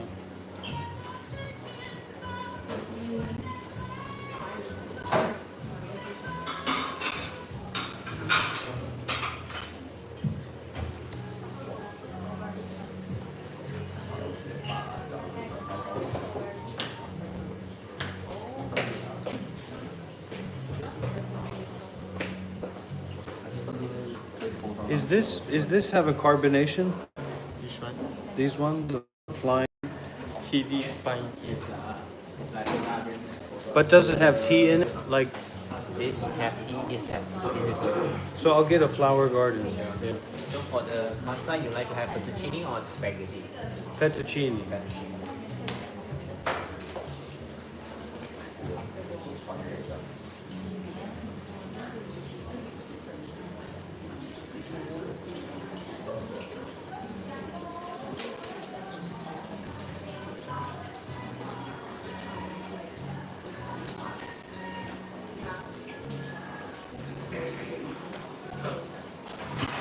I subscribe to Yo Mama.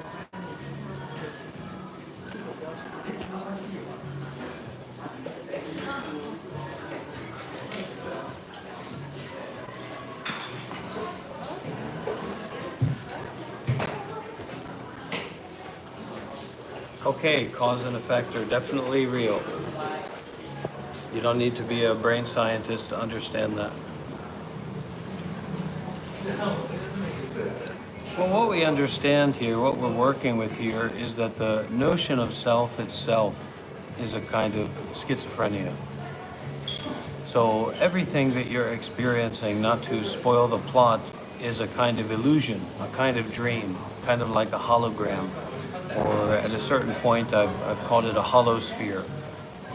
And the basic operating principles of this dream or this illusion is the notion of a self, the notion of a separation, the notion of the possibility of some kind of real true story, or the notion of the possibility to understand the subtlety of cause and effect in each moment, which doesn't allow us to have this sense of openness.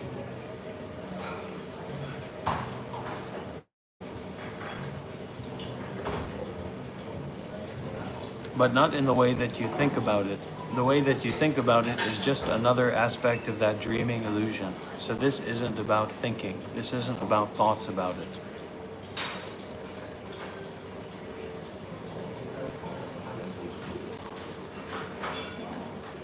So how people act towards me, or how people act in this situation, how I act outwardly, is an expression of how I act within my own mind towards myself. So when people act out negatively or aggressively or have certain kind of weird things, it represents their own inner workings more so than it represents anything outside. There is no outside. There is no inside-outside duality. There's no such thing as that. It's just impossible. It's impossible for separation to exist. We've just become, as humans, we've become confused about that, but separation is impossible.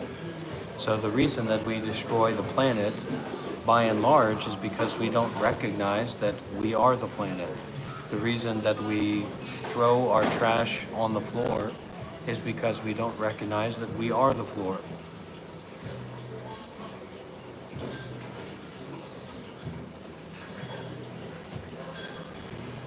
You're not in charge here. You're in my dojo. You're here to learn. You're here to practice.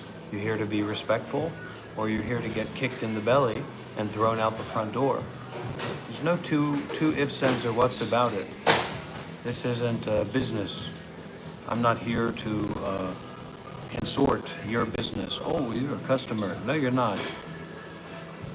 You're here to shut up and listen or get out.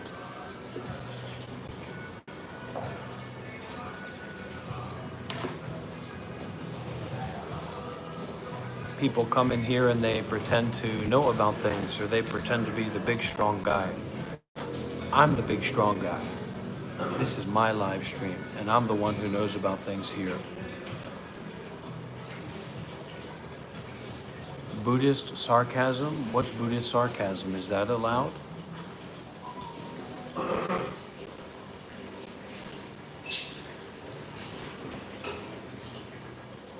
Remember, be generous, be descriptive. I'm giving you my whole body. I'm giving you my whole mind. I'm giving you my whole life, as much as I can right now. So when you say something, when you share something, share deeply, share specifically. The only person who can be disingenuous here is you. So take responsibility for this opportunity. Karma is just cause and effect. Cause and effect.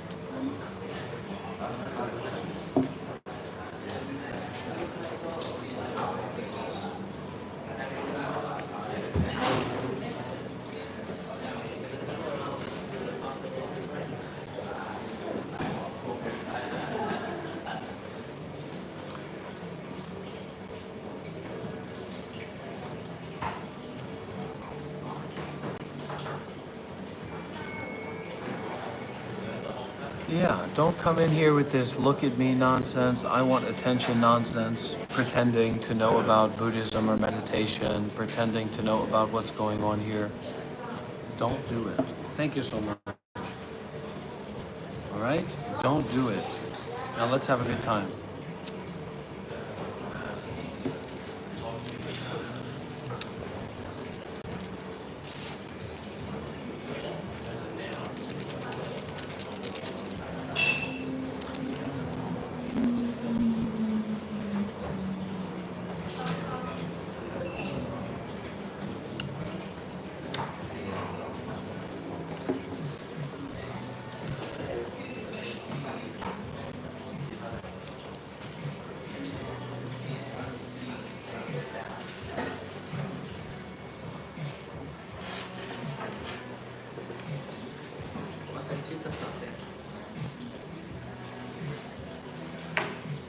I'm not going to allow pretenders to take over this live stream.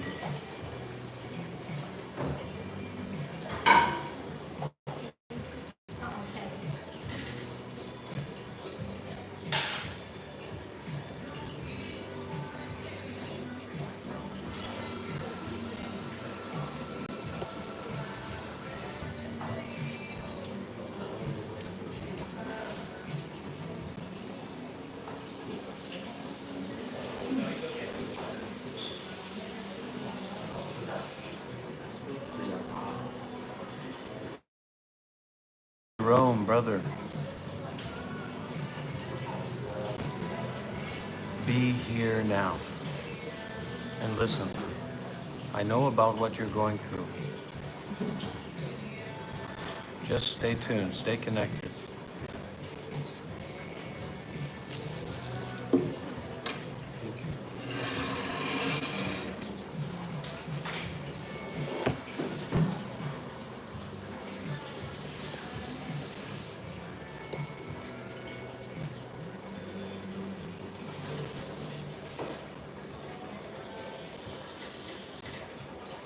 All right, all right, all right.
Thank you so much.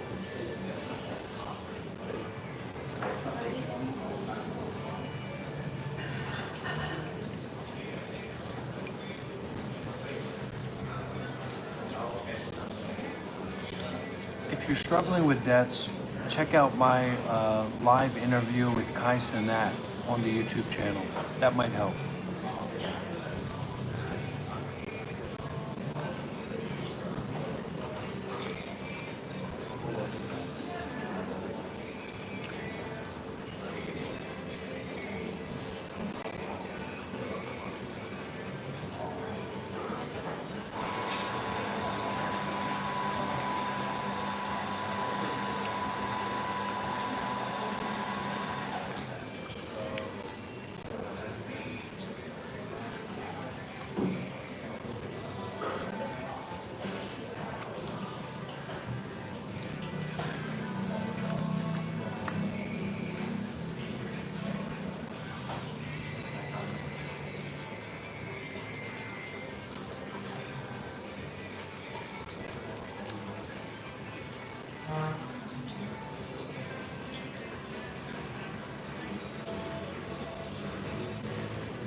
Just ignore it.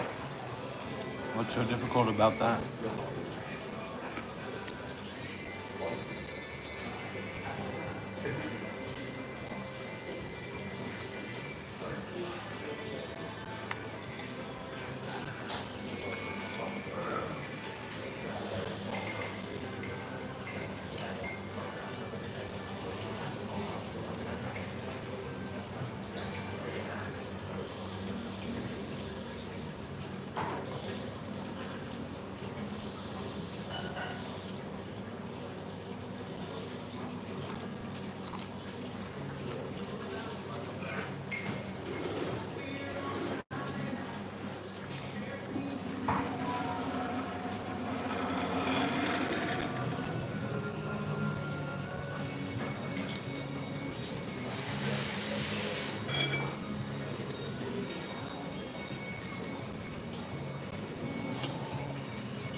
Stop giving so much importance to what you want. If you do something, just do it. If you don't do something, just don't do it. Stop adding on all these extra layers of fabrication and conceptuality on top of direct experience.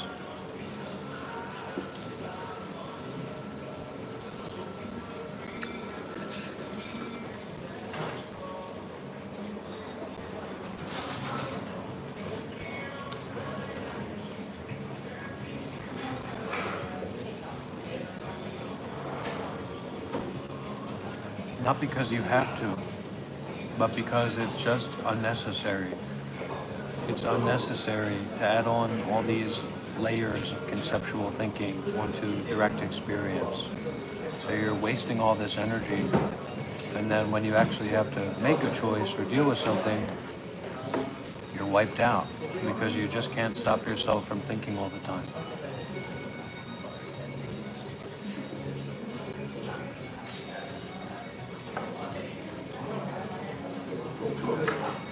Don't forget, this is my live stream, and I'm the real power man, and you're not in control here.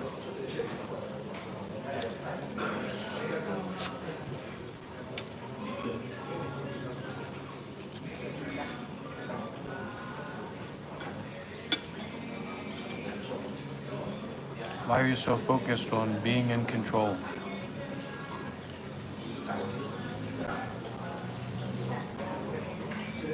Just relax.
I love you too. And I'm not going anywhere anytime soon.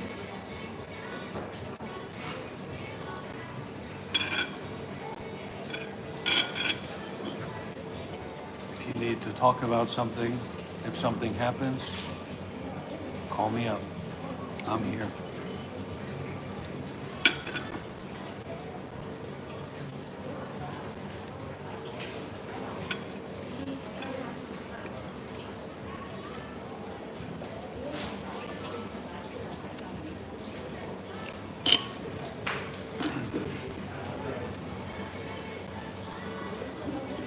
Remember what Dream said. Dream said, I wear a mask just to smile all the time.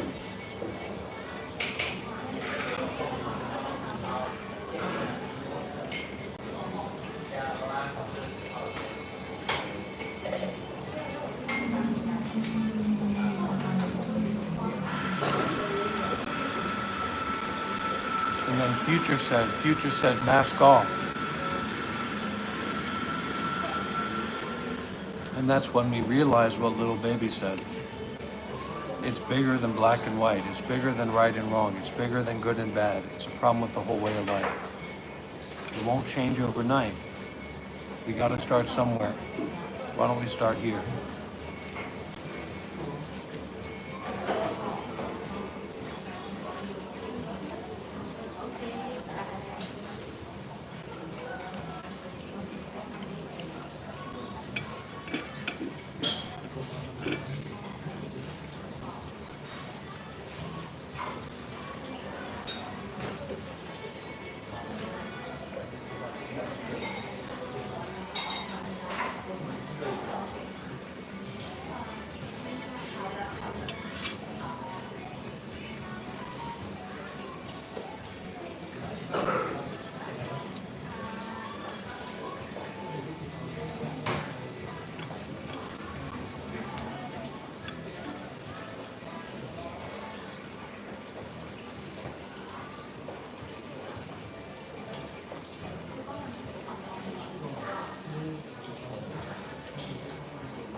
Friends on TikTok, it's time to go to the Mongolian cemetery. And you're welcome to join us for that trip on the YouTube channel. Monk Life Meditation YouTube channel.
Now, who's ready for the Mongolian cemetery field trip? Let's get some W's in the chat. Chat, who's ready to go for the Mongolian cemetery field trip? W's in the chat. Come on. Let's go. Come on, everybody. Who's ready for the Mongolian field trip? The Mongolian cemetery field trip. Are you ready? I can't hear you. Are you ready? Let's go.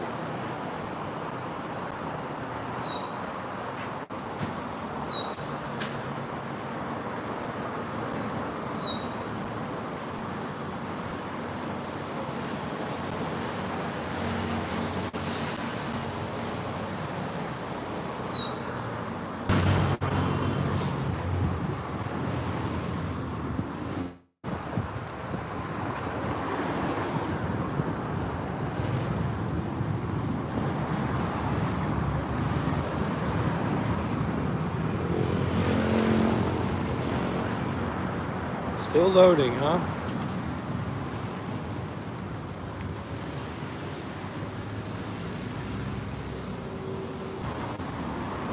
No, it's okay.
One coconut.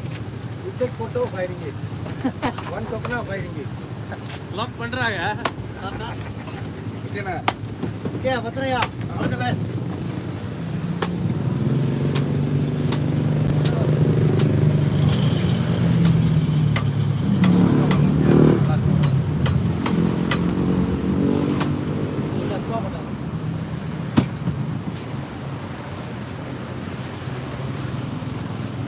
That's it? Stick and inside. Okay. Yeah.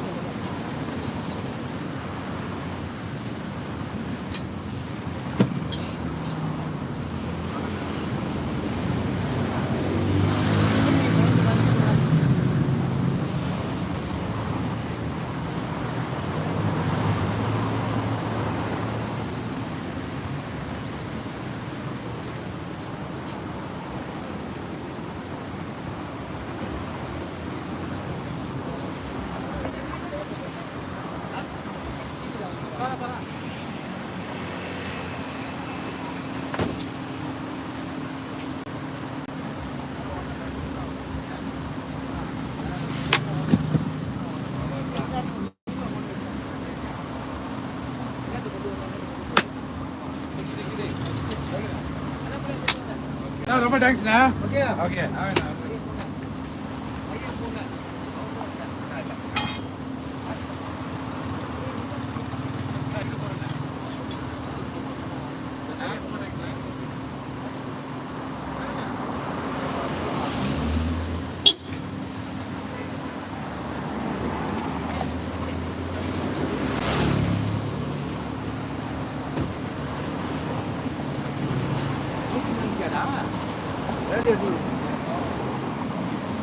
போது வந்துருச்சு சின்னது சின்னதுலாம் ஒன்று ஒரு கண்ணு 2 கண்ணு 3 கண்ணு 7 வந்து கணக்கு பண்ணலாம் சொல்லுங்க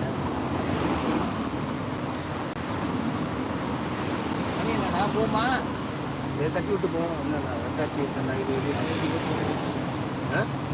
மணி 4 அடிக்க போது இன்னும் சாப்பிடலைங்க கேப்டன் போகிறான் பாரு அந்த போடுறீங்க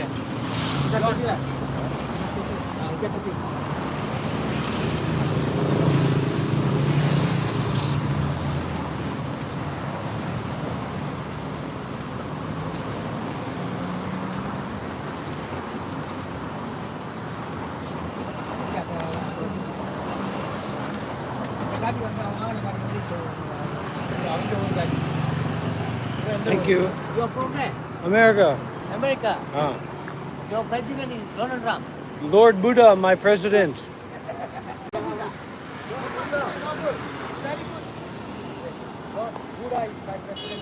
Buddha is my Lord Buddha.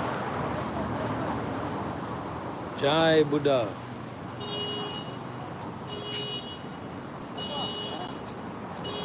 Go to the recline Buddha. No. You go to the recline Buddha. There. No, I don't go there. Recline Buddha. I go there. home. Huh? I go home. You say recline Buddha, your guru, you don't want to see your guru. Yes, walk 20 minutes, 10 minutes, 20 there. Oh, This no. one. I'm going to be the reclining Buddha. I'm going to go recline and be a Buddha. You better sleep in the Yes. left side. Yes. Okay?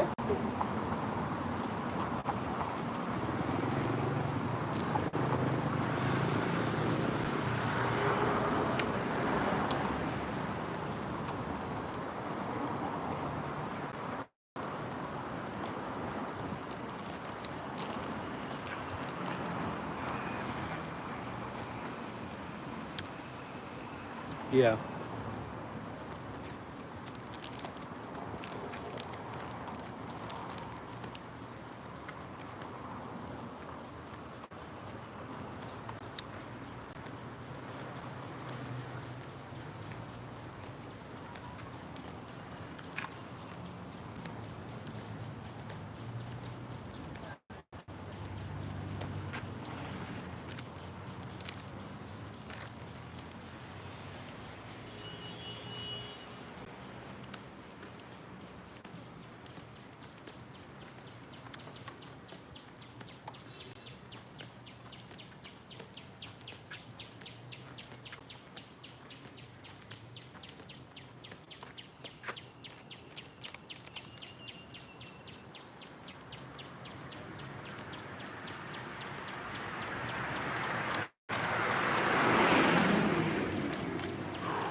Taum bekanze bekanze mahabekanze ranza samungate soa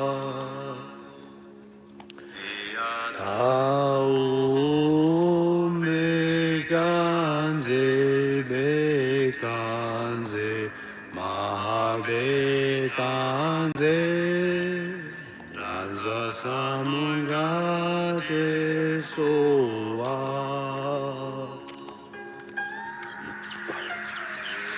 Taum bekanze bekanze mahabekanze ranza samungate soha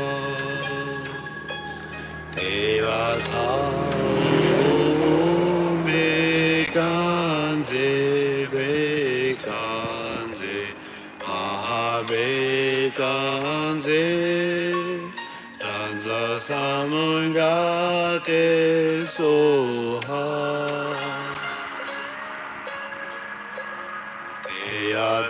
Taum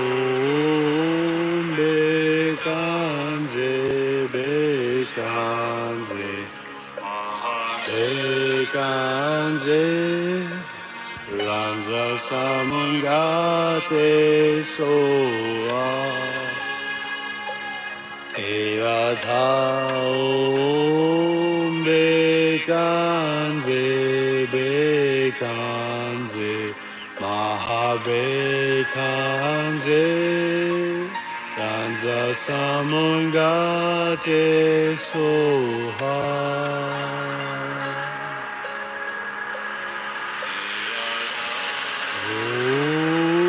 bekanze bekanze mahabekanze ranza samungate soha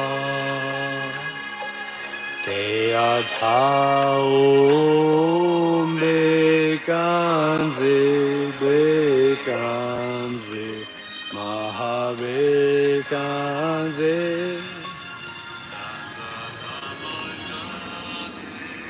soha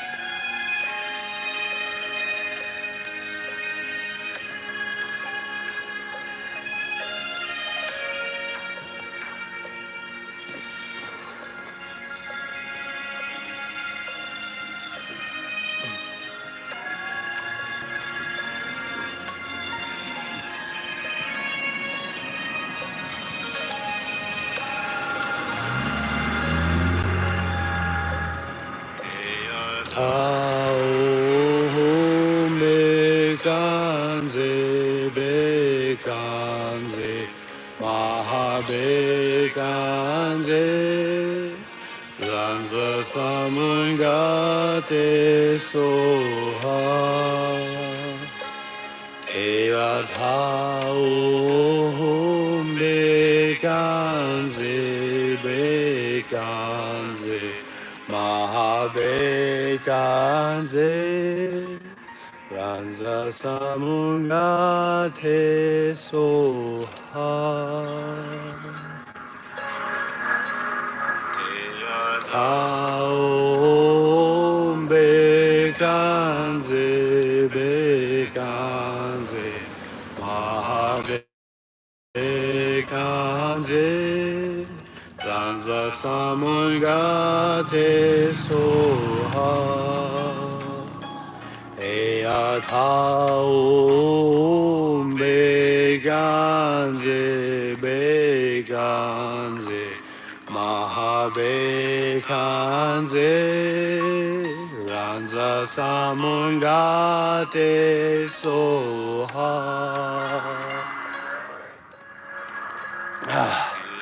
Taum bekanze Kanze Mahabe Kanze Ranza Samungate Soha Keatha Om Beganze Beganze Mahabe Kanze Ranza Samungate Soha Taum Bekanze Bekanze Mahabekanze Ranza Samungate Soha Teathaum Bekanze Bekanze Mahabekanze Ranza Samungate Soha.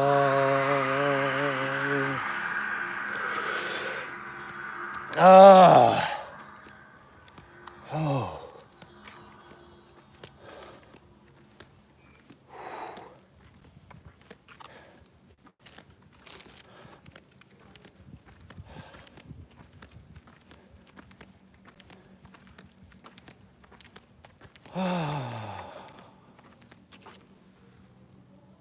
Well, here's the Mongolian graveyard.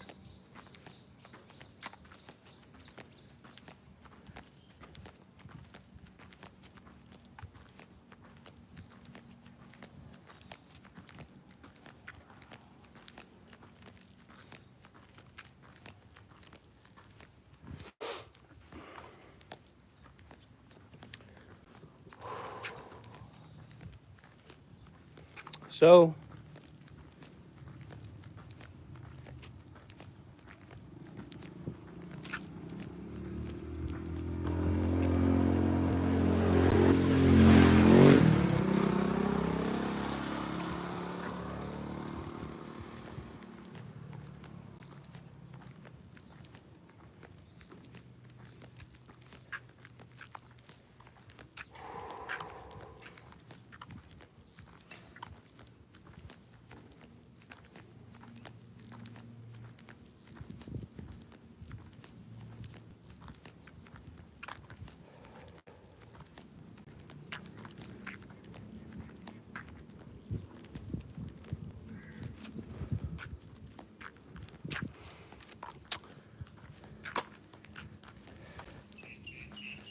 Takvam, one of these days,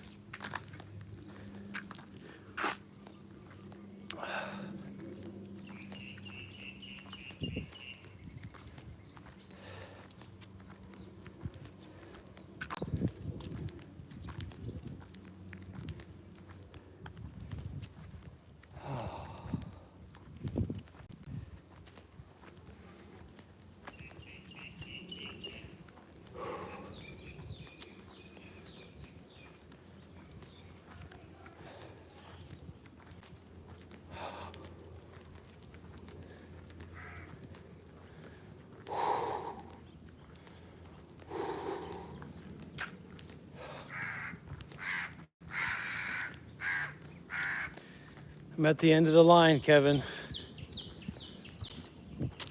The body's giving out on me. Frank, I got your validation right here, buddy.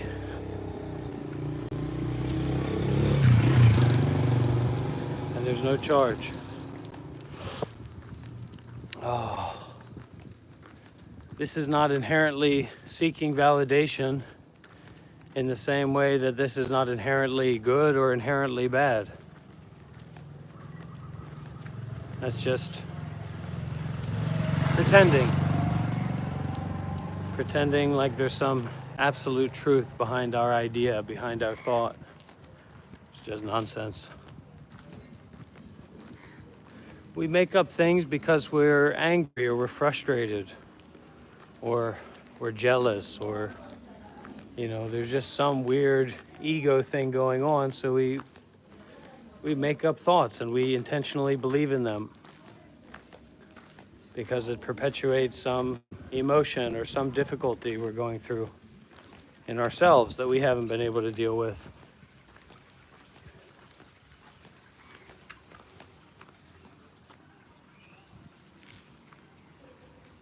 You're just jumping around. You have to calm down. You have to settle in before you can look closely. It's kind of like if we try to be a scientist and we try to do an experiment. If you can't remove your biases, if you can't clean up that experimentation room, then your experiment is just, it's not a good experience. It's not good science. So good science for the mind means that we relax, we settle, we drop unnecessary complication, and we look closely. We don't just throw around words and statements about other people and who they are. I mean, look, we're all human beings. We're all in this together. Like right now, my shoulders are killing me. My legs are tired. It's hot as all hell. My mind's a little bit tired. My body's a little bit tired. So I'm just a human being walking upwards into the Mongolian graveyard. And you too, you're a human being. And I'll be honest, what Frank said, it motivated me. It inspired me because it's like how easily we believe in the bullshit that we make up, or how easily we believe in the bullshit that other people make up. We're stuck and trapped in believing in all these things and stories and ideas that don't benefit us, that aren't kind, that aren't realistic. And we don't have to be that way. So it's like we can overcome tiredness. We can overcome greediness. We can overcome, how we label this situation as being absolutely good or absolutely bad. It's just nonsense. This is what it is. And each and every one of us, as much as we want to show up here and look deeply, then we can have something to say about what it is. But, this is community building. This is about being together in closeness, like really being together. I have a lot of experience living in community. I was a monk for 7 years, so I know about being with others, sharing about things deeply. And I know also how people interact online. Not very authentic, trolling, disingenuous. But really, real eyes see real eyes. So I don't have to prove anything here. I don't have to try to pretend or to convince other people. As much as other people have real eyes, they will see my real eyes. They will see that I'm for real. The Mongolian graveyard. I told you we'd get here. I told you we'd get here. W's in the chat, everybody. I told you we'd get here. I told you. The Mongolian graveyard. Yes. We made it. Big W's in the chat, everybody. I was going to give up. Honestly, I was about to give up. I was going to say, look, maybe the real Mongolian graveyard was the friends that we made along the way. That's what I was going to say. I was going to look right into this camera and I was going to say that the real Mongolian graveyard was the friends that we made along the way. But we're back, baby. Frank, you touched something in me. You arose something in me. You arose bodhicitta in me. To wake up. To be beyond delusions. To be beyond stuckness. We make up these bullshit judgments and thoughts about others or ourselves. And we say, oh, I need to give up. I need to take a rest. Or this person's a jerk. This person's hiding. We just make up all this bullshit that doesn't have, first of all, it doesn't have anything to do with what we actually know or what we actually experience. And second of all, why are we involved to begin with? It's because our ego's out of control and we want to find some situation where we can make a judgment, some situation where we can get a reaction out of somebody, so we can be seen, so we can have an impact. But oftentimes that impact is negative. You got a reaction out of me, buddy. You awoke my bodhicitta. Now it's you and me in the Mongolian graveyard, one-on-one, and everybody here, one-on-one together. You woke me up, Frank. You woke me up. Really, I was very tired, but Frank, you shared that energy with me. Thank you. And I wish I could share some of this coconut water with you, but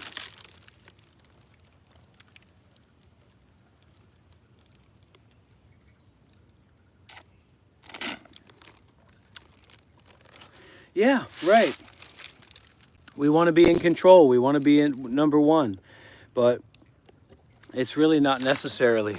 Huggy Bear, I'm going to act my foot up your ass if you don't skedaddle out of here with your bullshit. Talking about what monks do and what monks don't do. I'm going to show you what it feels like to have a former monk's foot up your ass if you don't skedaddle out of here. Okay?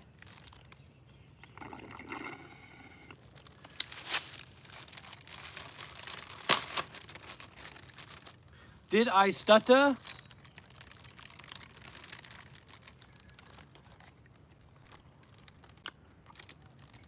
Buddy, you and me, Daytona Beach, Christmas Eve, December 2025, former monk versus random commenter on a YouTube channel. Get out of here with your fakeness, with your phoniness, before I get you out of here with my muscles and my power. I'm the real power man here, Huggy Bear. You want a hug? I got a hug for you right here. Here's your hug, here's your bear. And here's the forehead of a former Buddhist monk of 7 years.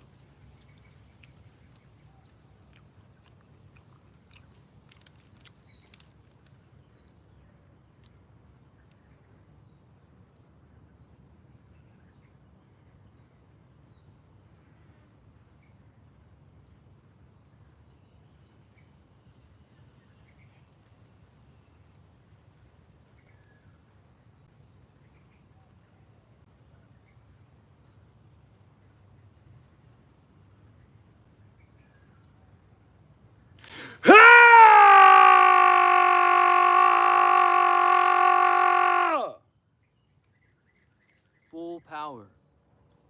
100%. The silence is in the noise. You better watch out. If you're here for a moment, I'll reach you as deeply as I can. I'll do whatever I can to wake you up out of that slumber.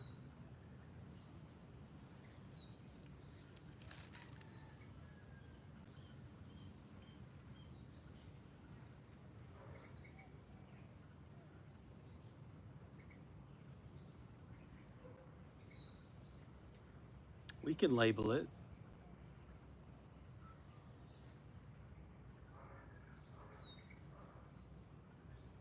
We can try to put it into a box and put a label on it. This is a good guy. This is a bad guy. This is a smart guy. This is a stupid guy. This is what it means to be sane. This is what it means to be crazy.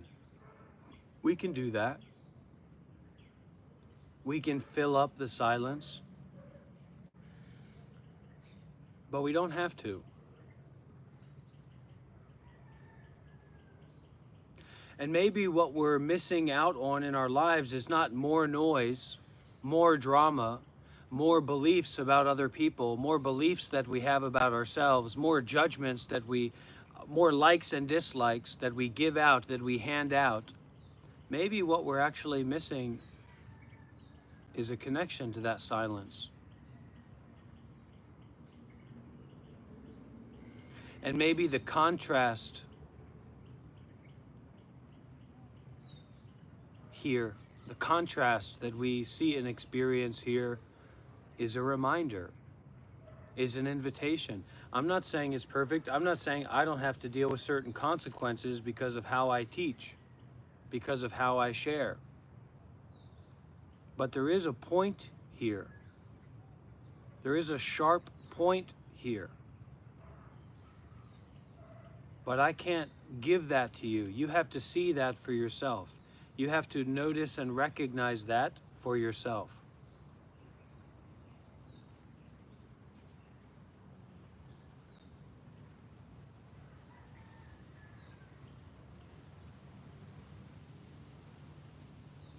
I don't know about you, but I can really hear it. I can hear the silence. I can feel the silence. There's a reality to it. And so what am I supposed to believe?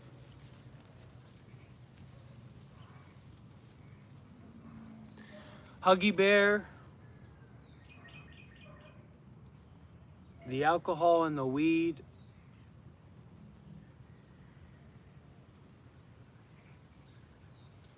I'd rather sneeze.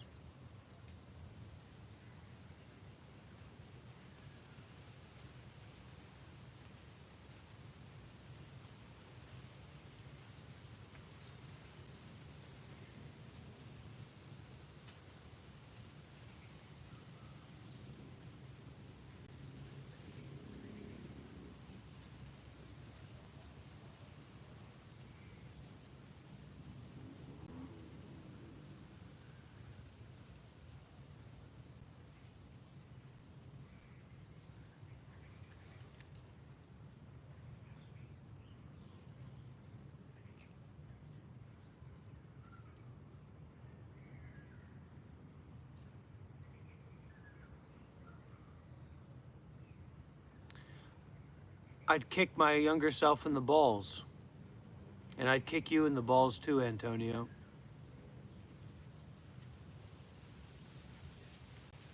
%, JT.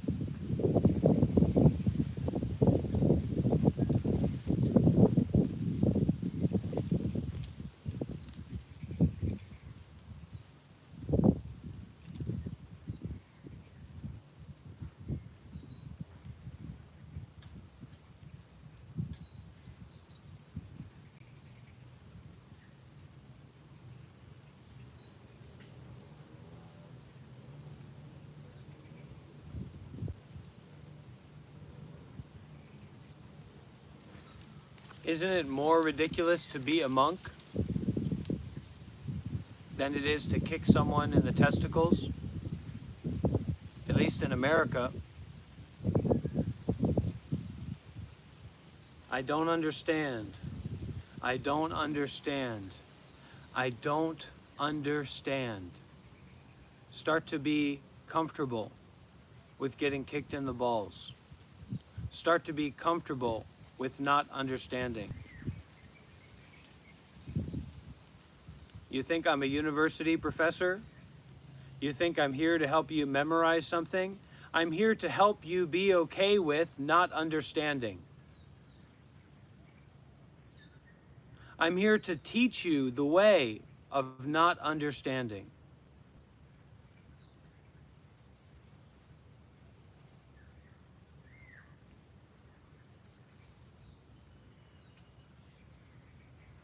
You are in the danger zone.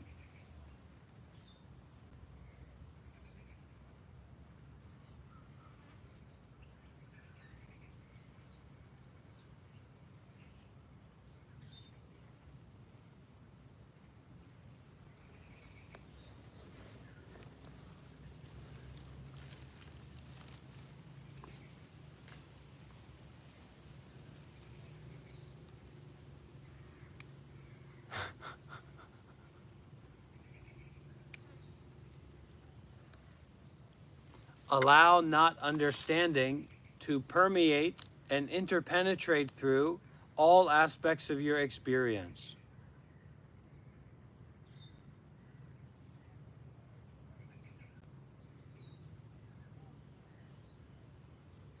Not thinking, not sleeping, not drowsy, not disassociating, fully aware, fully not thinking, fully experiencing everything as it is, not as it appears to be.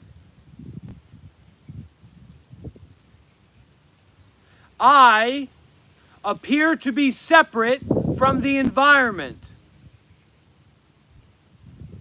And yet, there is no I separate from the environment. The gravity, the oxygen, the clouds, the sky, the earth, the atmosphere contain and nourish me. I inter-am with everything. This is the nature of interbeing. We inter-are with everything.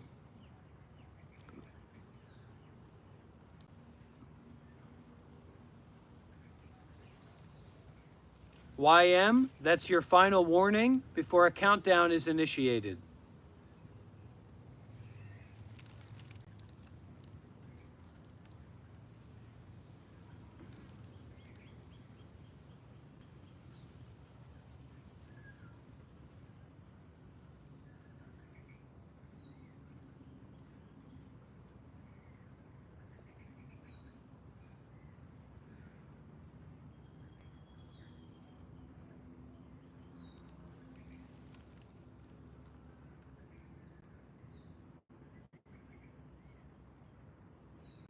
Relax. Let yourself be at a low point. Low points are part of high points. No high, no low. Let yourself be low. Let yourself be a loser. Let yourself fall apart.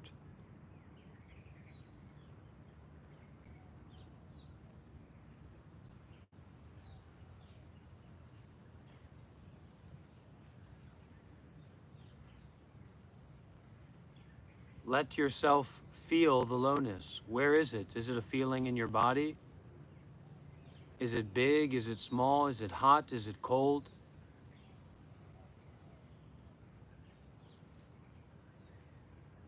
Feel it. Don't try to avoid it. And practice kindness with that willingness to feel it.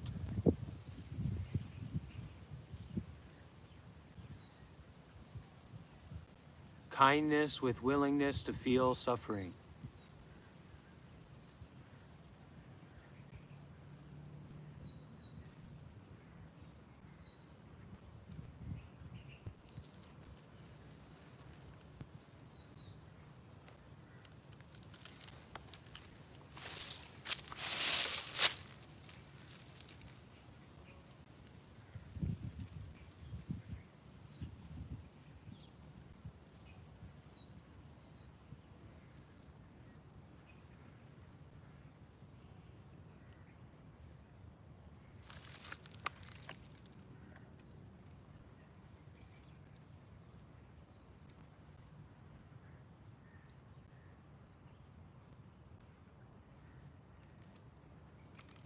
That's A-okay with me, Antonio.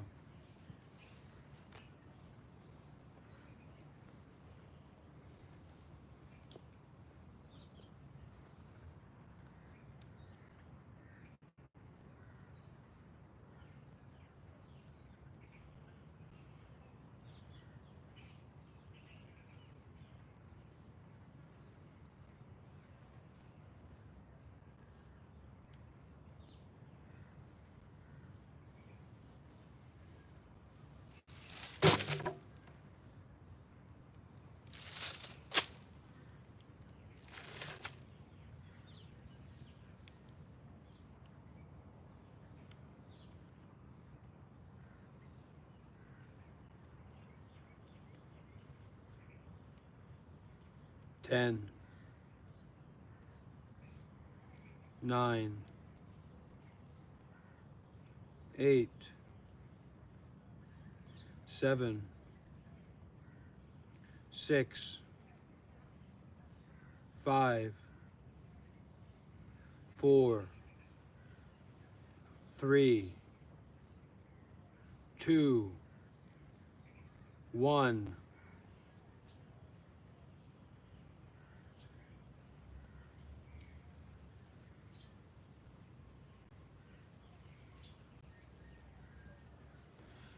Kamehameha.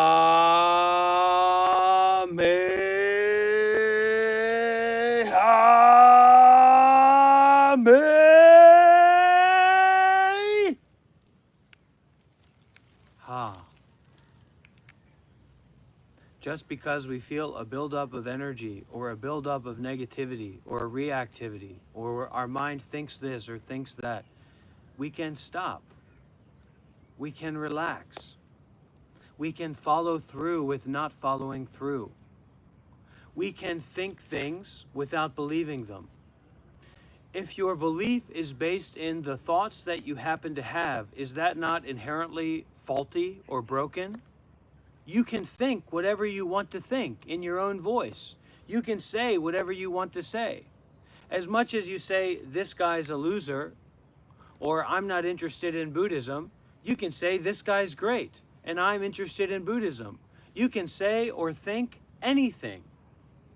So if your rule for what is true is just, I had thought that, and I had believeth that, and now I'm going to act as if that's true inherently, then there is a flaw in your design. Because you can think anything. Is that true or not true? Can you think anything or no?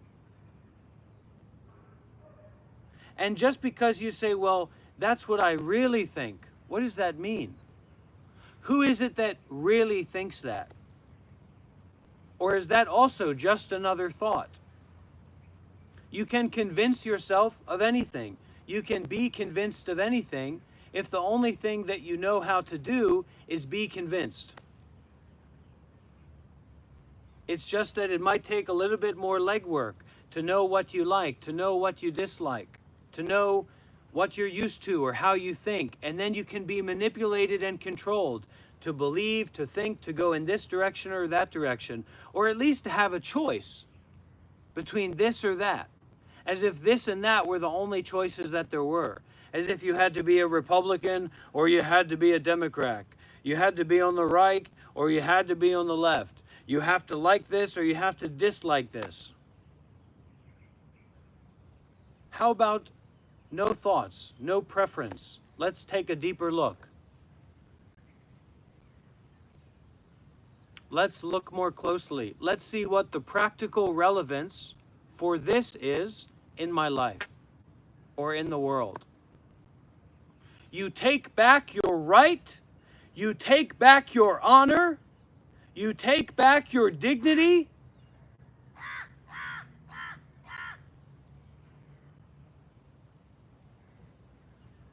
To be free from the tyranny of thinking.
Relax.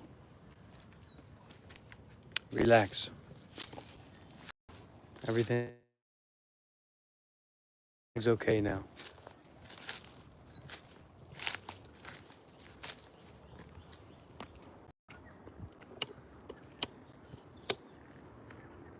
Everything's just going to be a-okay now.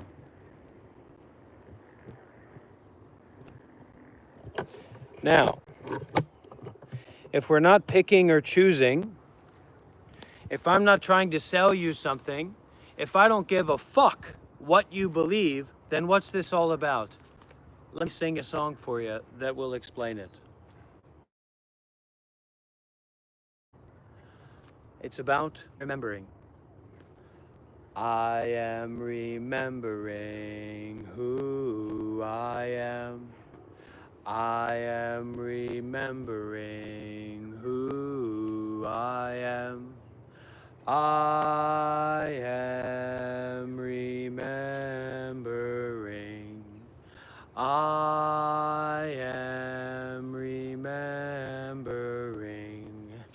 I am remembering who I am. I am remembering who I am. I am remembering. I am remembering. Now, what does this fucking mean? It means that who I really am is nowhere if not right here and right now. I'm in the graveyard. I like this. I don't like that. Jippy jabby woopa wabba tabba tabba da da da da. Shut your mouth. Shut up your mind. Shut up your brain. No more thinking. That's who I really am. Free from thinking. Free from the tyranny of non-stop, compulsive, complicated thoughts. Free, awake, aware. Here I am.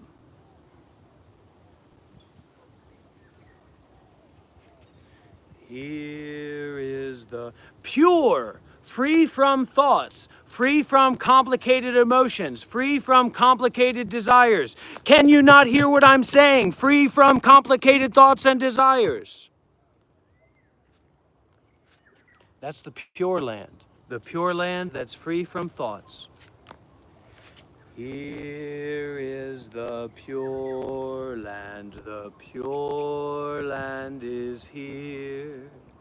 I smile in mindfulness and dwell in the present moment.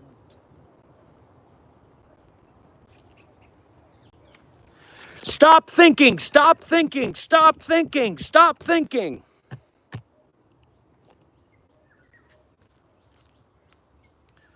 Now, how can we do that? How can we stop thinking?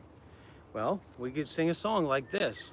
I don't sing songs. I'm toxic and I eat Cheetos and watch porn, and that's what real boys do, and that's what really is what's real. I don't sing songs like that. I ride a bicycle. No. We do sing songs like this because we know the tyranny of the alcoholics.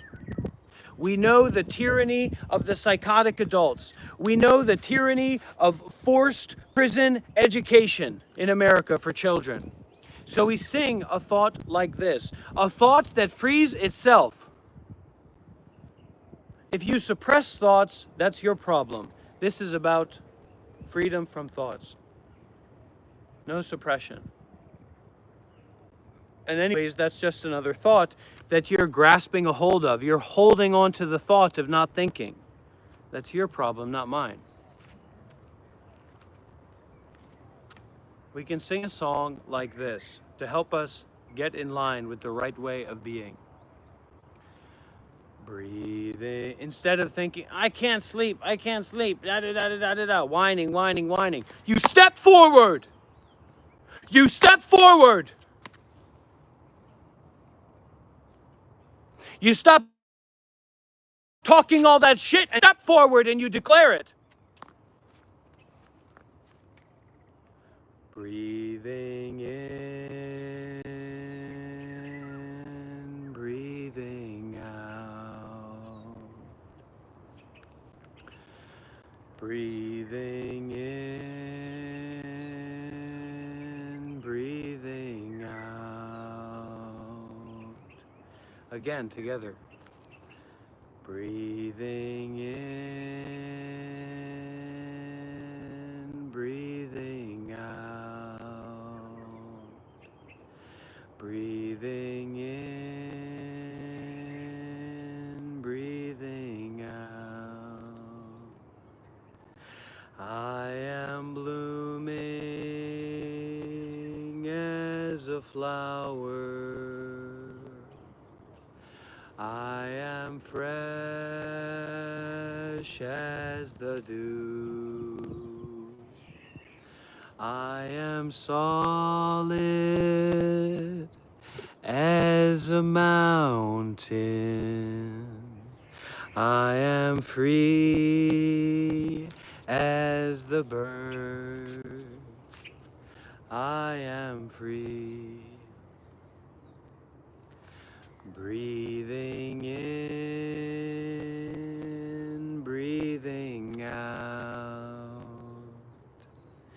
Breathing in, breathing out. I am water reflecting what is real, what is true. And I feel there is space deep inside of me. I am free, I am free, I am free.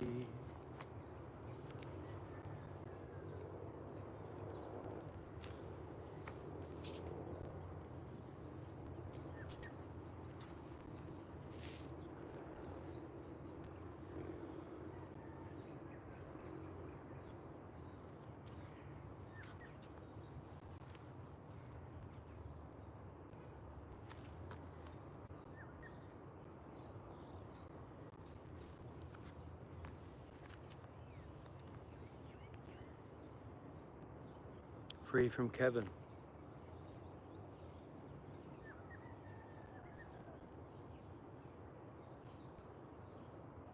Free from Rob. Free from non-stop complicated thinking about my and others' identities. That they're good or bad, or beautiful or ugly, or right or wrong, or anything at all. Free from attachment to thoughts, so that I can see the tree as it is, so that I can hear the bird song as it is. The bird song isn't good or bad. The bird song isn't right or wrong. The bird song is an emanation of natural truth that does not rely upon thoughts.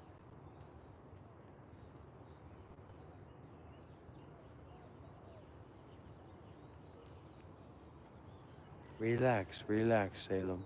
I'll take care of it.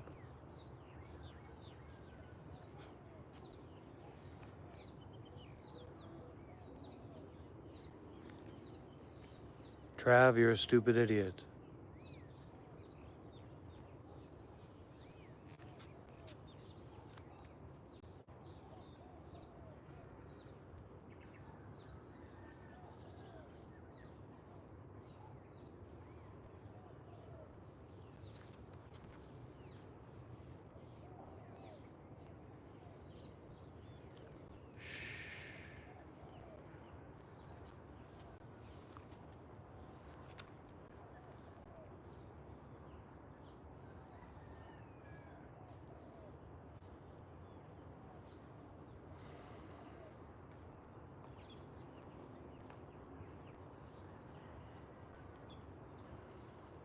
Then what are you, Trav?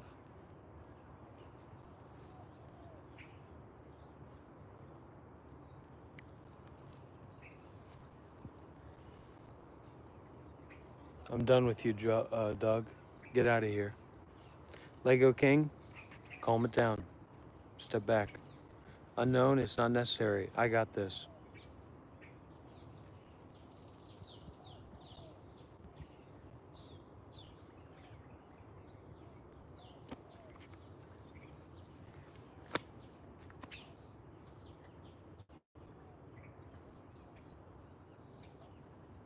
Trav, age, sex, location.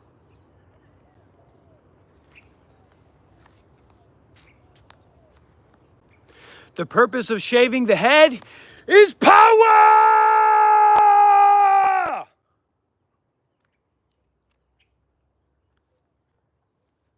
Member one, keep an eye out.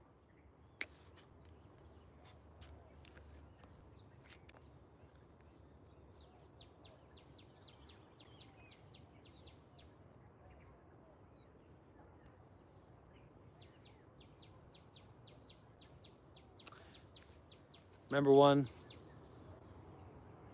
why don't you go and be a friend to yourself very deeply?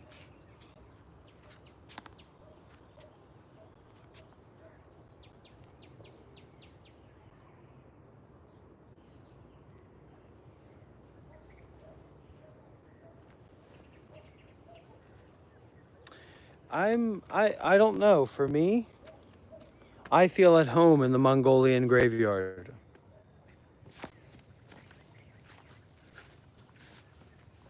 I invite spirits, I invite good and bad phenomena to come and take refuge in my practice of mindfulness and detachment.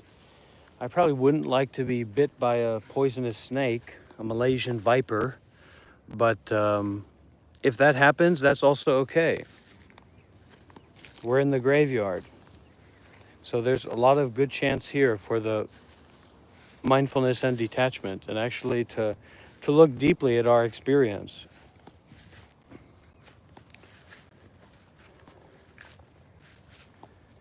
You guys ever see the meme or the story where there's the kid in the classroom and he comes up to the teacher and he says, this is probably going to be like a 60% rendition. All you do is hand out packets, and some of the kids here, they don't learn like that. Do your job. So this is my classroom. Unfiltered, unrestricted, free to do legally and illegally. Welcome to my classroom. I'm the teacher. This is my school. I'll teach whatever I want to teach. The kids can come and go as they like. You think this is going to be another YouTube short? Meh, meh, meh, meh. I'll get a hold of you!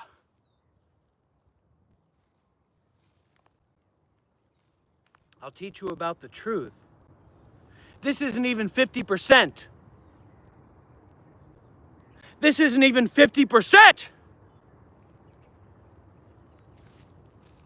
You're swiping along, swiping. Ah! Snap into a Kit Kat. Snap into 7 years of experience as a Buddhist monk.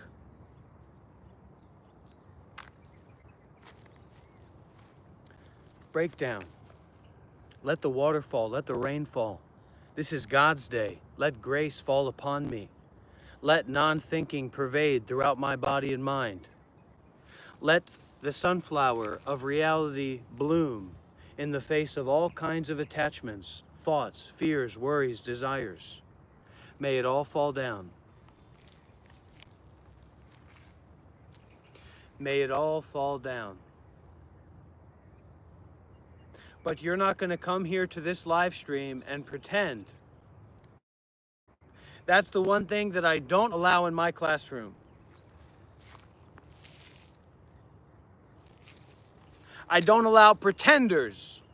I don't care if you're 40, 30, 50, 60, 70, I don't care who you are. I don't allow pretenders. I don't allow fakers. I don't allow fronters. I don't allow bluffers. You can take your front and your bluff and your nonsense and your inauthenticity, and you can take it way over there to the city. But this is the graveyard.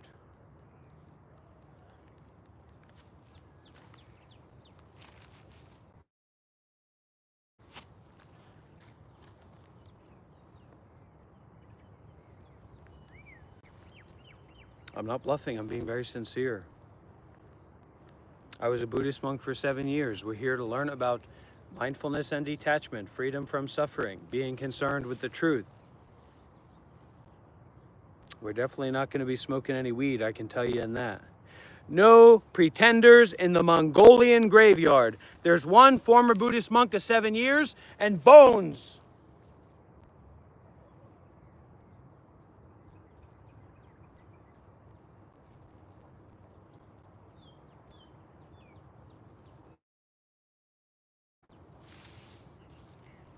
Everybody here is going to die.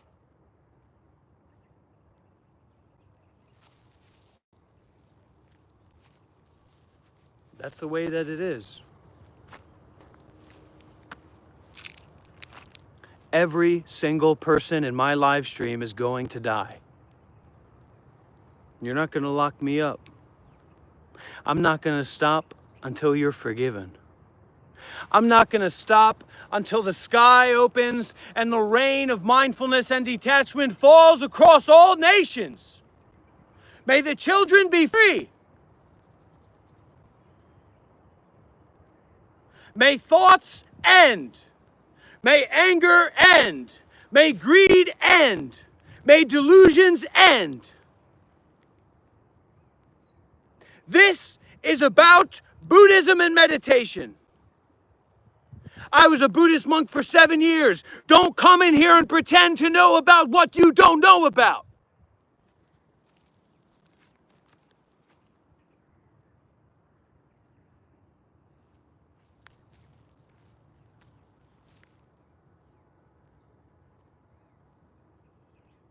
True love.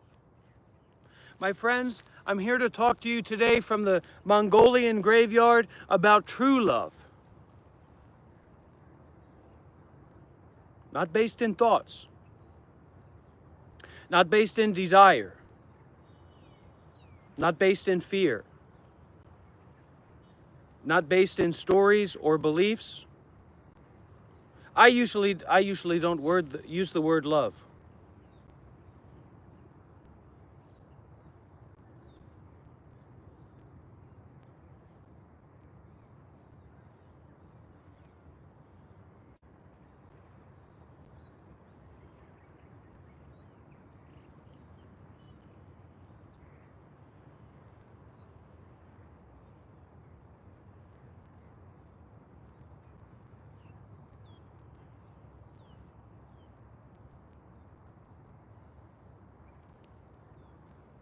I love you too, Ronnie, my sweet guy.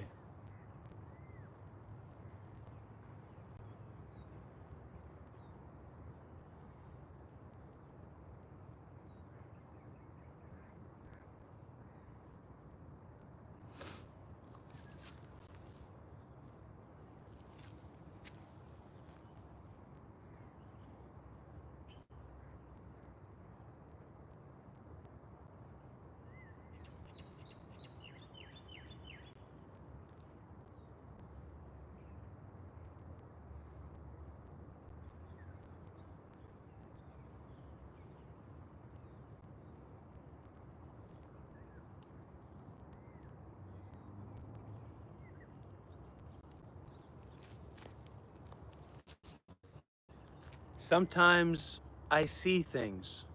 This is what I was talking about with everyone's a schizophrenic, everyone's psychotic, etc. Because I really mean this. Sometimes I see things. Sometimes I hear things like the drip drop of the rain. I'm not afraid of you!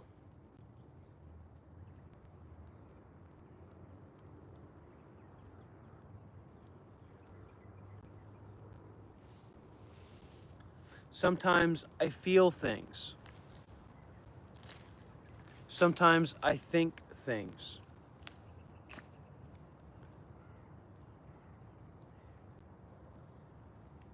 But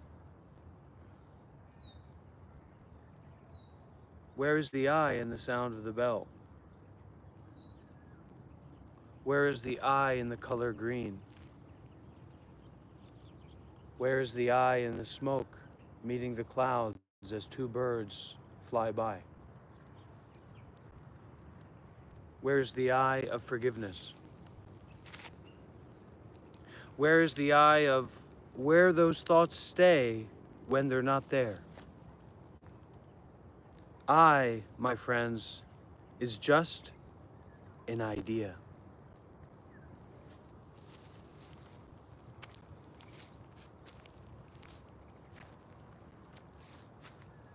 I've been thinking about something. Let's try that again.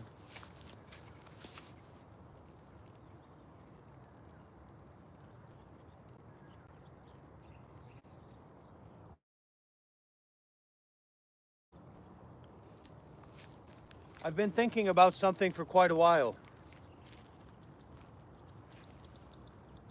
I've been thinking about thoughts.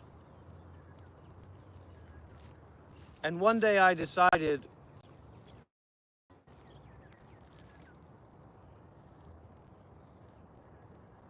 to wonder where those thoughts were coming from anyway.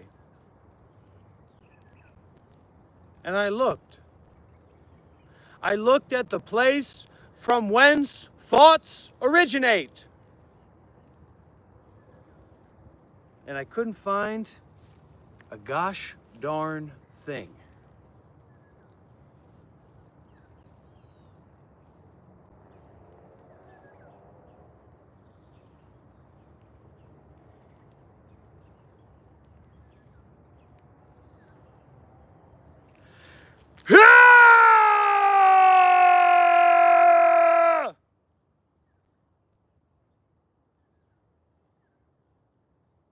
They want to put me in prison? Let them.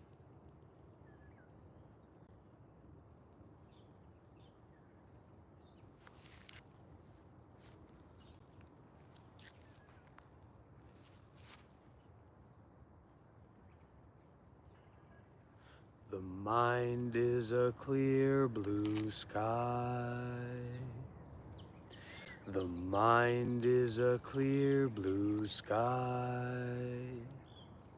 Clouds come, clouds go, but the mind is a clear blue sky. The mind is a clear blue sky. Thoughts come, thoughts go, but the mind is a clear blue sky. The mind is a clear blue sky. Worries come, worries go, but the mind is a clear blue sky. The mind is a clear blue sky. The mind is a clear blue sky.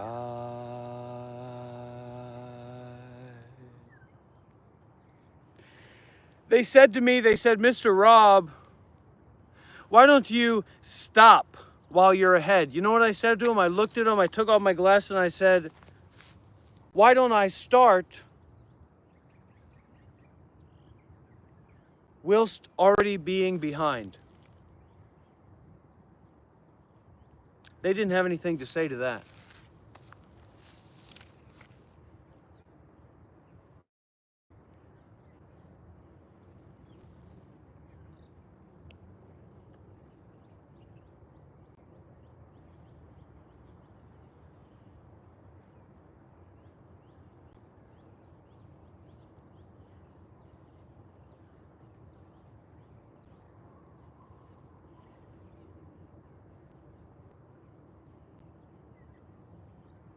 What if I'm wrong about all this?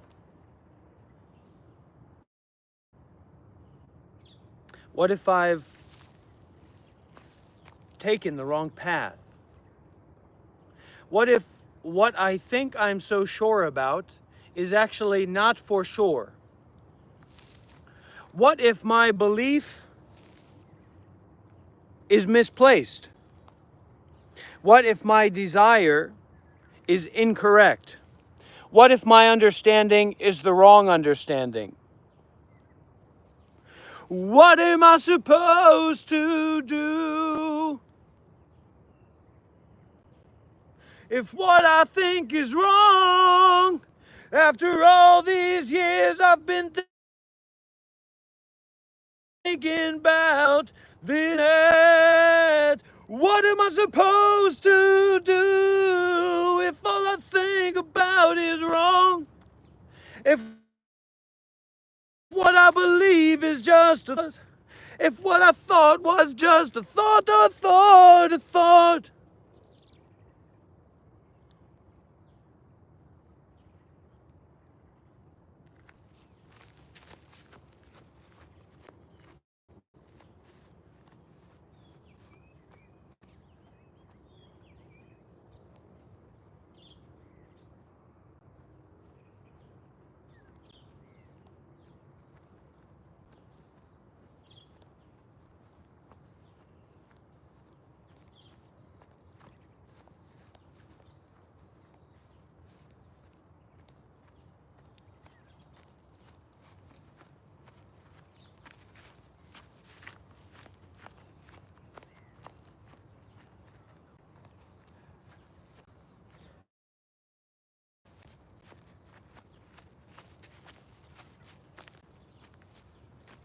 But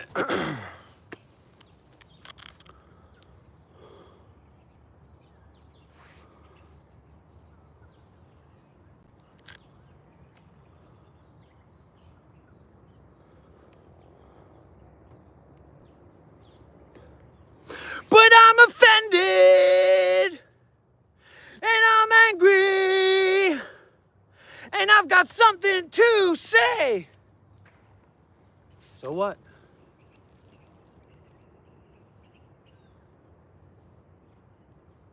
Maybe you're just making it up. Maybe you're addicted to being angry. Maybe you're addicted to being right. Maybe you're addicted to believing in your thoughts, and not just that, but pushing out those thoughts that you believe in into the world. Who cares about your opinion? Take that opinion and bring it up with God.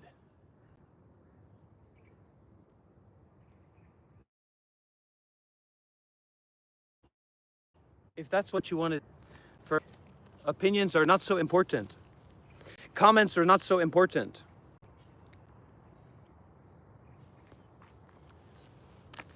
Trav, don't let the door hit you on your way out, bud. We're all going to learn some life lessons today. Joe Biden, you're getting a little bit excited. Let's do a 5 minutes timeout, okay? I know you got a good intention, but you got to be careful.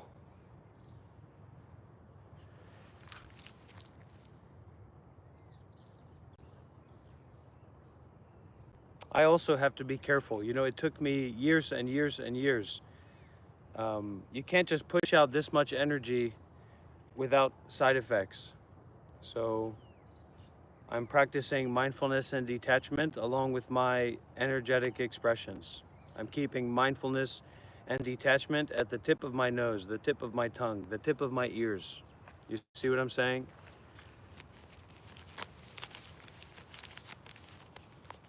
Do you? Do you see what I'm saying? Do you know what I'm talking about?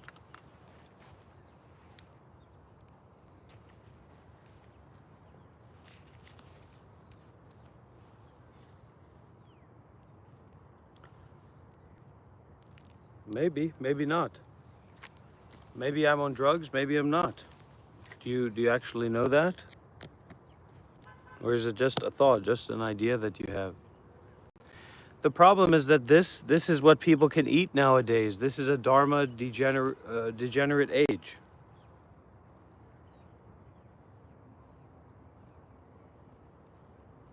YM,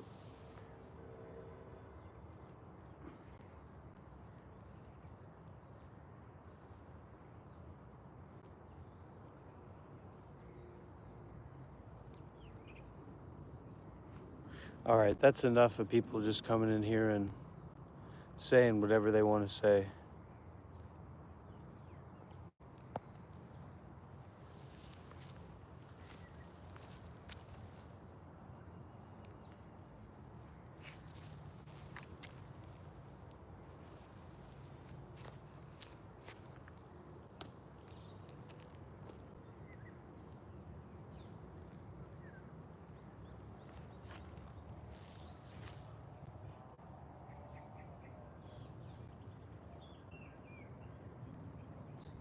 Do I really look like a guy that you want to mess with? Be honest with yourself.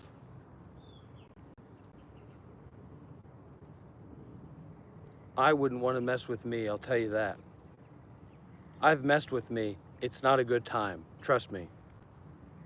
Trust me. You don't want to experience that. Okay, good. That's what I thought. The sun, it shines on my face and on my eyes. The sun, it shines in my heart. The sun, it shines in my heart. Visualize the sun in your heart. The rain, it falls from my head down to my toes. The rain, it falls in my heart. The rain, it falls in my heart. The trees, they sway and bring oxygen every day. The trees, they sway in my heart. The trees, they sway in my heart. The mountains, they sit tall and wide all day. The mountains, they sit in my heart. The mountains, they sit in my heart. From the mountains, the flowers, the children and the deer, we all love each other. There's a place for everyone in my heart. The rain, it falls. I can feel it in my mind. The rain, it falls in my mind. The rain, it falls in my mind. The whole wide world is just mine.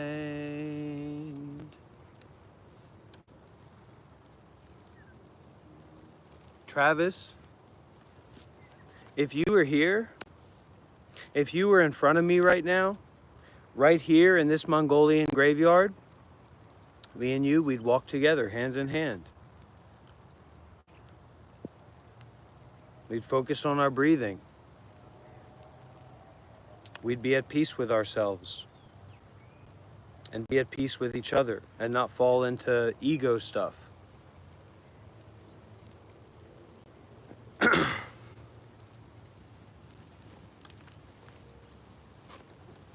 It's starting to rain.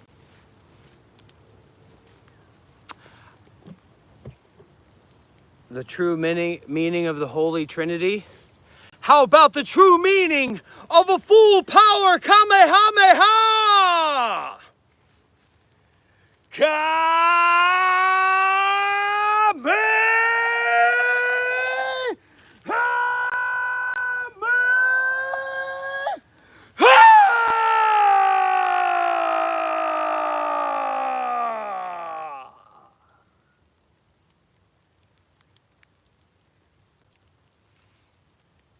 Breathing in,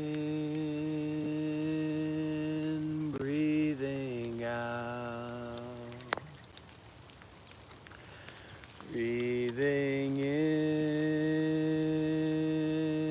breathing out. I am blooming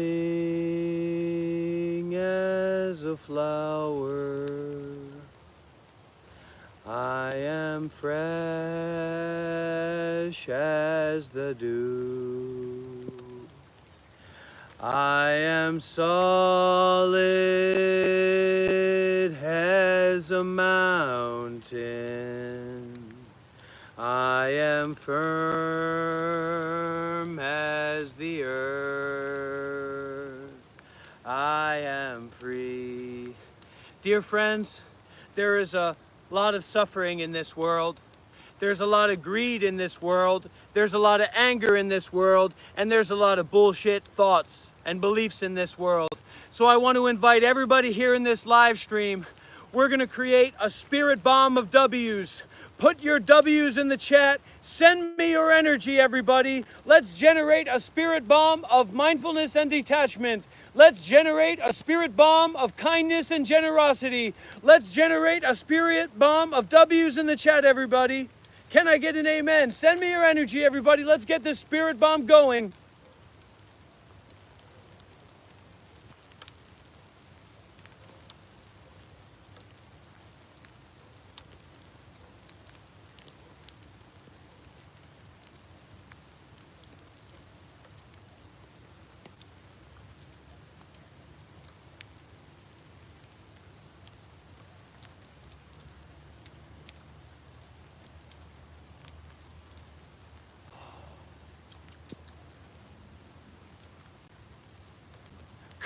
everybody. Keep those W's coming. We're going to make a great spirit bomb of kindness, a great spirit bomb of generosity, a great spirit bomb of mindfulness. We're aware of all kinds of things. We're aware of the raindrops. We're aware of the sunlight. We're aware of our breathing. We're aware of thoughts. We're aware of sensations in the body, but we're not getting attached. Just aware. W's in the chat, everybody. We're making a massive spirit bomb to take out the greed, to take out the anger, to take out the delusion, to end all suffering everywhere. W's in the chat for a great spirit bomb of loving kindness. Unequivocal loving kindness, no matter what, no excuses, no debate, practicing kindness.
Great job with the spirit, everybody.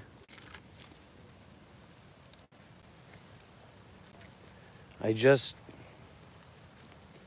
because I've got my things with me and it's raining, but I feel a sense of peace. I feel like I don't need to think.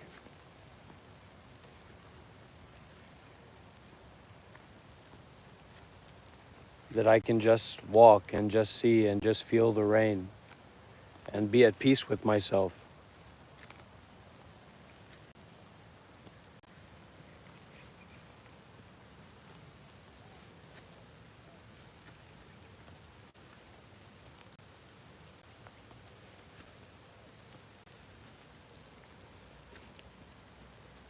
Hi everybody, anybody who's a new subscriber, new to the community, you're very welcome here.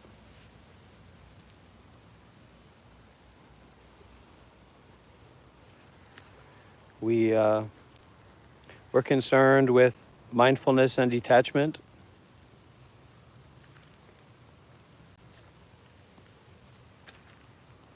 We're concerned with what many of you would know as Buddhism. Concerned with non-duality, concerned with awakening.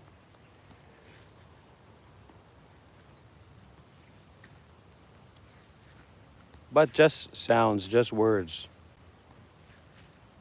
Your purpose is to shut up and listen and be here. And then you share from your heart when it makes sense, when it happens naturally. You don't have to say something. You don't have to ask a question. You don't have to do something. That's what we were taught. We were forced into that system. You have to wake up at this time. Says who? Why? And I'm not trying to get us into the why trap. But there's a clarity.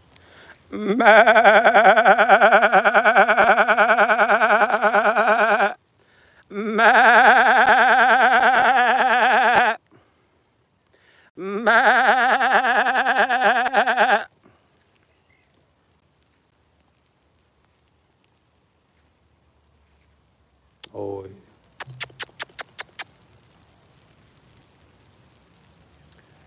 Well, let's not bother him. I'm sure he's had a tough life.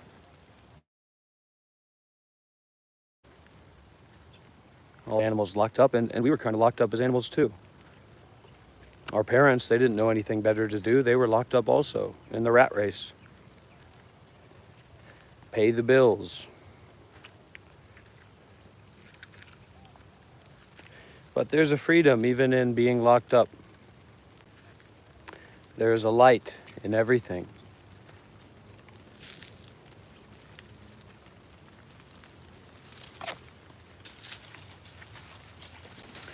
That's how the light gets in. That's how the light gets in.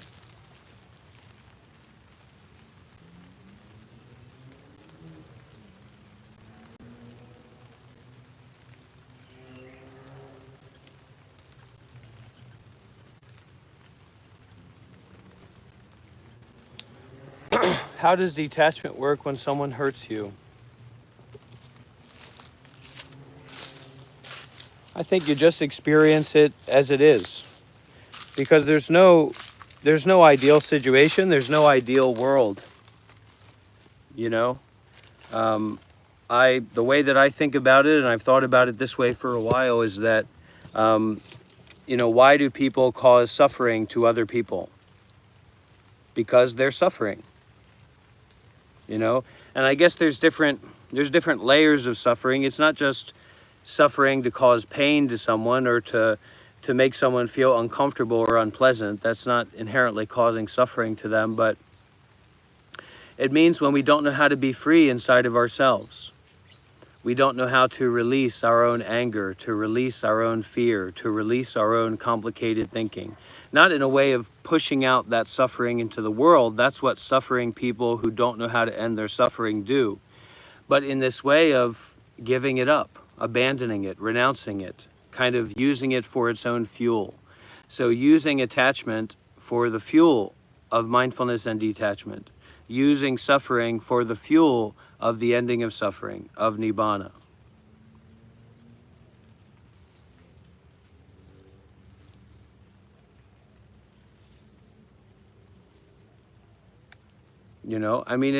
For me, it's difficult to picture because there's no way that I would be who I am today, and that's who I am, is who I am right now and today, if not for deeply investigating meditation and Buddhism and finding out these principles of life and how the mind works and what reality is to actually deal with and evolve my mind, and to establish myself in peace and freedom and flexibility and contemplativeness and openness, and to know that 99% of the population just has not done any work.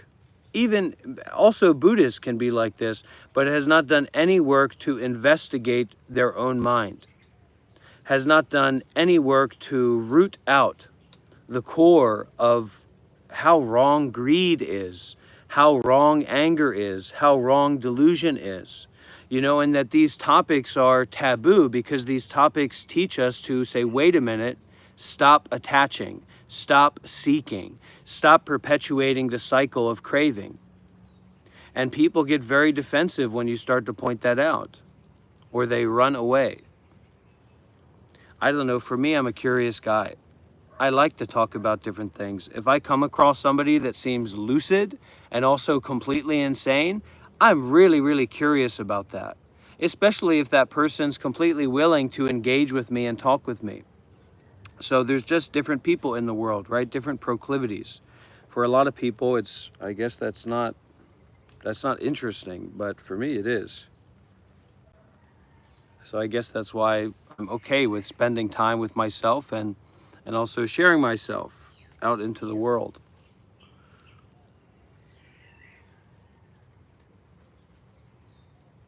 People want to continuously perpetuate their thinking. They want to continuously perpetuate their seeking. They want to continuously perpetuate distracting themselves. They want to continuously perpetuate whatever facilitates the story that they believe themselves to be living in.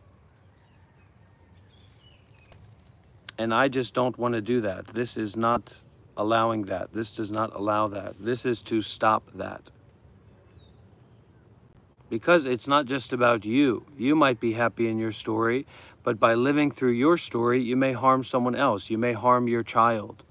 You may neglect your child. You may not give your child the chance to have a bigger mind than you do, which is natural for them. It's natural for children to have a bigger and more profound mind than their parents. It's completely normal. You don't know the world that I'm living in, Fahd. The world that I'm living is just a thought in your own mind. Same with what I brought up. It's just a thought in my mind. It's not real. It's not objective real. There is no objective world. It's like, what do you think? You think that there's a worldwide producer, a worldwide director, a worldwide costume artist, a worldwide filmographer, and that this whole world is like one movie, some objective film movie that's been ongoing for hundreds of years or thousands of years into the present? No, that's not, there's no separation in reality. There's no possibility to have all of these different separate things in reality. Mr. Korean Man, and I'm going to be respectful because I don't know who's all here and I want to set a good example. Mr. Korean characters. Maybe you're wrong. Maybe I'm much more enlightened than you are. But you're too unenlightened to see that. Did you think about that? I'm in the Mongolian graveyard, sheltering under the tree. There's not an objective reality. That's just a thought in your mind.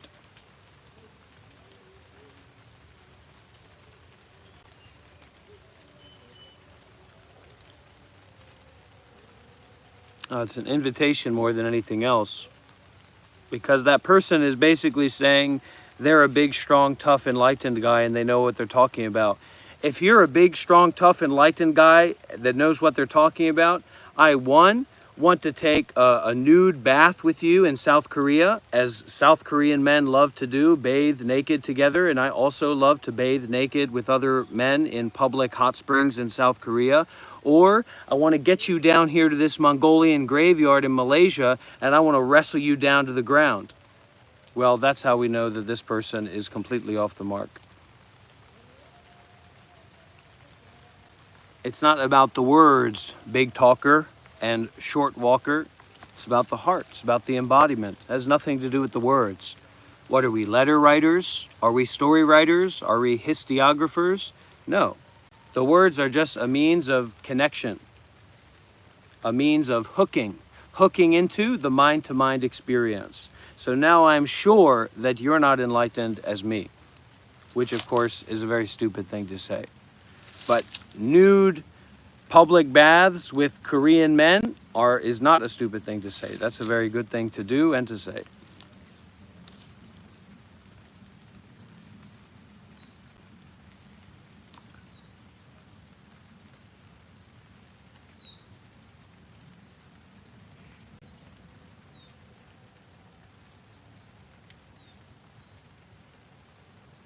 Don't try to understand it.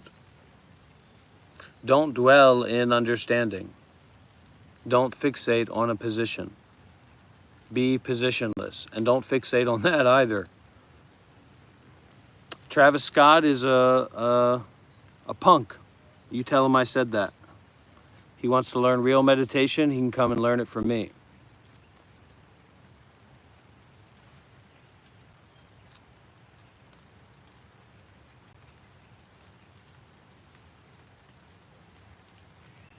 Same with the Korean guy. He wants to learn real meditation. He can come and learn it from me.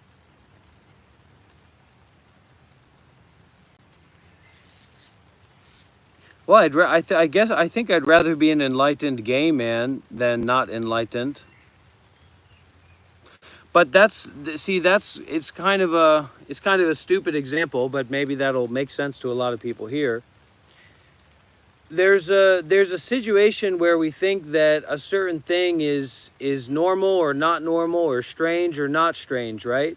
So like when I raise my hand, when the teacher says to the classroom, who here would love to strip down nude right now and bathe with Korean men in a hot tub, a public hot bath in South Korea? Who would love to do that right now? And my hand shoots up. You'd say, oh my gosh, what's going on? What's going on? How can he say that? What's going on? But in South Korea, that's completely normal.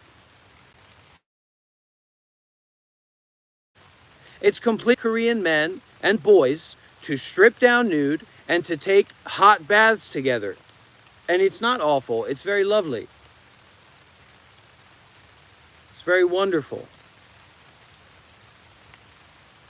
No, you're not going to be there with bells on. You're going to be nude. If you're white, that's fine. They don't have a racial policy. That's the way that it is in South Korea. And so South Korea and America are together on this same world.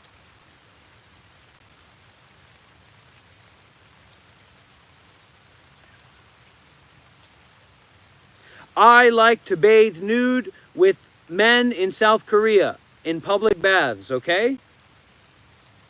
I'm not ashamed of that.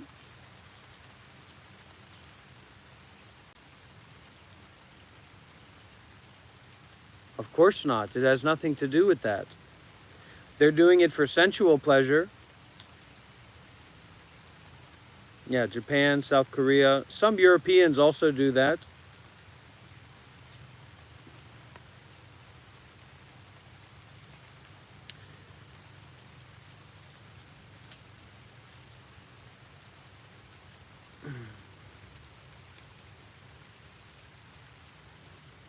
A lot of people say that I look like the guy from the movie Split, and that's very, very generous to say that, because he's a very good-looking man.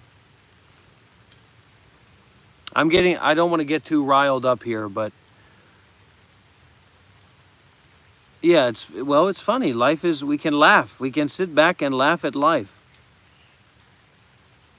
I don't know what North Koreans are doing. I don't know if they have a bath thing. Well, I wouldn't be ashamed of it. That's my point. I'm not ashamed of that, and I wouldn't be ashamed of that.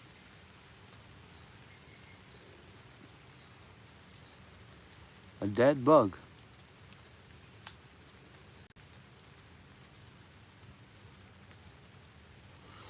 I'm on the OG King Daddy Rompa Stompa. All right, come over here if you want to get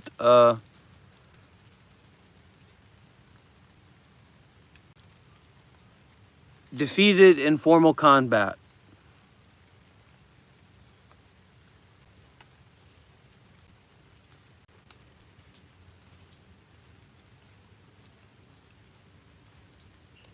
Well, I would also agree with that in general.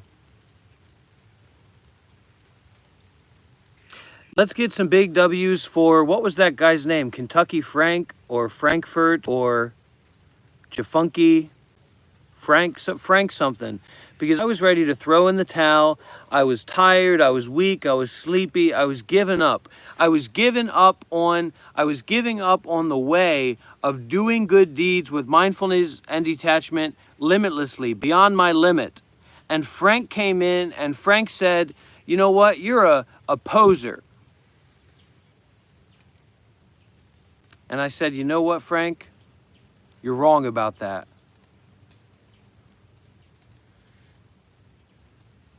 And that's how we arrived here, in the Mongolian cemetery. Indeterminate.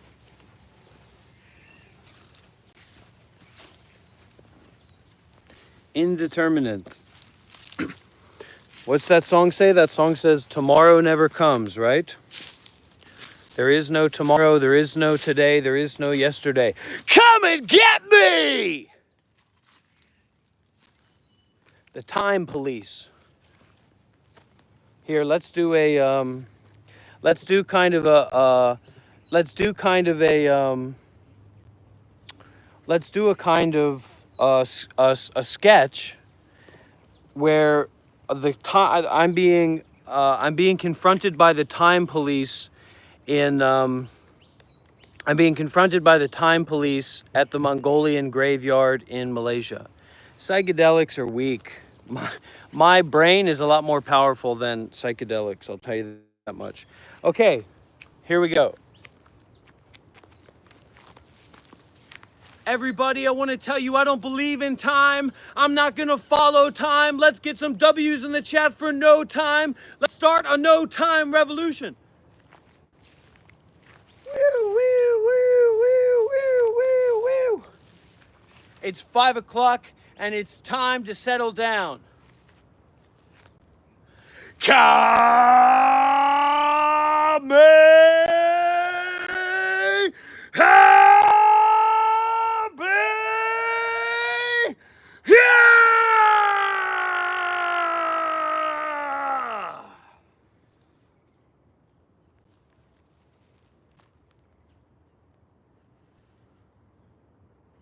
Check your watch.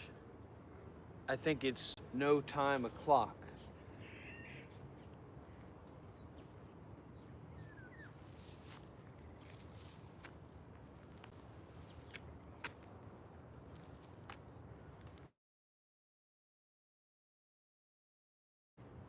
I can do a lot better than that.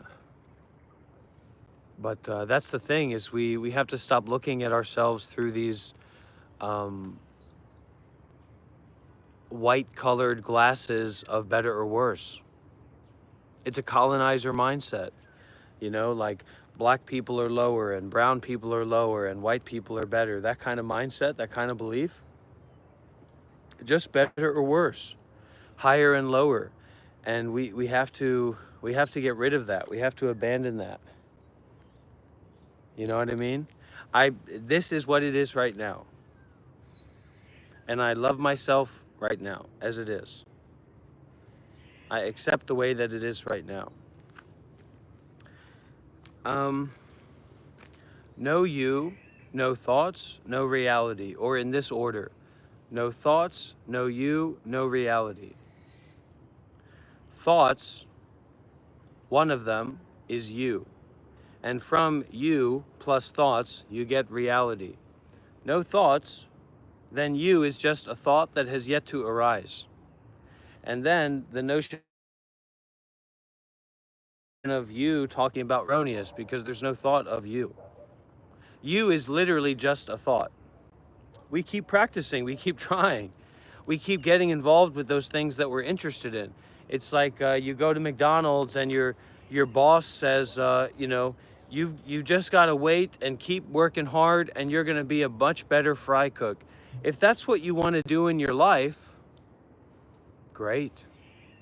But for me, I'm not interested in at Walmart or McDonald's or being a better employee. So what I do and how I go about my life is concerned with the meaningfulness of connecting with others and offering, sharing my time and my energy with others. For me, this is what has helped me more than anything. So I want to share and to give, you know, this as much as I can. And anyway, even without the others, it's just food for the fire. It can be very difficult to stay motivated in life. So it's like when we have people coming in, when we have Frank coming in and telling me, you know, I'm a loser and all that, and I say, you know, and I get my energy up and I get engaged in life because I'm like, hey, wait a minute, that's not true. But if I was just sitting on my butt because, well, you know, this and that and da-da-da-da-da, I would never be here in the Mongolian graveyard. I would have never done my greatest Kamehameha ever yet on live stream to 50 plus people. A Kamehameha of mindfulness and detachment, concerned with doing good deeds, concerned with Buddhism, concerned with meditation, concerned with enlightenment. Like Godzilla.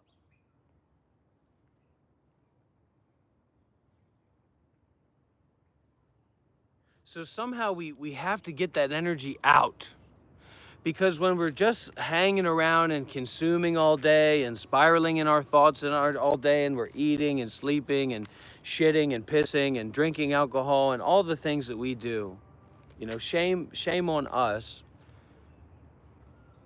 Where's all that energy going to go? It's going to get tied up into knots.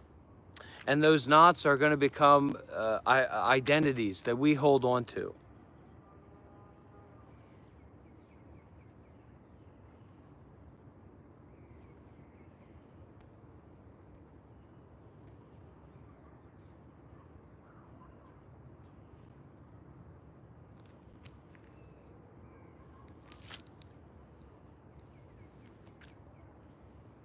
This is my yoga. This is my yoga class. I'm a yoga teacher. Hi, my name's Rob. I'm an ex-monk. I'm a yoga teacher. This is, I was looking at one class, and I was thinking about yoga, and it's called Black Lotus Yoga, and it's a really cool, skinny guy, and he does Black Lotus Yoga all over the world, and this kind of thing. Well,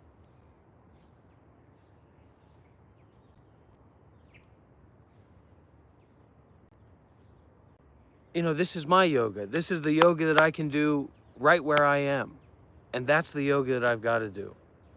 I can't fantasize, theorize, objectivize about some other place where I can go do meditation, or some ideal environment where I can practice. I've got to make use of this life, this moment, this situation, this experience to begin my yoga, my communication, my offering, my giving to the everythingness of every moment as it is. You don't understand it, and you don't have to. It's not about understanding it. It's about not holding on to it.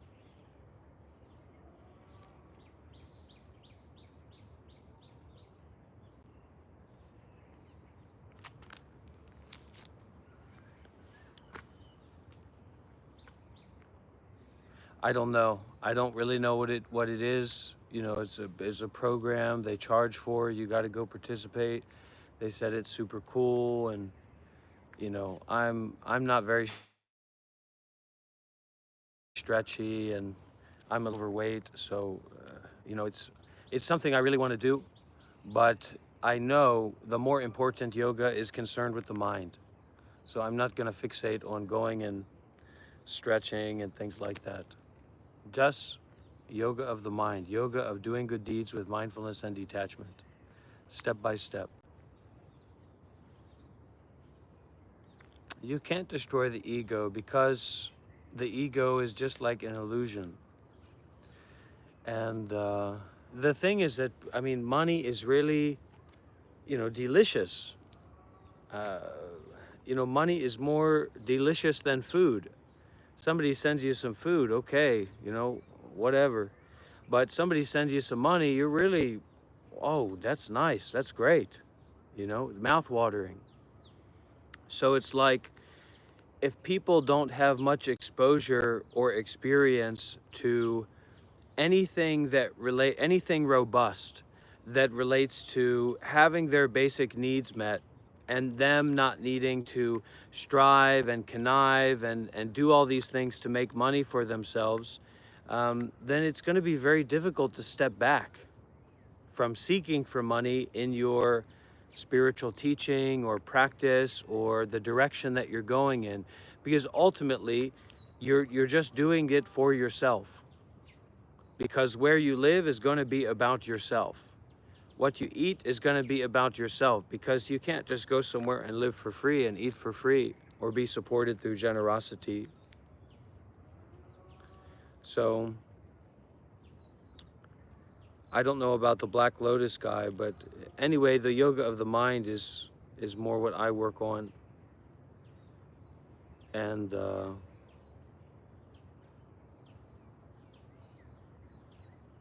you know, I don't need too much.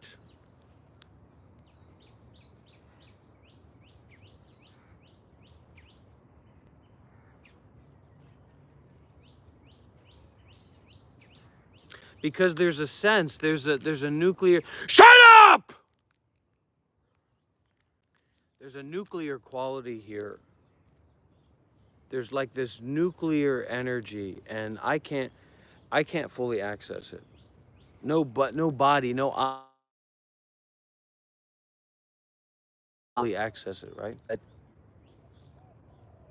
That there is no over there. There is no over here. There's no few moments from now.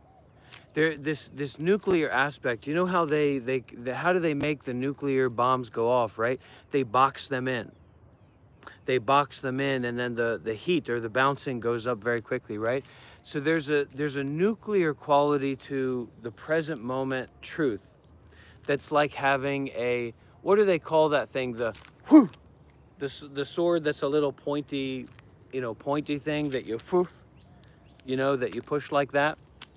That you have one of those held up to your throat, or and so it's this instantaneous life and death moment where there's no tomorrow, there's no yesterday, there's no a rapier, right?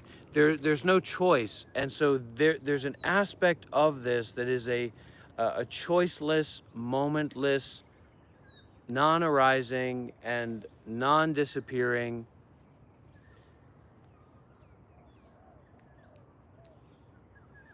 space. And you can kind of, you can't necessarily like just get control of that or own that, but there is a sense of, it's of a dance almost, and how you kind of empathize with that, and you stay nearby that, you stay close to that.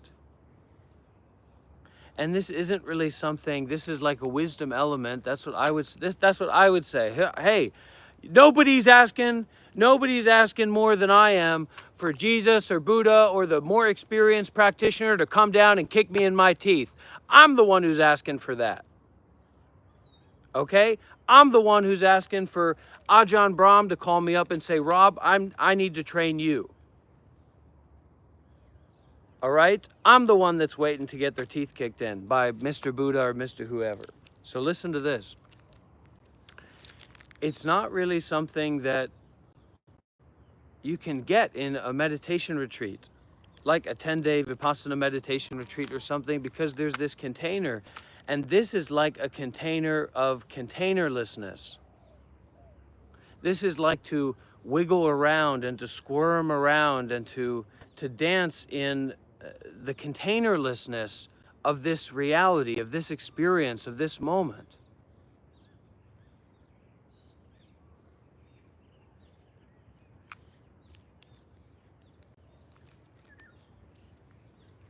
A lot of great masters, you call them, they won't pick up the phone. Who knows why, but they won't. They won't respond.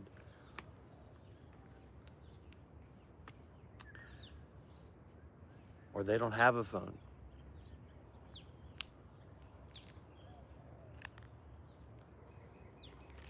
Yeah, I doesn't have a place in this true freedom. I doesn't have a home, doesn't have an abode. There's no place for I in placelessness. Just relax I, and the perfection of neither worthiness nor unworthiness will effervescent itself. There is no why, there is no explanation. You can make up an explanation, but it's just, you're just smelling shit. And there's no situation where you pick up shit and you hold it and you smell it and you bring it around to people and you say, look, I shit. No, you flush it down the toilet or you put it in the compost pile. It doesn't matter what kind of shit it is. You don't hold it and, walk around with it and say, look, everybody, this is truth. This is my truth.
Wake me up inside. I can't wake up. Wake me up inside. Save me! Save me from all the bullshit that I've been eating. Dear Mr. Rob, it's a letter I got. Dear Mr. Rob, Mr. Monk, Mr. Former Buddhist monk of 7 years, I have become addicted to eating shit. What do I do? And I looked at him, I looked at the letter, and I said, I've been there. And I know the solution. And then I just sat there and I looked at him. And he said, what's the solution? And I said, just don't eat shit anymore. And he said, yeah, you're right. And then he said, but, you know, what am I going to do in the meantime? And I said, firstly, you can practice not to do anything. You don't need to be doing things all the time. Just relax. And he said, but what if that's not enough? What if I can't just not doing anything and just relax? I said, come to the Mongolian graveyard at midnight and I'll answer your question. So midnight comes and I'm there waiting in the Mongolian graveyard, sitting at a place like this. And he comes up to me and says, all right, you know, what's the answer? And I said, let's sit for a little bit and then we'll talk about it. So he sits down, I sit down, a little bit of time goes by, and I was wearing these glasses on my face, and I took the glasses off and I kind of, it's just ceremony, you know, it's just, they don't really need to be wiped, but it's something to do. And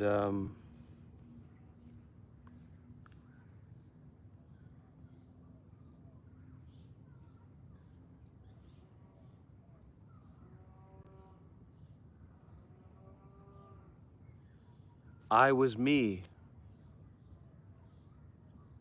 of no one, the whole time.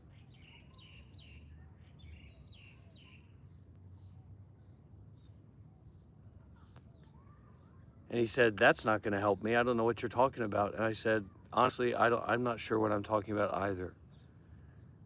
And he said, well, how can you say that if you don't really know what it means?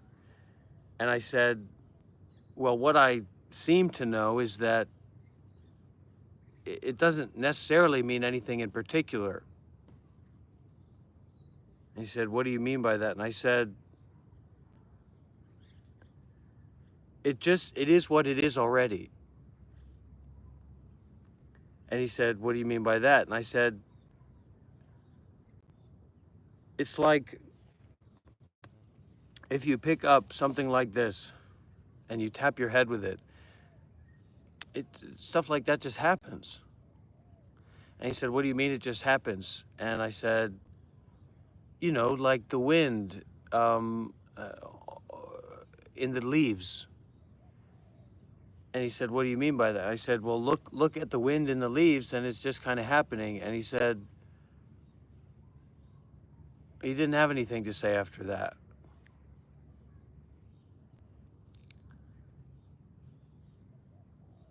And then we just sat there, kind of like how we're seated here.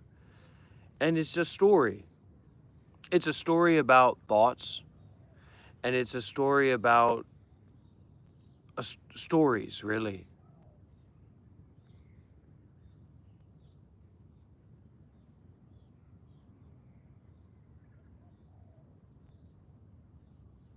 You know, some people ask me, they say, you know, are you supposed to be enlightened? Are you supposed to be wise or skillful or something like that? And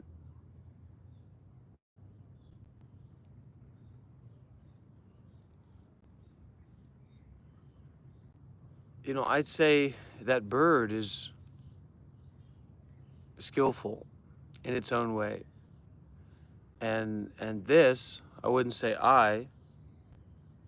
but this is skillful in its own way. So it's just like, if you're hungry, eat the bird. If this seems like it can help, then use it up. Use it as much as you can. For me, I don't have a choice. This is the one that I have to use. I have to use this body. I have to use this mind. Who knows what's going inside of there? Tumors and who knows? But this is the one I've got to use. And so I'm using it. What am I using it for? I'm using it for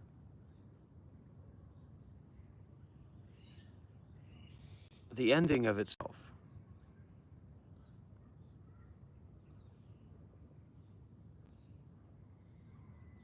I'm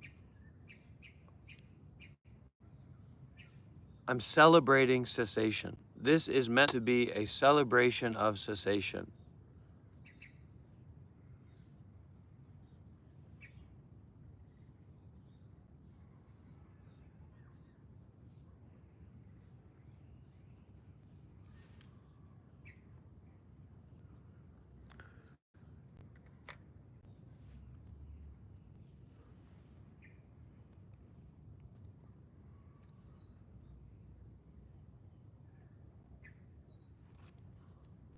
But Mr. Monk, I can't understand.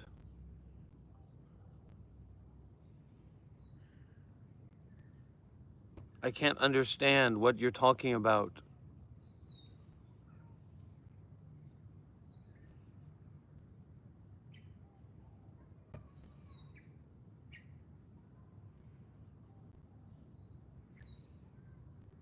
So just release understanding. Release understanding or not understanding.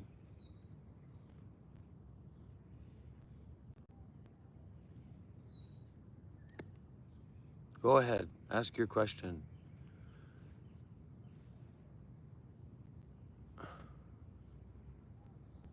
So it is. So it is.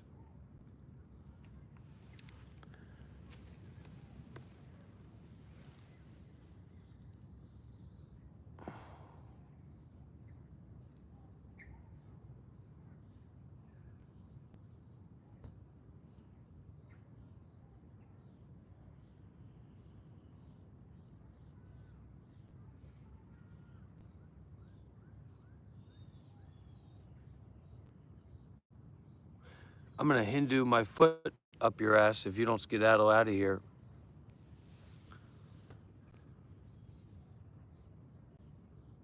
My greatest fear, Donald, is that you won't get it.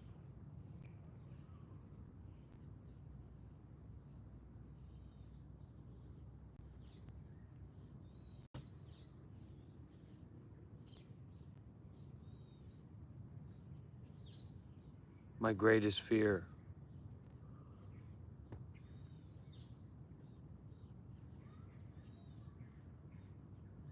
It's a good question for you to ask yourself, but in terms of asking other people that question, it's a good way to get a foot up your ass. Mind your own business. My greatest fear. I'm going to show you what my greatest fear is. I'm going to greatest my foot up your frass.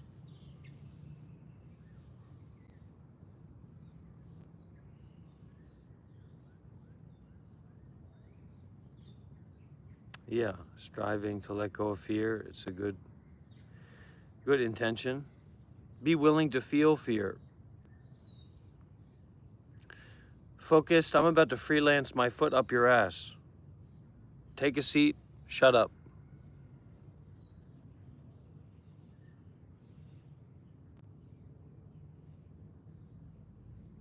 Fake teams.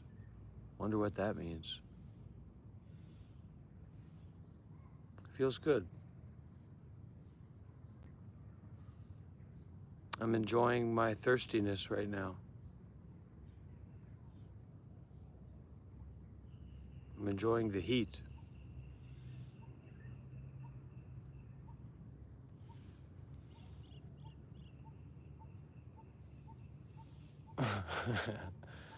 Funny. Easton Heibarger.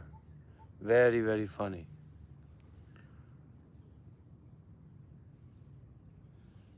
No, no, no, no, no. What do they say? There's no stupid questions, only stupid people. Wait a minute. No, they say there's no stupid people, only stupid questions. No, wait a minute.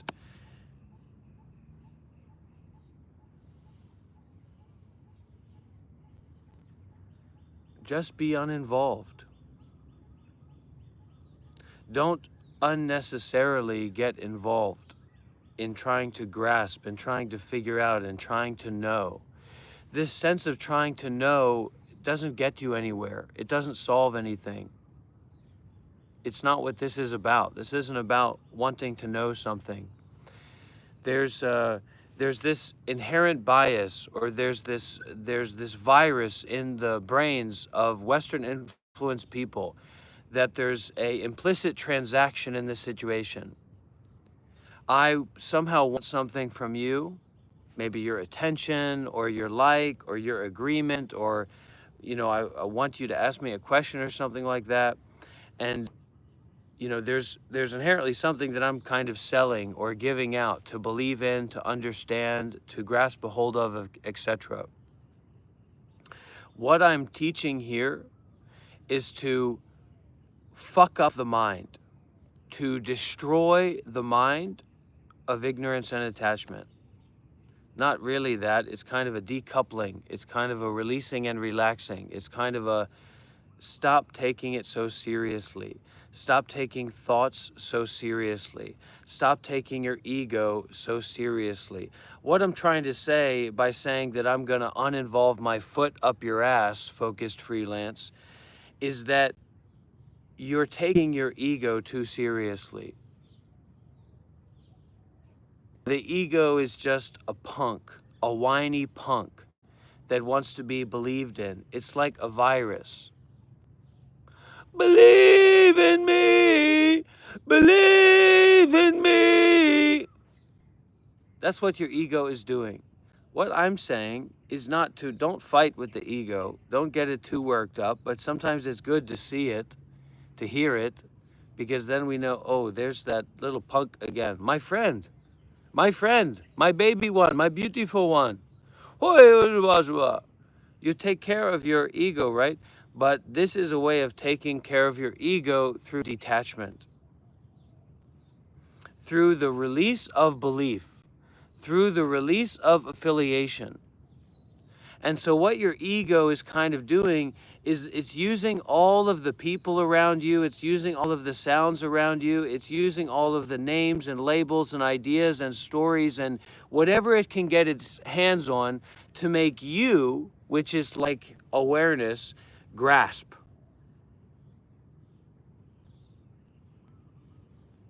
Don't grasp before Mimi finds the truth.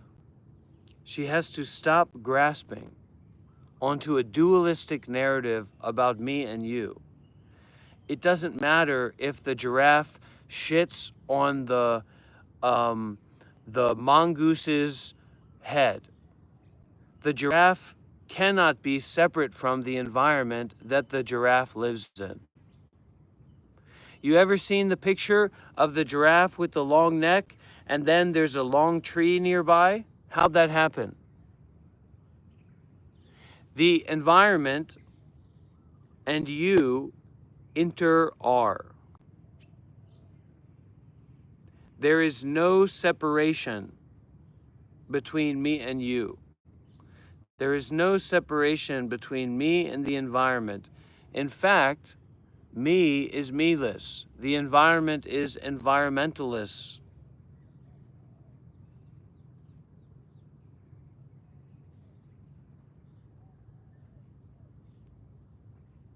Ignore them. Ignore your thoughts. But I'm a great thinker. I'm sure you are. Just ignore your thoughts for a while. See them as thoughts. See thoughts as thoughts. Just like we see sights as sights and we hear sounds as sounds. We see colors as colors. You don't see green and then go over there, go over here, because green is green is green is green. So this self is just a salesman. They're trying to sell you belief. They're trying to sell you on affiliation. They're trying to sell you on involvement.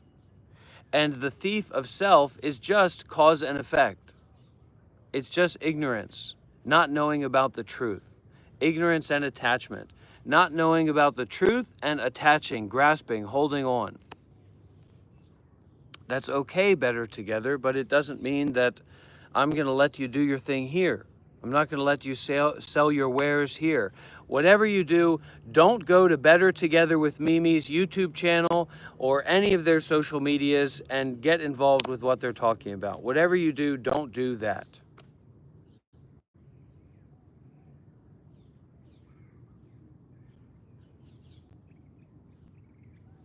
These aren't my eyebrows. These are my power brows. The real power man has real power brows. Okay? Relax, Logan. Relax, breathe. Look, we're in the graveyard. You're right here. We're here together. Relax, relax. It's okay.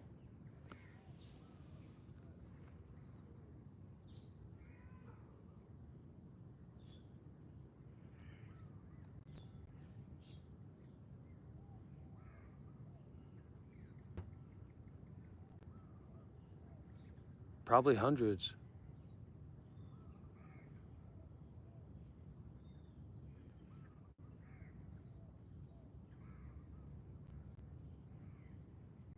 I like boys and girls. I like men and women. I like trans people. I like non-binary people. I don't give a fuck what you identify as or what you believe that you are. Take your beliefs and put them where they belong, in the toilet, and flush it.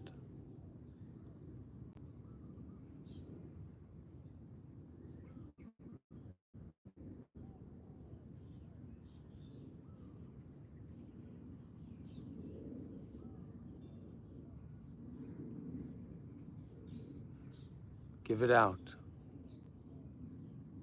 Give out everything. Stop fixating. Stop holding on. Stop identifying with. Stop trying to understand. Stop trying to be involved. Give out the uninvolvement. Give out the irrelevance. Give out the irrelevance of any and all thoughts. Give out the irrelevance of any and all identities. Give out the irrelevance of everything. Use the word everything. Mekyo, mekyo, mekyo. Irrelevant, irrelevant, irrelevant. Tukyang, tukyang, tukyang. Everything, everything, everything. Everything, anything, everything, everything. Not just something. Not just someone. Not just some place. Not just some time. Not just some situation. Everything. Tukyang, mekyo. Everything, irrelevant. Tukyang mekyo, mekyo, mekyo, irrelevant, irrelevant, irrelevant. Irrelevant of irrelevance itself.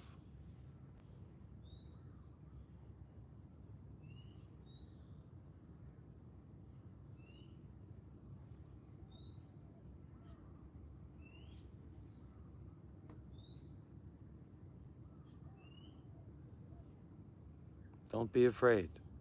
Don't believe that tricky ego,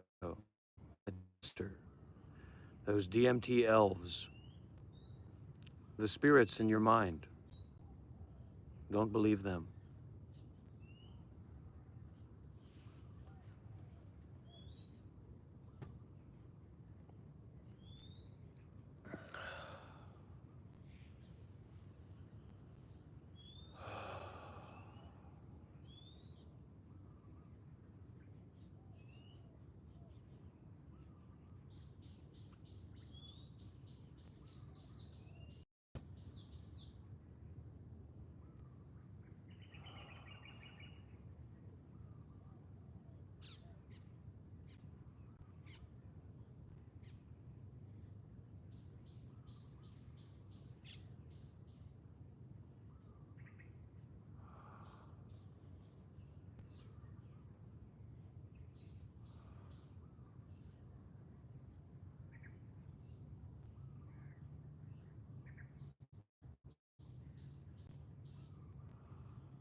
Don't believe anything.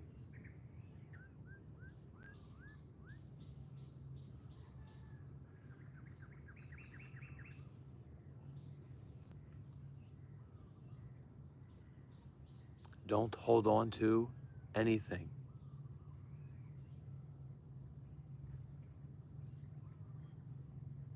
Don't desire anything. Don't fear anything.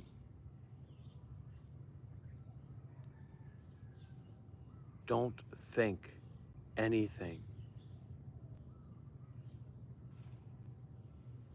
Ooh.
I have a friend who is, he's actually, he's like a famous guy. He's a sword swallower. He's probably the most famous sword swallower. He's a friend of mine. We met at an airport one day. This is years ago. And I don't know, I just saw he sent me a message. I think you can hear his voice, it's okay. Hey brother, how you doing? Oh, he's I just watched your. not gonna play all of it, but he talk about fit. I mean, that's my dream. He's my dream. He's got my dream body. He's a heck of a fit, good-looking man. Because he does flips and twirls and upside down hangs, and he'll be hanging upside down on a pole, held on by his legs, by his thighs and his knees, and he'll be swallowing a sword, down into his, like a sword this big, into his throat, into his stomach. The people you meet, right? So I'll get to take a listen to that message after this live stream is over. And that's also one of the ways you can connect with me is, add me on Facebook or get my WhatsApp number, and you can just send me a voice message. And one of the things to not do is share about your egoic ideas about your idea of our relationship between me and you. Don't do that, because that's not really going to lead anywhere. I'm an impersonalist. As the Hare Krishnas would call me, I'm an impersonalist. So I don't believe in you, I don't believe in me, and if you don't believe in that, it's going to be a very awkward situation. But you can leave a voice message if you want, and tell me about what your experience is, what's going on, how your practice is going. If you have any question that's coming up, if somebody's bullying you at school, I'll kick their motherfucking ass from across the world. I'll give you a spell, I'll give you a juju, I'll do something to help you out. I'm here to help, I'm here to serve.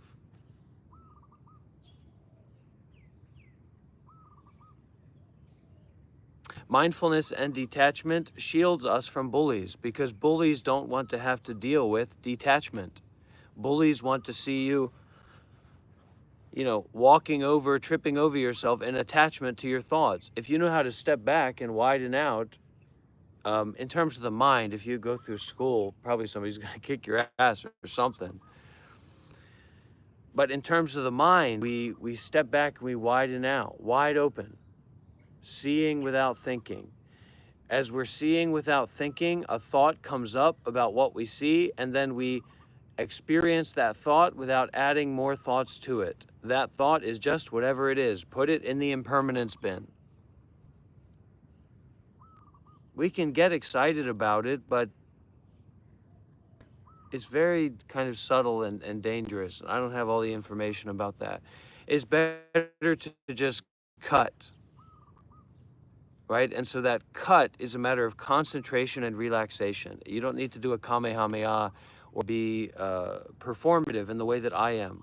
I take on these risks for myself. The Kamehameha is not without risk.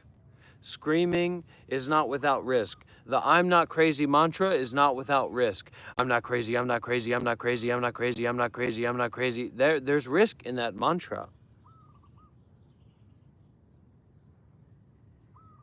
I know that my heart intention is pure, but some of the things that I do, it might take you into the deeper than you'd like to go, and you don't have to do that.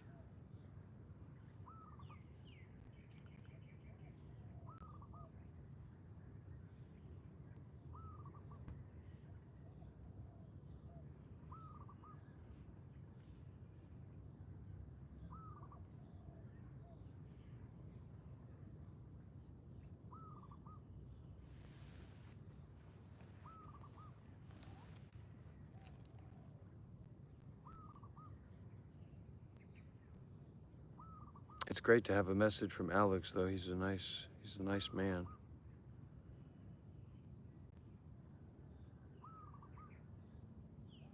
And he's probably, like I said, the most famous sword swallower in the world. Can you imagine that? Can you believe that? One of the most, arguably the most famous sword swallower in the world is my friend. Can you believe that?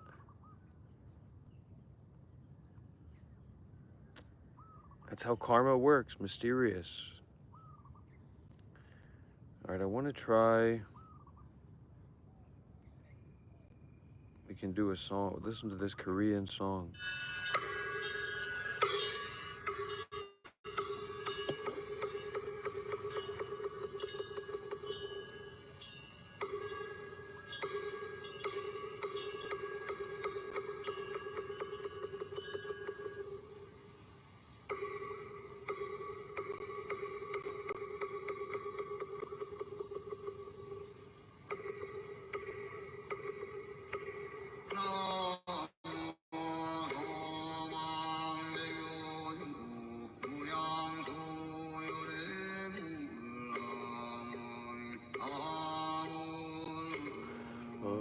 아미타불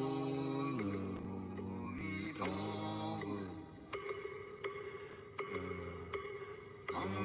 아미타불 나무 아미타불 나무 아미타불 나무 아미타불 나무 아미타불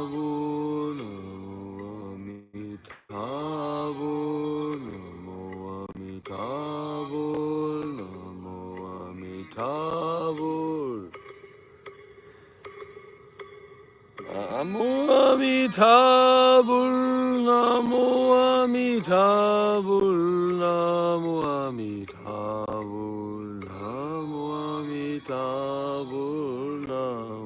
나무 아미타불 나무 아미타불 나무 아미타불 미타불 모아미타불 나무 아미타불 나무 아미타불 나무 아미타불 나무 아미타불 나무 아미타불 나무 아미타불 모아미타불 나무 아미타불 나무 아미타불 나무 아미타불 나무 아미타불 나무 아미타불 나무 아미타불 모아미타불 나무 아미타불 나무 아미타불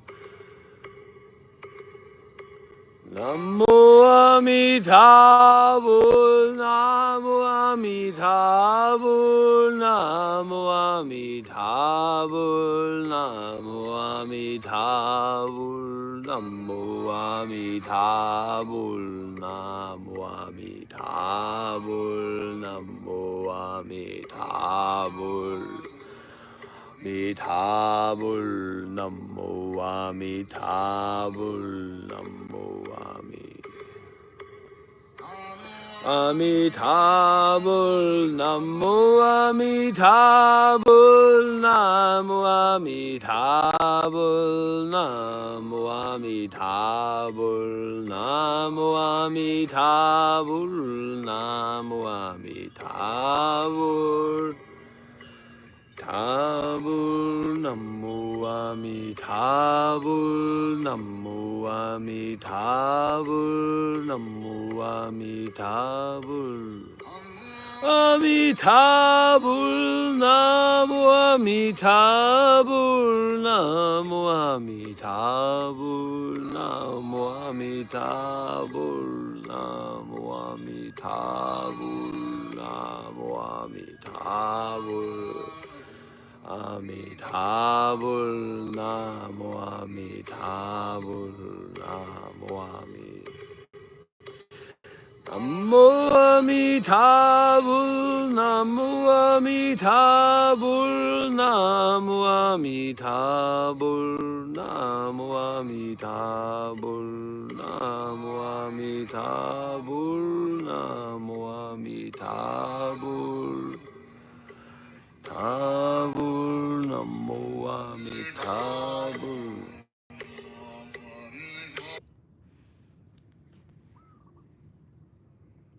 Namo Amitabul is a Pure Land chanting. So it's like we're making the aspiration to be reborn in the experience where everything is very, very, very, very suitable and convenient to go straight from an ordinary person to complete enlightenment. So we can invoke, we can invite the aspiration of being born in, coming into the Pure Land in our daily life. When we do these kinds of practices, either alone or with a experienced practitioner, this is the preventative measure for evil spirits. And this isn't that we're fighting with or restricting evil spirits from here. It's just that evil spirits are hungry for blessings. When we do this kind of cultivation, this kind of practice, blessings are being made very, very quickly. And the moment that that evil spirit comes to get that blessing, they will go and leave. That's why they are an evil spirit, because they're just there to get something, to take something and go. So the reason that you see a lot of Buddhist people or spiritual people or religious people go to the prayer, go to the chanting, go to the services, is because it's a purified space where evil spirits can be quickly satiated and satisfied and then be on their way. They can go away. All is mind. This world is just your mind. If you think that the world is about Ford cars and Selena Gomez and the latest James Bond movie, you're very, very sorely mistaken. That has nothing to do with reality.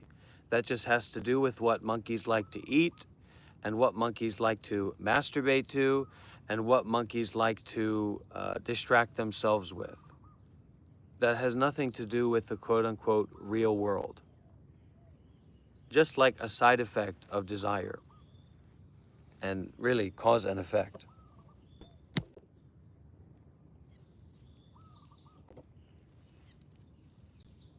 What is going on? This phone is on fire. What are you doing? Why are you so hot?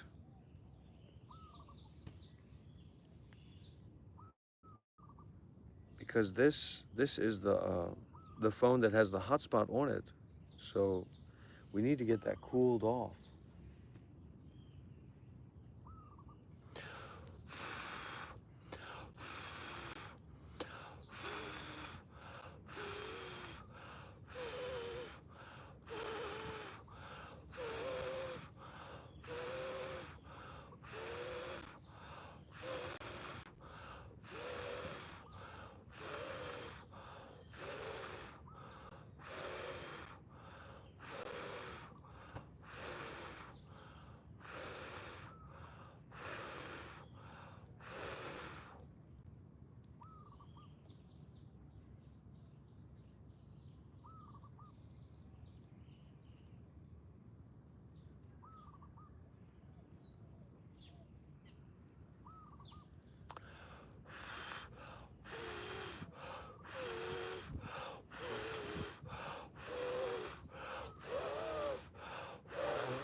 No. We're not close to passing out. It's just there's a surreal aspect. And the Buddha said all this is on fire.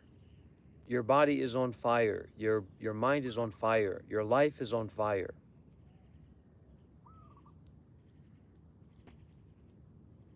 Go and be there with your friend, not with the sickness.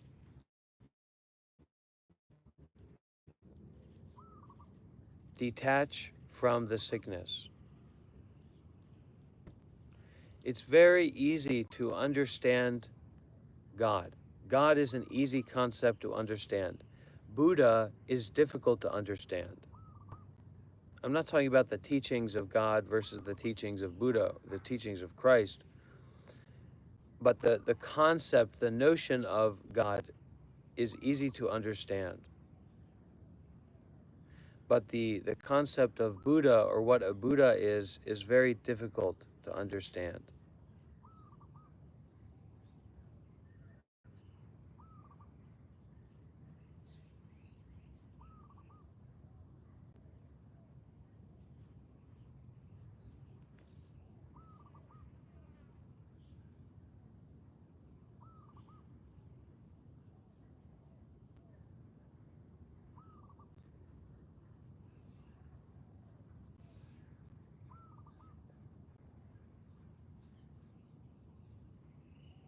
Who do you think you are?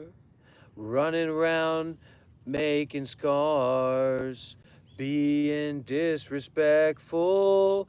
This is my live stream. What are you doing here? Haven't your parents taught you to be kind and respectful? Who do you think you are? Scrolling around, leaving scars, tearing this world apart. It's time to stop keeping score. It's time to understand that this is my house that you are a guest in. You're eating my food and you're complaining about it. I'm not kind of one of those weird people that's going to judge you or wants you to stay here. I don't want you to stay here. If you don't like the food, get out. I don't care. I'm eating my meal. I'm sharing my meal, sharing the food that I've prepared with my community. Jack, one more word and you will initiate a countdown. Jack and John, I'm putting the two of you together. One more word and you will initiate a countdown. Do not initiate a countdown. Exactly, GLD. You're misappropriating this situation. You're misappropriating this experience. John and Jack are both good boys. Appreciate that. This is not American spirituality. This isn't Uncle Tom who went to a meditation retreat in 2015 and then, and now he's got a bird catcher, a dream catcher in his room, and he's telling you about the chakra 452 hertz. This is not that. You don't know about this, so don't pretend that you do. And if you do know about this, then let's arm wrestle. No, Jack and John are both good boys. I know them. I know who they are. They're good boys.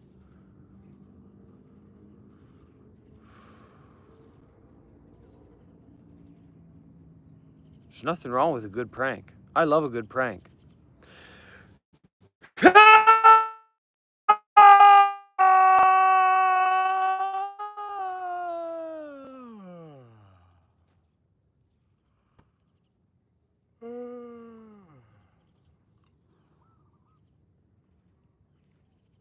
Some of the people say, what are you doing in that graveyard, disturbing the birds and disturbing the graves?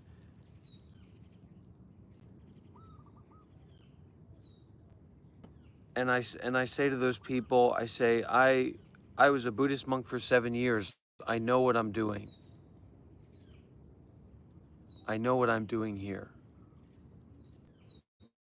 This is a consecrated ground for recognition of impermanence. This is a consecrated ground for doing deeds with mindfulness and detachment.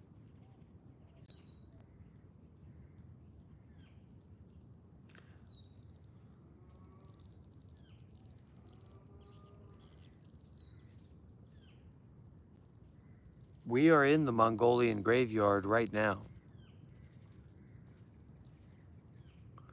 When does searching end in the way of Buddha?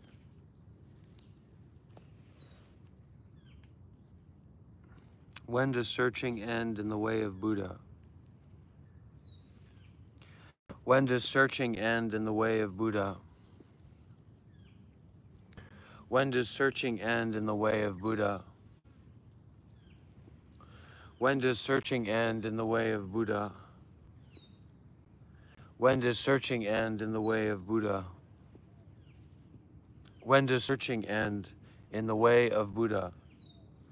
When does searching end in the way of awake and aware, relaxed and release body and mind?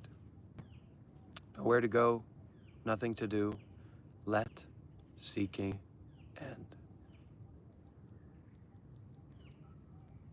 Let's get some big W's in the chat, everybody. Don't be lazy. Let's get some W's in the chat. Let's get our energy up. Come on, come on, come on, come on. W's in the chat! And leave a like if you haven't already. We have officially been live for 3 minutes, under 600 minutes. We've been going absolutely wild today in doing good deeds with mindfulness and detachment. We're aware of our breathing. We're not getting caught up in our thoughts. We're following our breath in, and we know that we're breathing in. We're following our breath out, and we know that we're breathing out. If we've got something to say, we're going to say something nice.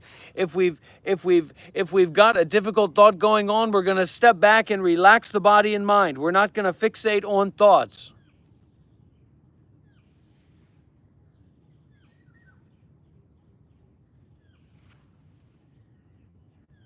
Oh, yeah, the shadow figure. But that's not a shadow figure, that's a black bull. And who wouldn't want a big black bull to meet him in the Mongolian graveyard?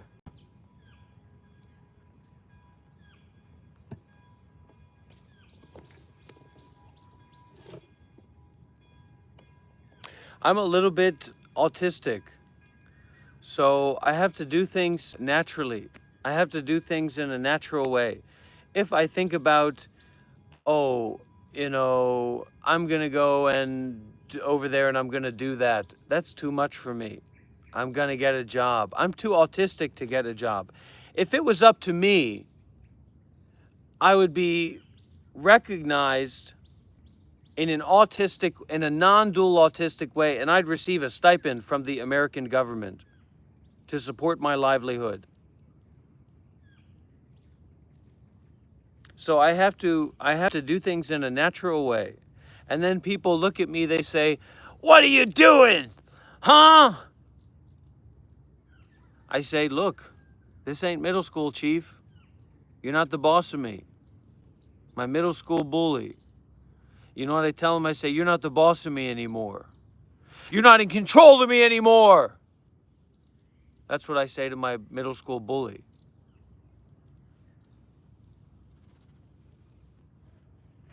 Huh? Steffi, what are you talking about?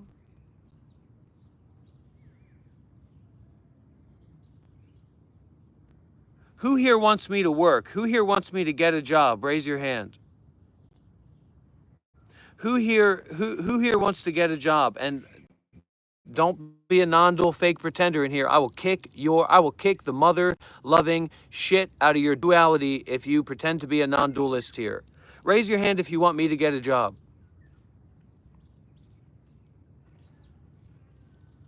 I think you've got a stick up your ass, Fad. Star Solaris, you want me to get a job, huh? Is that right, Star Solaris? You want me to get a job? Star Solaris, respond. Do you want me to get a job?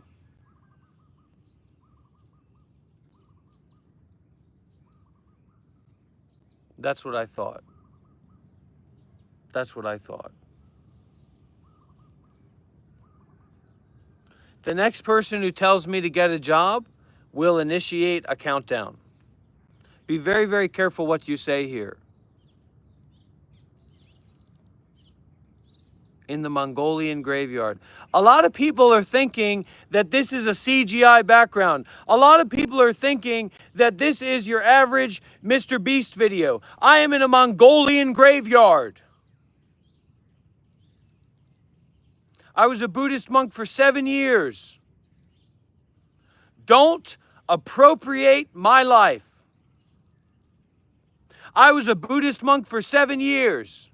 You interested in Buddhism? You interested in meditation? You're in the right place. You want to be peaceful? You want to be calm? You want to be free from suffering?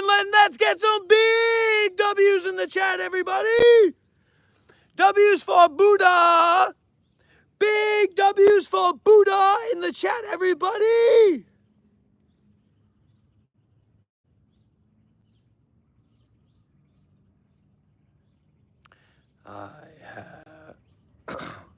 Let's get some big W's in the chat for Buddha.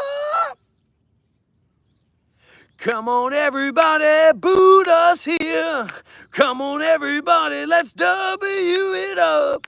Come on, everybody, we're talking about a Buddhism. Come on, everybody, we're talking about mindfulness. W's in the chat, come on.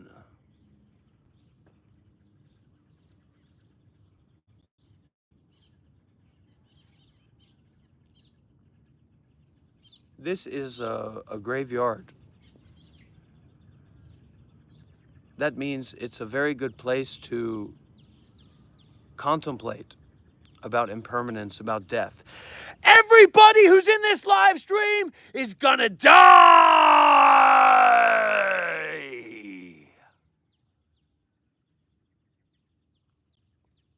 That's life. Everybody in this live stream is going to die. So for me, I'm someone that I contemplate about death. Not so much thinking, but like I bring up a thought about that I will die, and it's almost like I digest that thought, or I receive that thought, you know, and I kind of mull over or experience that truth of death. A lot of people have attachments to their thoughts, and that's fine. I'm not here to invade your brain and remove attachments from thoughts. I'm not here to do that. Well, wait a minute. Maybe that's exactly what I'm here to do, but that's besides the point. What I'm saying is that just because you think something doesn't mean that it's true. Just because you have an opinion about something doesn't mean that it's true. We have a place where we put opinions here. We have a place where we put opinions here. Does anyone know where that is? We give our opinions to the sky. We release our thoughts, we release our opinions into the sky, and we let the birds deal with them.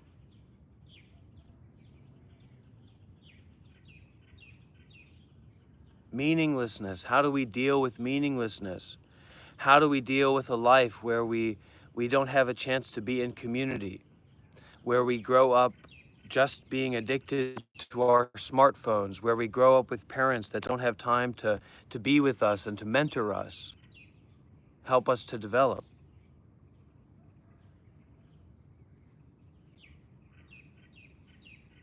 You don't have to put your opinions up your own ass, just in the same way that you don't have to put your opinions up anyone else's ass. Give your opinions to the sky. Release the idea that just because you've thought something, it is inherently true. Release the compulsion to believe in what you think. Release the compulsion to believe in what you think. Release the compulsion to believe in what you think. Release the compulsion to believe in what you think. Release the compulsion to believe in what you think. Release the compulsion to believe in what you think. Release the compulsion to believe in what you think. Release the compulsion to believe in what you think. Release the compulsion to believe in what you think. Release the compulsion to believe in what you think. Release the compulsion to believe in what you think. Release the compulsion to believe in what you think. Release the compulsion to believe in what you think. Release the compulsion to believe in what you think. Release the compulsion to believe in what you think. Release the compulsion to believe in what you think. Release the compulsion to believe in what you think. Release the compulsion to believe in what you think. Release the compulsion to believe in what you think. Release the compulsion to believe in what you think. Release the compulsion to believe in what you think. Release the compulsion to believe in what you think. Release the compulsion to believe in what you think. Release the compulsion to believe in what you think.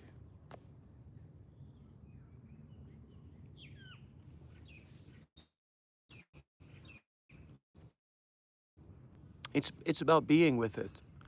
Whatever it is, be with that. Don't try to bypass it.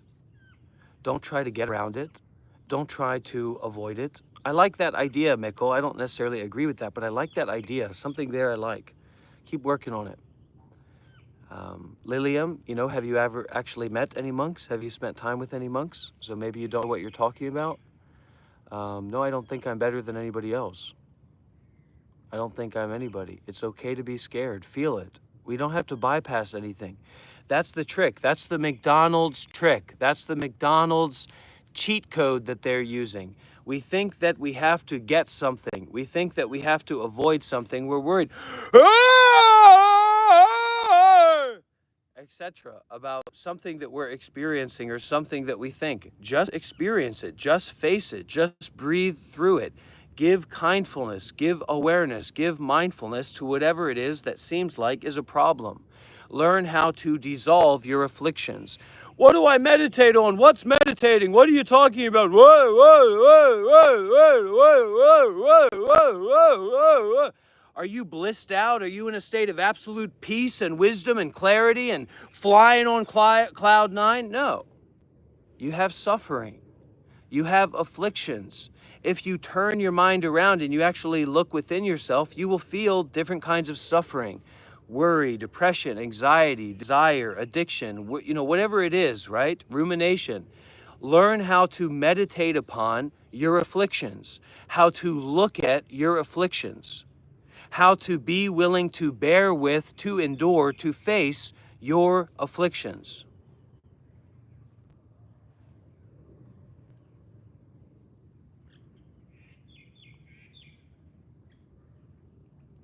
Just relax. BKNZTY. Don't pretend that you know who I am. Don't pretend that you know what this is. Don't pretend that you know who I am. Don't pretend that you know what this is. Don't pretend that you know who I am. Don't pretend that you know who I am. Don't pretend that you know what this is. Don't pretend that you know what this is. Don't pretend to know who I am.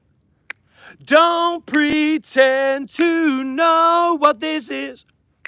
Don't pretend to know things that you don't know about.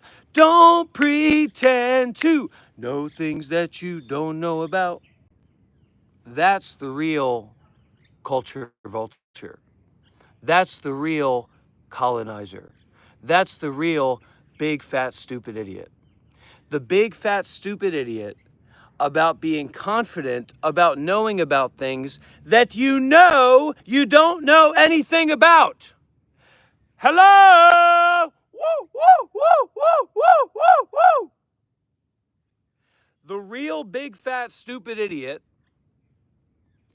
is the pretending to know about things and being confident about knowing about things that you know that you don't know anything about.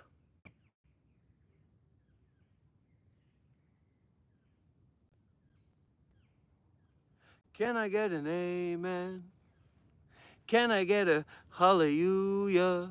Can I get a I'm sorry, officer, I'm just doing a comedy show?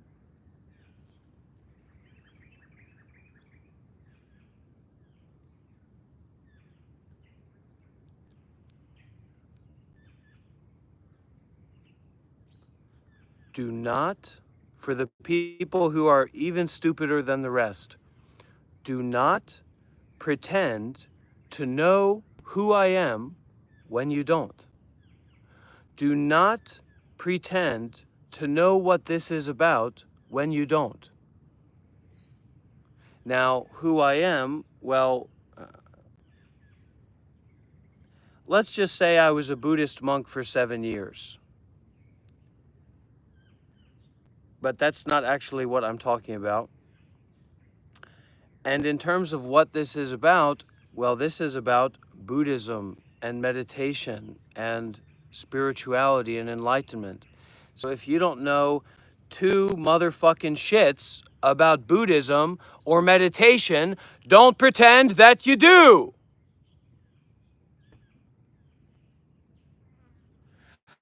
I'm getting sick. I'm getting tired. I'm getting exhausted of it.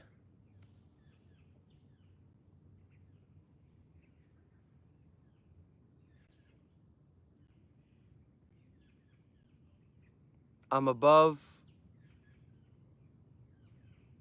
unnecessarily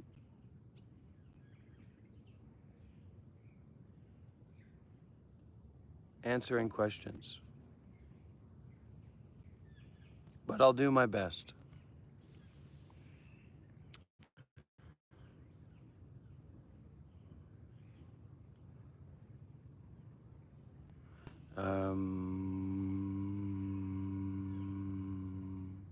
How about humming? Maybe we try to hum together?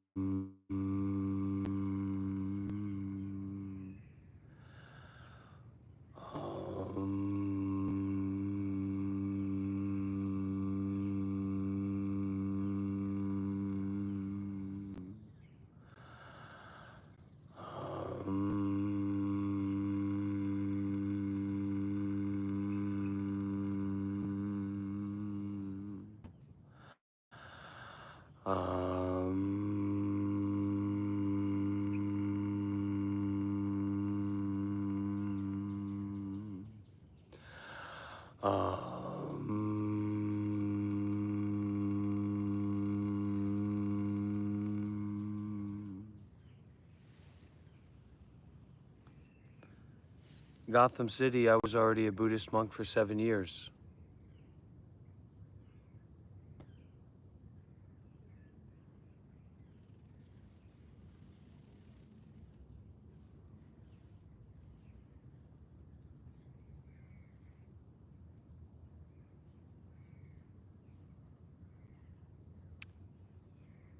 Who says you have to believe me? Where did you read? Who told you that you have to believe me? Don't believe me. Don't believe anything. Don't believe yourself.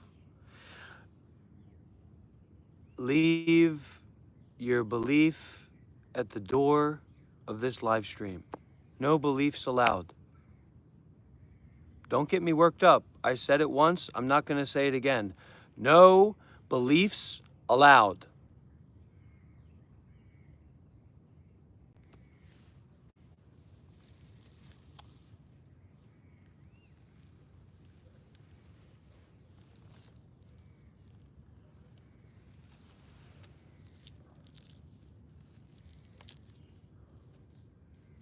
Well, Fad, that would lead me to believe that you're literally retarded. So just focus on meditation, and there's nothing wrong with being retarded. You know, that's ableism. Ableism is the idea that there's something wrong with being retarded.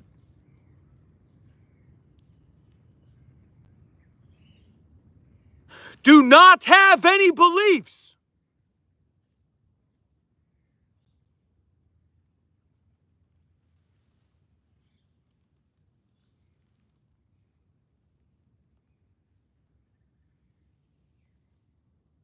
Don't test me. You guys want to hear a story about living at the monastery?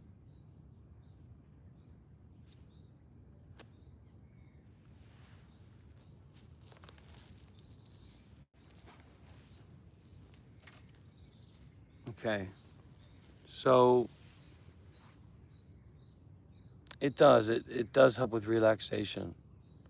But this is also about not doing the bad things and not doing the neutral things, just really doing a lot of good things, okay? So anyway, Big Brother Bante, Big Brother Rob, Mr. Monk Life Meditation was at the monastery. And you know how Rob is. He's sometimes he's a little bit late, a little bit lazy, a little bit off the cuff, and he doesn't like anybody telling him what to do. Another story. One time I'm sitting at the graveyard and a guy comes over to me. I'm sitting at the Mongolian graveyard and a guy comes over to me. He says, get up off of there. You're not supposed to be here. And I said that I had thought about yelling and screaming at you, but I decided to just get back to my story. So I was at the temple and I was on kitchen duty. So I had to be a cook.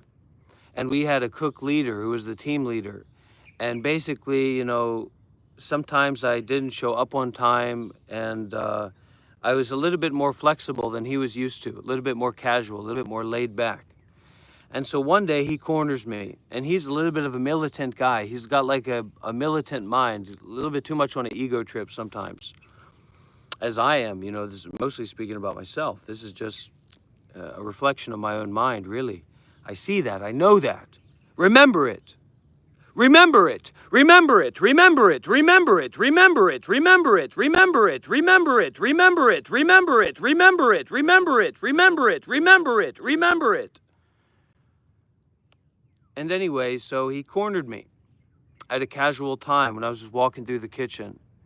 And he said, all right, let's do an analogy. He said, okay, imagine if you were in had to take a test. And in that test, you had to rate yourself on a scale of, you know, A, B, C, D. What grade do you think you would get in terms of your performance in the kitchen? And I told him, and he was being serious. He wasn't joking around. He was actually leading me into that, you know, and wanted me to sign off on that. And we'll talk more about that later. I'm not willing to talk too much about this, how we get involved with things, how we sign onto these contracts and situations and stories that perpetrate our ego in a way that's not honest to ourselves, and how problematic that is for developing wisdom. But I said to him, if I was in that situation, I would protest the test. I wouldn't take it. And he was like, oh my gosh, how could you say that? And I was like, that's my real answer. And so there's this idea, there's this God, there's this deity of how you're actually allowed to answer. Like, what's a real answer, right? Well, this is a real answer. The bottom of my foot. You ask me, what is Buddhism? And I show you the bottom of my foot. That's a real answer. It's a damn good answer, not a perfect answer. I'm a young man, but I'm also not anybody.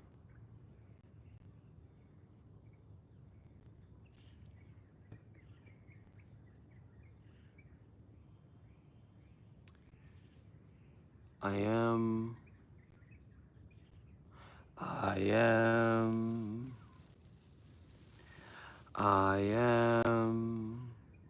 Somebody's calling me now? Oh.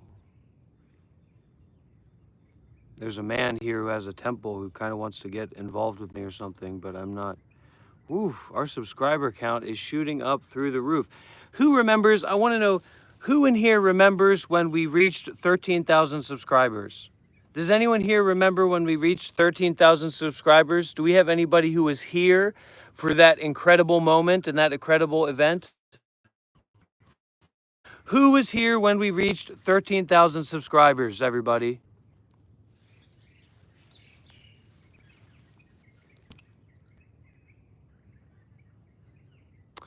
Thank you, King Julian, for your expert testimony.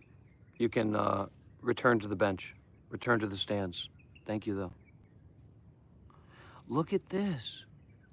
This ant is cleaning my speaker hole. It's seeing if there's anything that it can take out of there. We are officially, you guys are not going to believe this, we have officially reached 1,155. We've added over 150 new subscribers in a matter of days. We're on a trajectory that's going straight through the roof.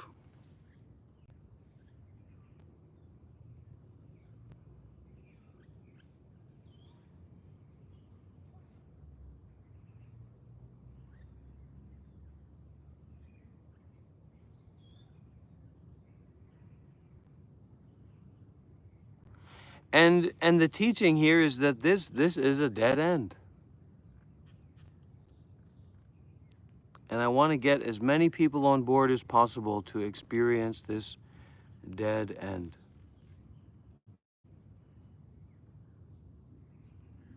This dead end of no birth and no death. Oh, I am a cloud.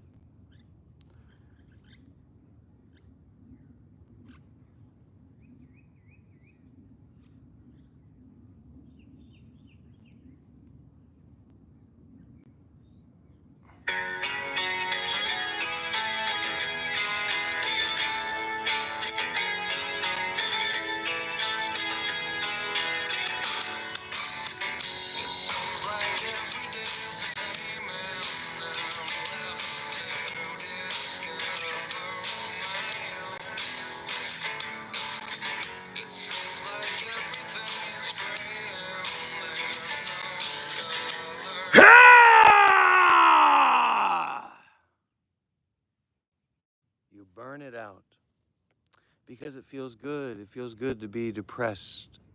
It feels good to be morose. It feels good to be sinking and being swallowed by emotions in a lot of cases. That's why we've got to turn up the fire. We've got to turn up the heat. You have to be very careful about that stuff. That's not Buddhist stuff. That's not wisdom-influenced stuff. It doesn't mean that you can't go and have a beer, but don't get drunk.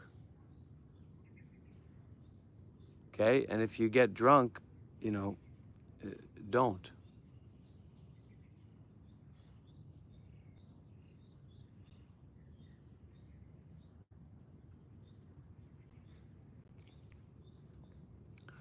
I remember, I'll share this story about when I was in India and I was on my own. I still had my robes at this time, and I'd really gotten my teeth into the way of the Kundalini, just very high energy and high thinking and high engagement, and I wasn't eating. I was just like eating discarded food, and I was drinking very little water, very ascetic, very, pre-Buddhist kind of practices, which is, what they do in India. And I was already depleted and in a hurry. I was depleted and in a hurry to get, the enlightenment or the development or the special experience, whatever. And I went out on my own again, and I took this train to the Mahakumbhala festival. Once every century, once every 100 years, and everything, I was overstimulated by everything. The train ride, the people, the noise, the India. I was just overstimulated and vulnerable and exhausted but just keep pushing myself to meditate and to engage and, to have like this high-minded thinking.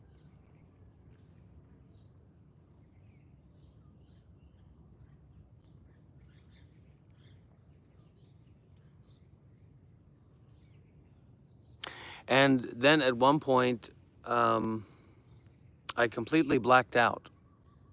Totally blacked out after like very intensive chanting and thinking session in the mind. I totally blacked out. And then I came back. I like blacked out on the way to the river, and then I came back, and then I got in the river and I got out. And I was totally overstimulated by all the people and all of the energy and just everything that was going on in this massive Indian festival. I mean, it was just all Hindu, Indian people, there's nothing Western there at all. And I just tried to get away from that, and then I found a hotel to stay at, and I was completely discombobulated. And the hotel ended up being like $200. I found out in the morning. I got there late at night. I was looking for a place to sleep and like to take refuge. There was nowhere. And then I was like, oh my gosh. But then the next morning, I got out of that hotel and I was still completely overwhelmed, completely discombobulated. I was just going through spiritual overload, 100% spiritual overload. And I went out into the street after being in the hotel, and for some reason it was just like my mind wouldn't shut up. Like I just couldn't get my mind to stop moving, and it was so tiring and annoying and exhausting. And so just in the middle of this Indian street, I just started screaming. It felt like I was screaming light. And as I was screaming, my whole body was like heating up through that screaming. And I just screamed and screamed and screamed until I couldn't scream anymore, tuckered myself out. So sometimes we need a good scream. Sometimes we have to scream no. Sometimes we have to scream yes. Sometimes we have to scream help. Sometimes we have to scream how we live. We just go, we just run, and there's no other option at that time. And it's like we have to know how to do that. We have to remember how to scream no, to scream help, especially, even though it's scary, because we're worried about being judged or being looked at in a certain way, And for me, the thing about me is that I have this background of being in relationship with the Dharma.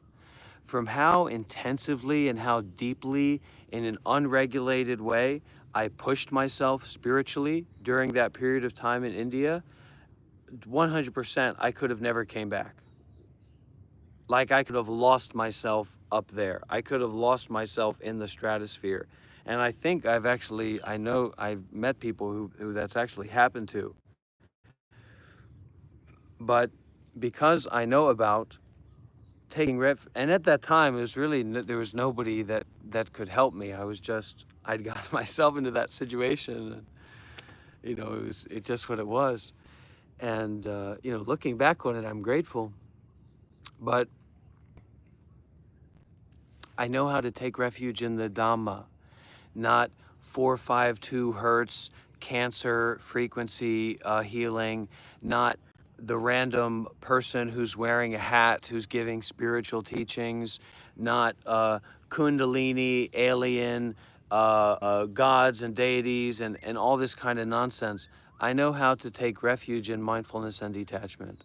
I know how to take refuge in Dhamma teachers that are concerned with ending suffering, not with big complicated ideas about spirituality and consuming spirituality.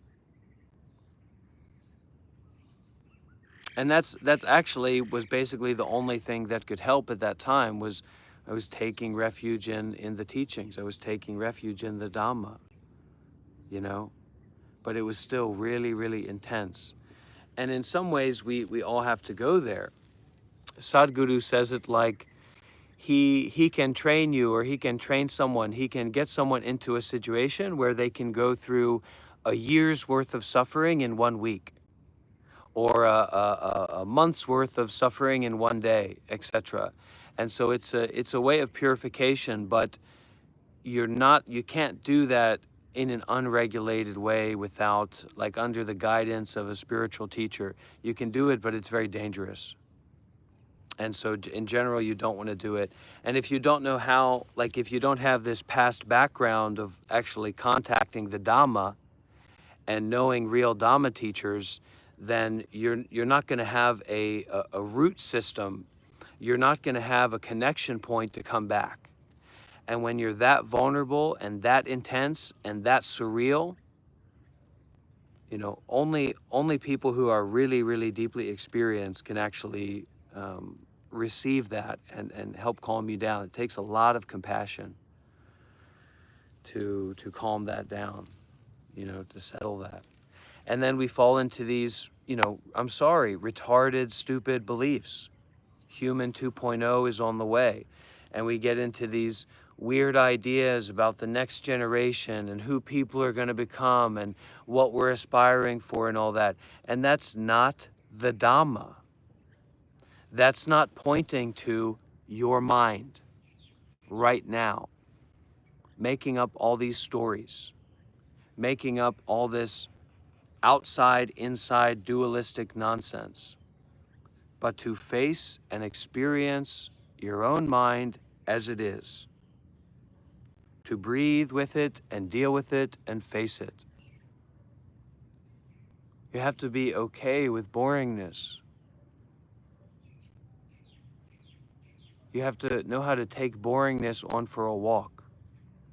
Zach Willoughby, I'm about to contradict my foot up your ass.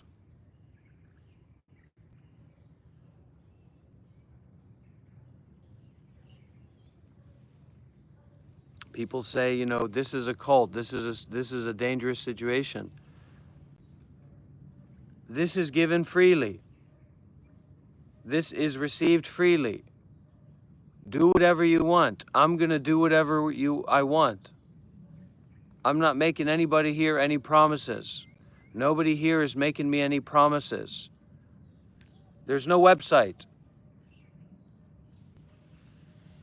The community is right here and right now, and that's it. I'm gonna turn my other foot up your ass. Now, skedaddle. Get out of here. I was a monk for 7 years. It's okay to feel sad. Feel sadness deeply and directly and closely. Raise a few shekels. You want to make a donation, Duck? You're welcome. You're welcome to do so.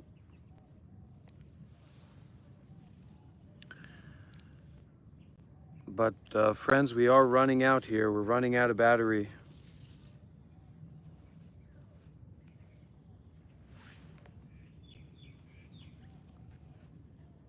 We can't run out of battery, and yet we can, and we will, very soon. Oh, thank you, King Julian. You're the guy. You're the big guy. Thank you.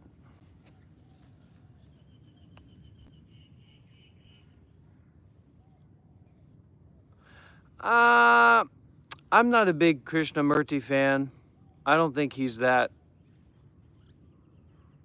he's not that interesting to me. I mean, I don't know what his level is, but he's not that interesting to me.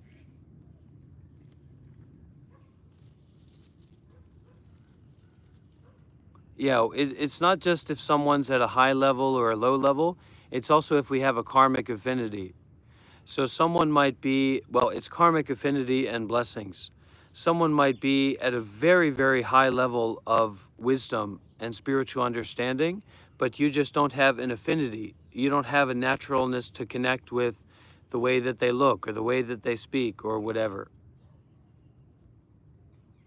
There's no difference, hermit, mouse. Just teachings of the Buddha. more or less. Alan Watts is good. Alan Watts is like someone who stands at the door and welcomes people in. Your teacher can be dead, but most people need a living teacher. Most people need a living teacher to progress. And even further, most people need a living teacher that they can be around, that they can see in person, that they can feel, listen to, that they can connect to in some way, to have an actual relationship. Shut up and listen, and you'll find that there's a teacher in everything. That's why I can't stop putting my foot up people's asses, because they just don't get it. Shut up and listen, and there's a teacher in everything. If you want to complain, you're complaining about your own problem.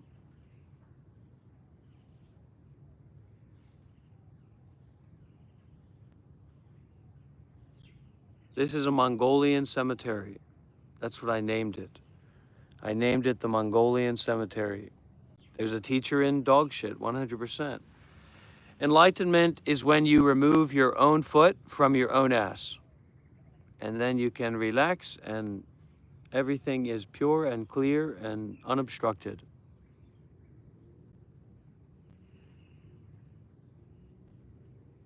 You can also say enlightenment is nothing in particular, like a pile of rocks or a bag of shit.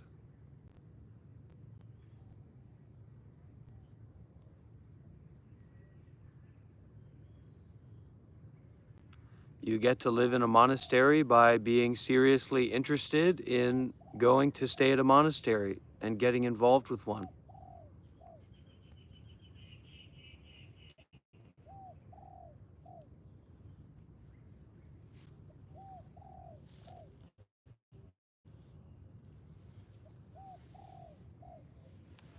No, not really. It's a heck of a problem that there's not enough enlightened people, because enlightened people don't really have anything to debate or argue about. There's just like a subtle agreement between them. I don't know. I have no idea. But that's the way it seems to be. So the only thing they talk about is like what they're mutually interested in supporting or doing. And if they're far away, if they're just talking to talk, there's usually not much to talk about.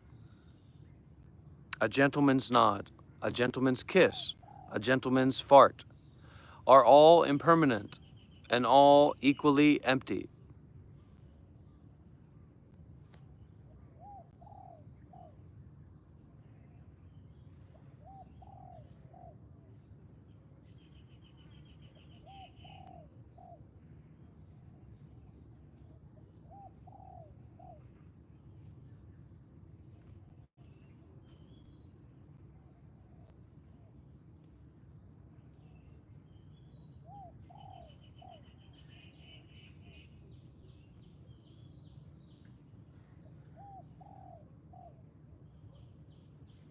So what is meditation? How do we practice meditation? Well,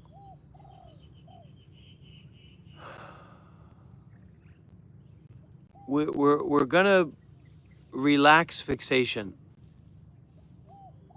So like for me right now, looking at this hermit moose, I'm clenching my brow. I'm thinking, how am I gonna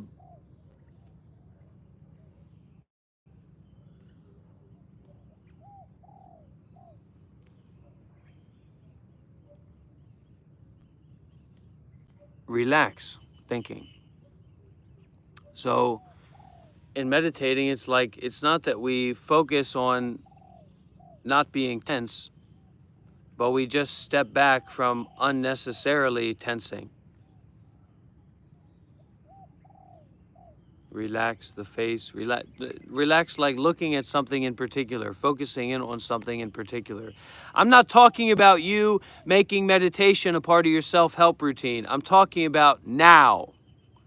Listen and do what I'm saying now. This is your guided meditation from hell.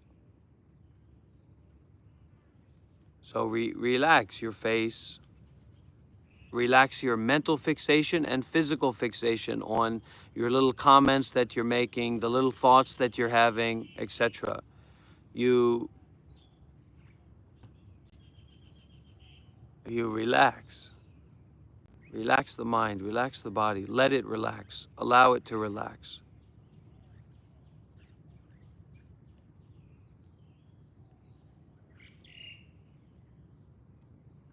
Allow the heart to open.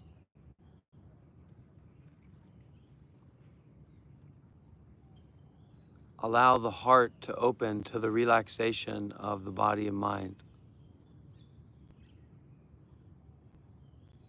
You can feel your chest, your stomach, your lungs naturally expanding, meeting the openness of the heart.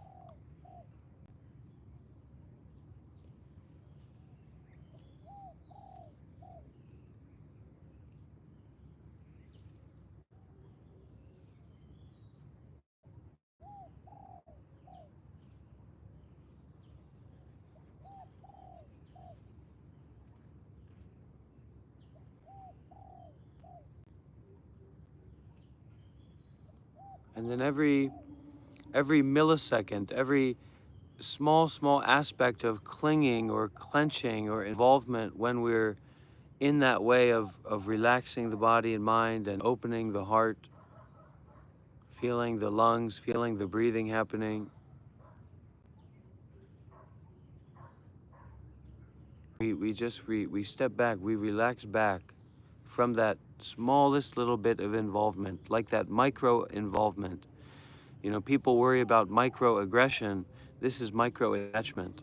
Stepping back from each little micro attachment and just relaxing, listening to the openness within ourselves.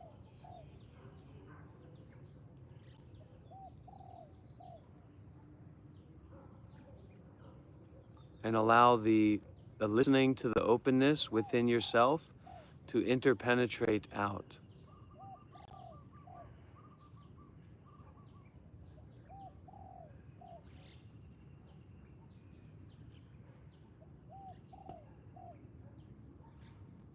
The awareness of the inside of the body interpenetrating out so that there's no inside or outside. Skip a few steps, no inside or outside.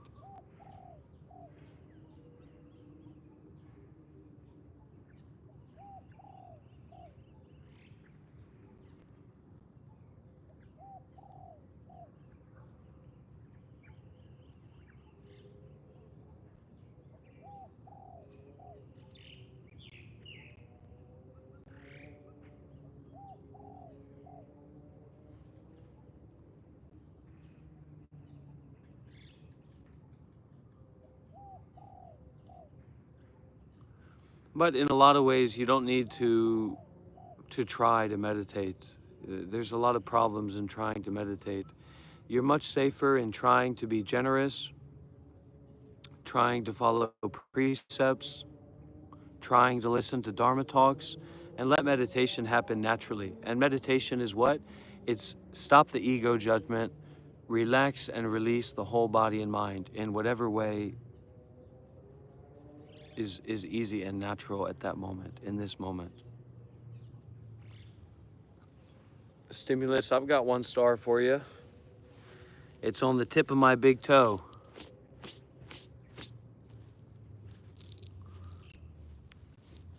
Prophesized Buddha is coming when you relax and release the whole body and mind. Mr. Cow's gone. Oi. Hello? Hello?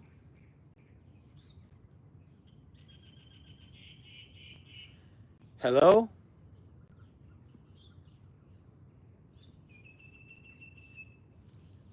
You don't have enough blessings to do it. Rinzai versus Soto, they're all a bunch of pansies. They're all a bunch of fakers. The American Zen tradition is scum. They are the scum on the pool of American Buddhism, and they should all be ashamed of themselves. All of the Aryas in in Zen in America. It's a vile tradition. Sectarian, heretical, no good. No good, rotten tradition. But if you can go and stay there, they've got a great team, they've got a great system, great places to go and train. I think they've got a lot of arias, a lot of elder masters. I just think it's a cop-out. It's cultural appropriation ultimately. That doesn't relate to being enlightened or not, but that's just my position on it. Bunch of pansies, bunch of pretenders. They want a tradition, I'll give them a tradition.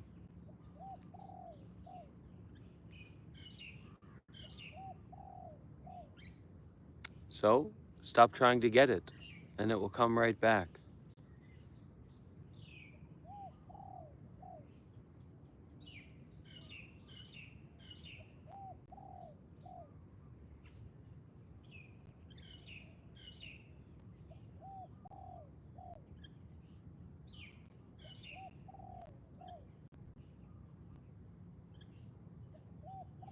You're not going to smoke up with me because I'm not going to smoke weed with you.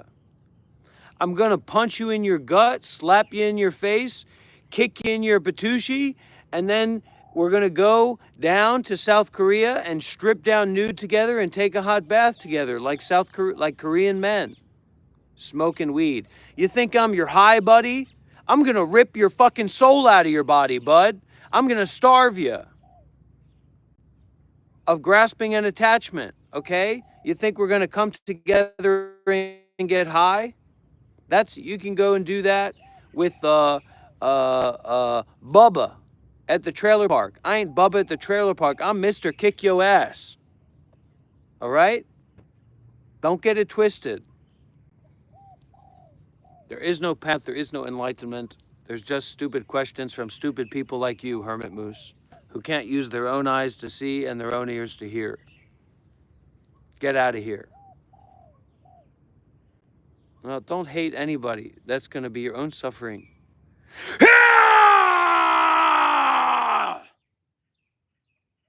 Bring that to work with you. I got some advice for you, free speech. I'm about to free speech my foot up your ass. Easy peasy. Relax, relax, relax.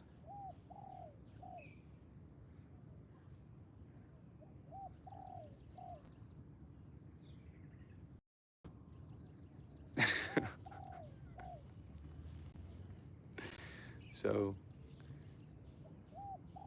it'll be okay, whatever it is. If you got a big problem, just come here and tell me, try to act a little bit stupid, and I'll yell at you, and that problem will run right away. Do I know how to fight on the ground? I'm not a fighter, I'm a forgiver.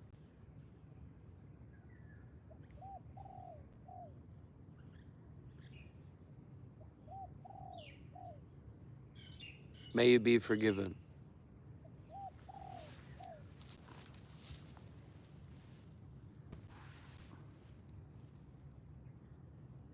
May you be truly forgiven.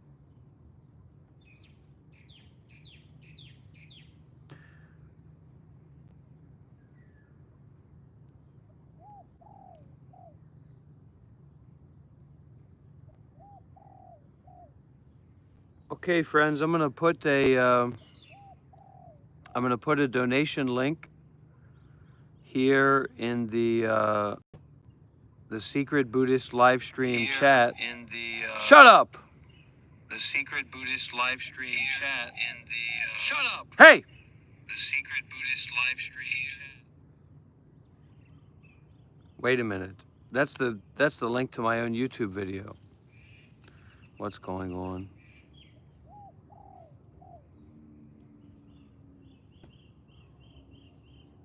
It's not about being broke. We'll talk about it, okay? We're going to speak a little bit about this before my phone dies.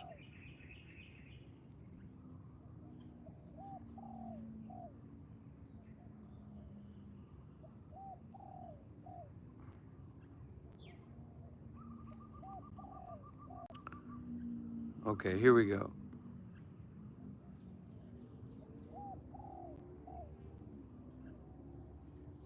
So we have a link here for PayPal.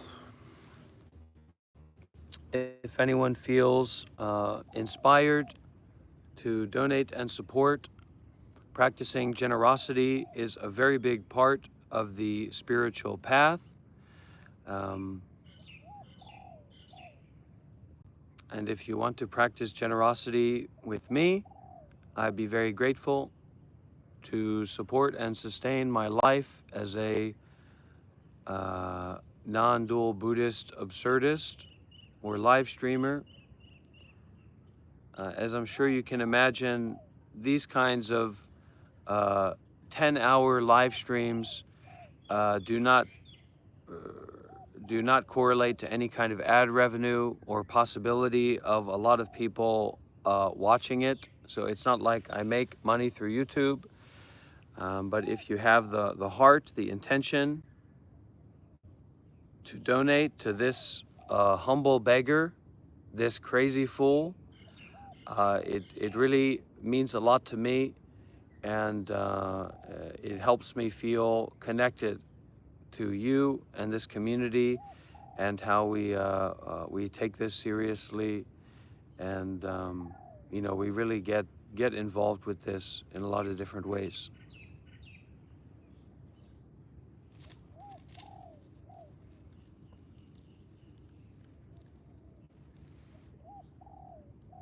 And maybe we could bring this up as a topic of discussion. What does it mean to you to make a donation?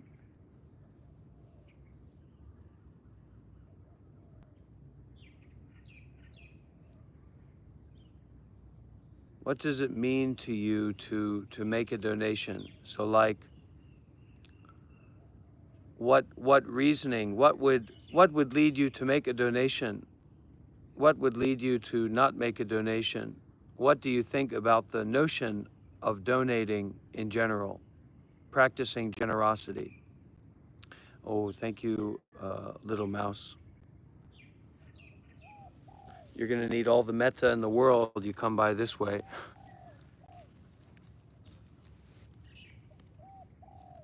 Resourcing. Do monks beg for money? Sometimes. But I'm not a monk. I was a monk for 7 years. Now I'm a beggar. So as you can see, stimulus, because YouTube takes 50% of your donations if you give a donation through, yeah, there's a PayPal link, so 100% kill them, and that's what matters. No numerology, no numbers, not 1, not 2, not 0, not nothing, not itself.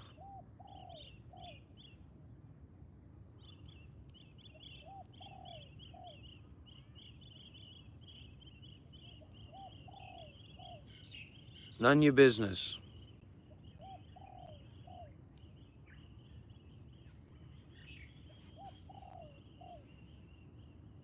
You can call me Mr. Mind Your Business.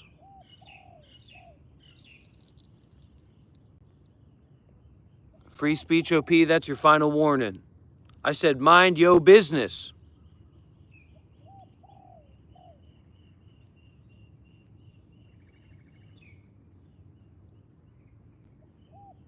Sure. But not recently. I know all about psychedelics. I know all about that stuff. You're in my walls? Well, enjoy the environment of the temple. You're not going to have any AC in there. Now you're literally in the wall. You're going to have to go make another YouTube account to get out of it.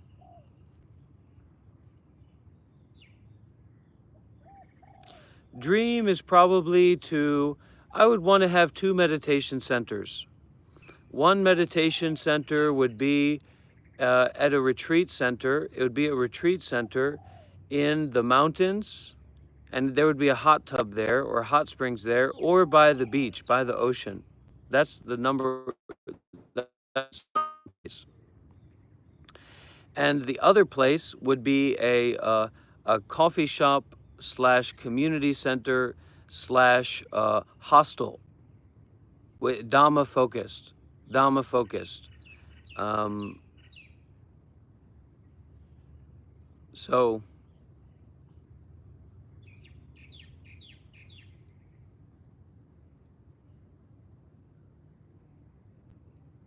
but honestly, I don't want to dream. I just want to be awake.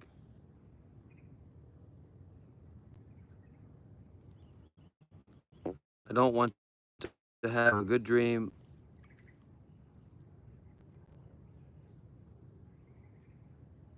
I don't want to have a bad dream. I really just want to be awake. And probably not in America. I mean, I don't really think about the joy of America.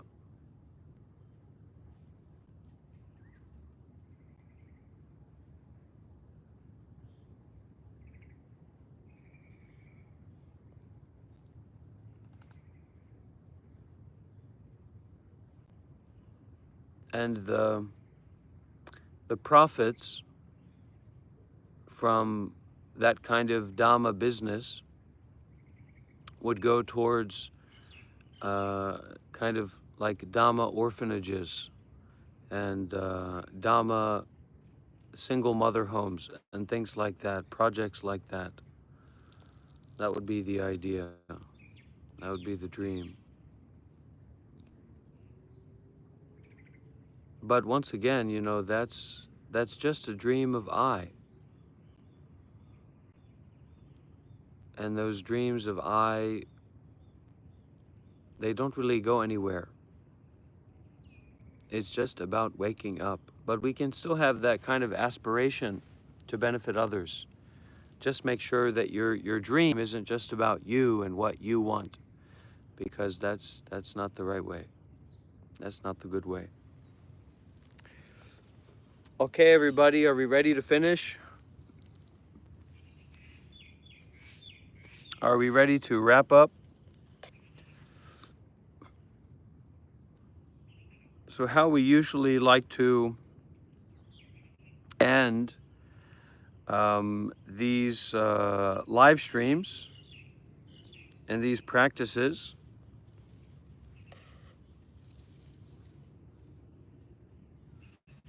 is with a sharing and an offering of the merits. Free speech, you'll get there. Just be patient and don't fall into the way of weird negativity or animosity, or I will put my foot so far up your ass that you'll need to brush your teeth because it's gonna stink like my foot. All right?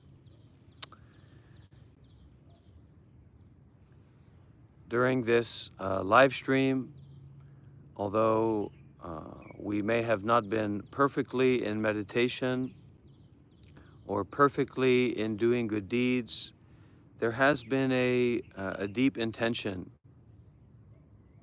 to be meditative, to help others, to wake up, to transform suffering.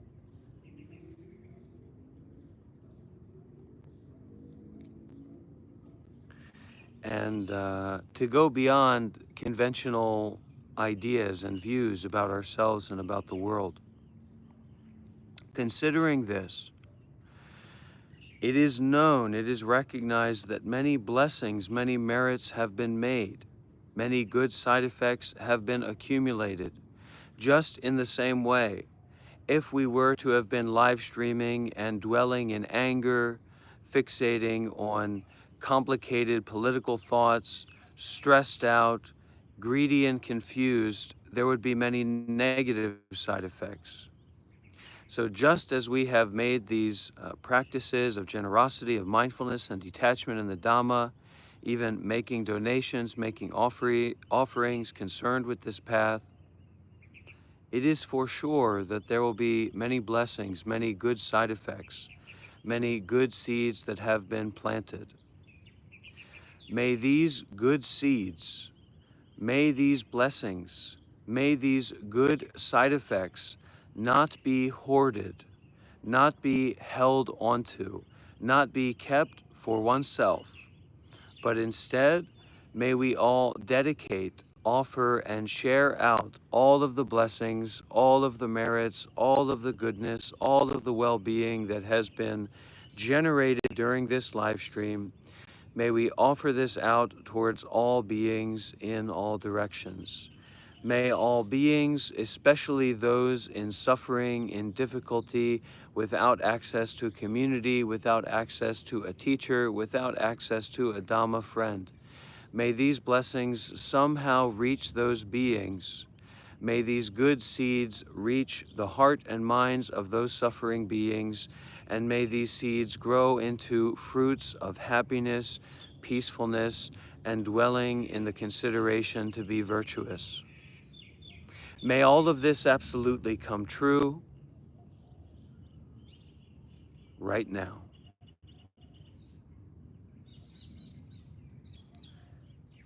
May it be, may it be, may it truly, truly be. May it be, may it be, may it truly, truly be. May it be, may it be, may it truly, truly be. Sadhu.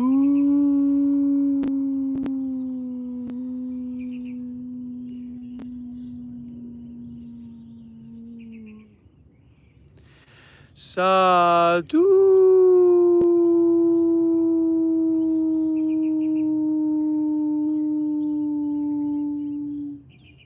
Sadhu.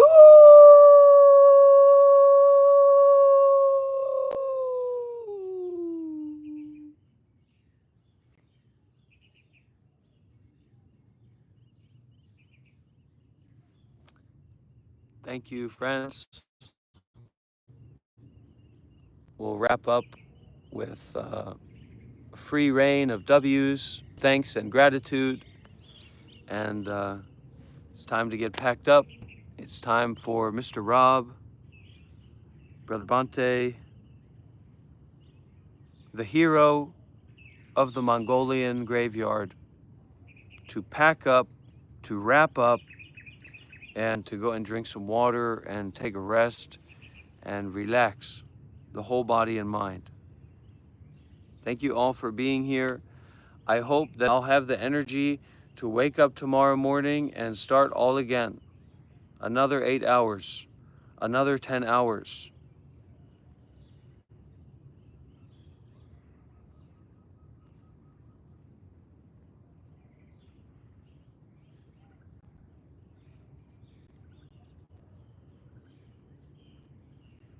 Okay, thank you.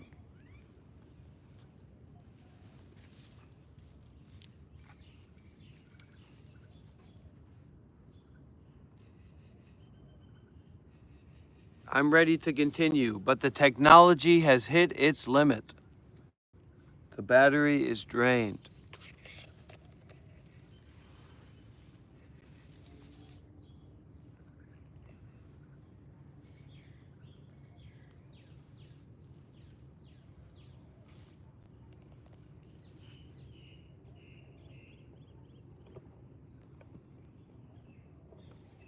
Oi, oi.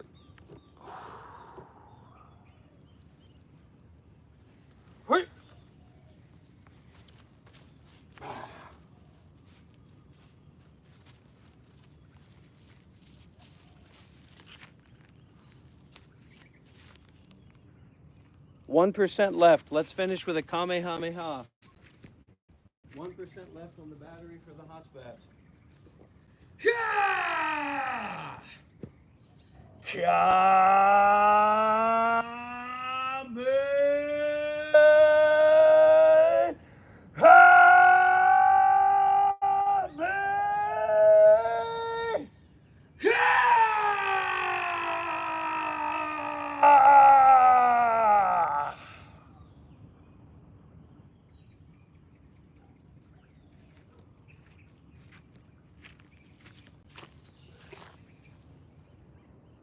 That's all, folks.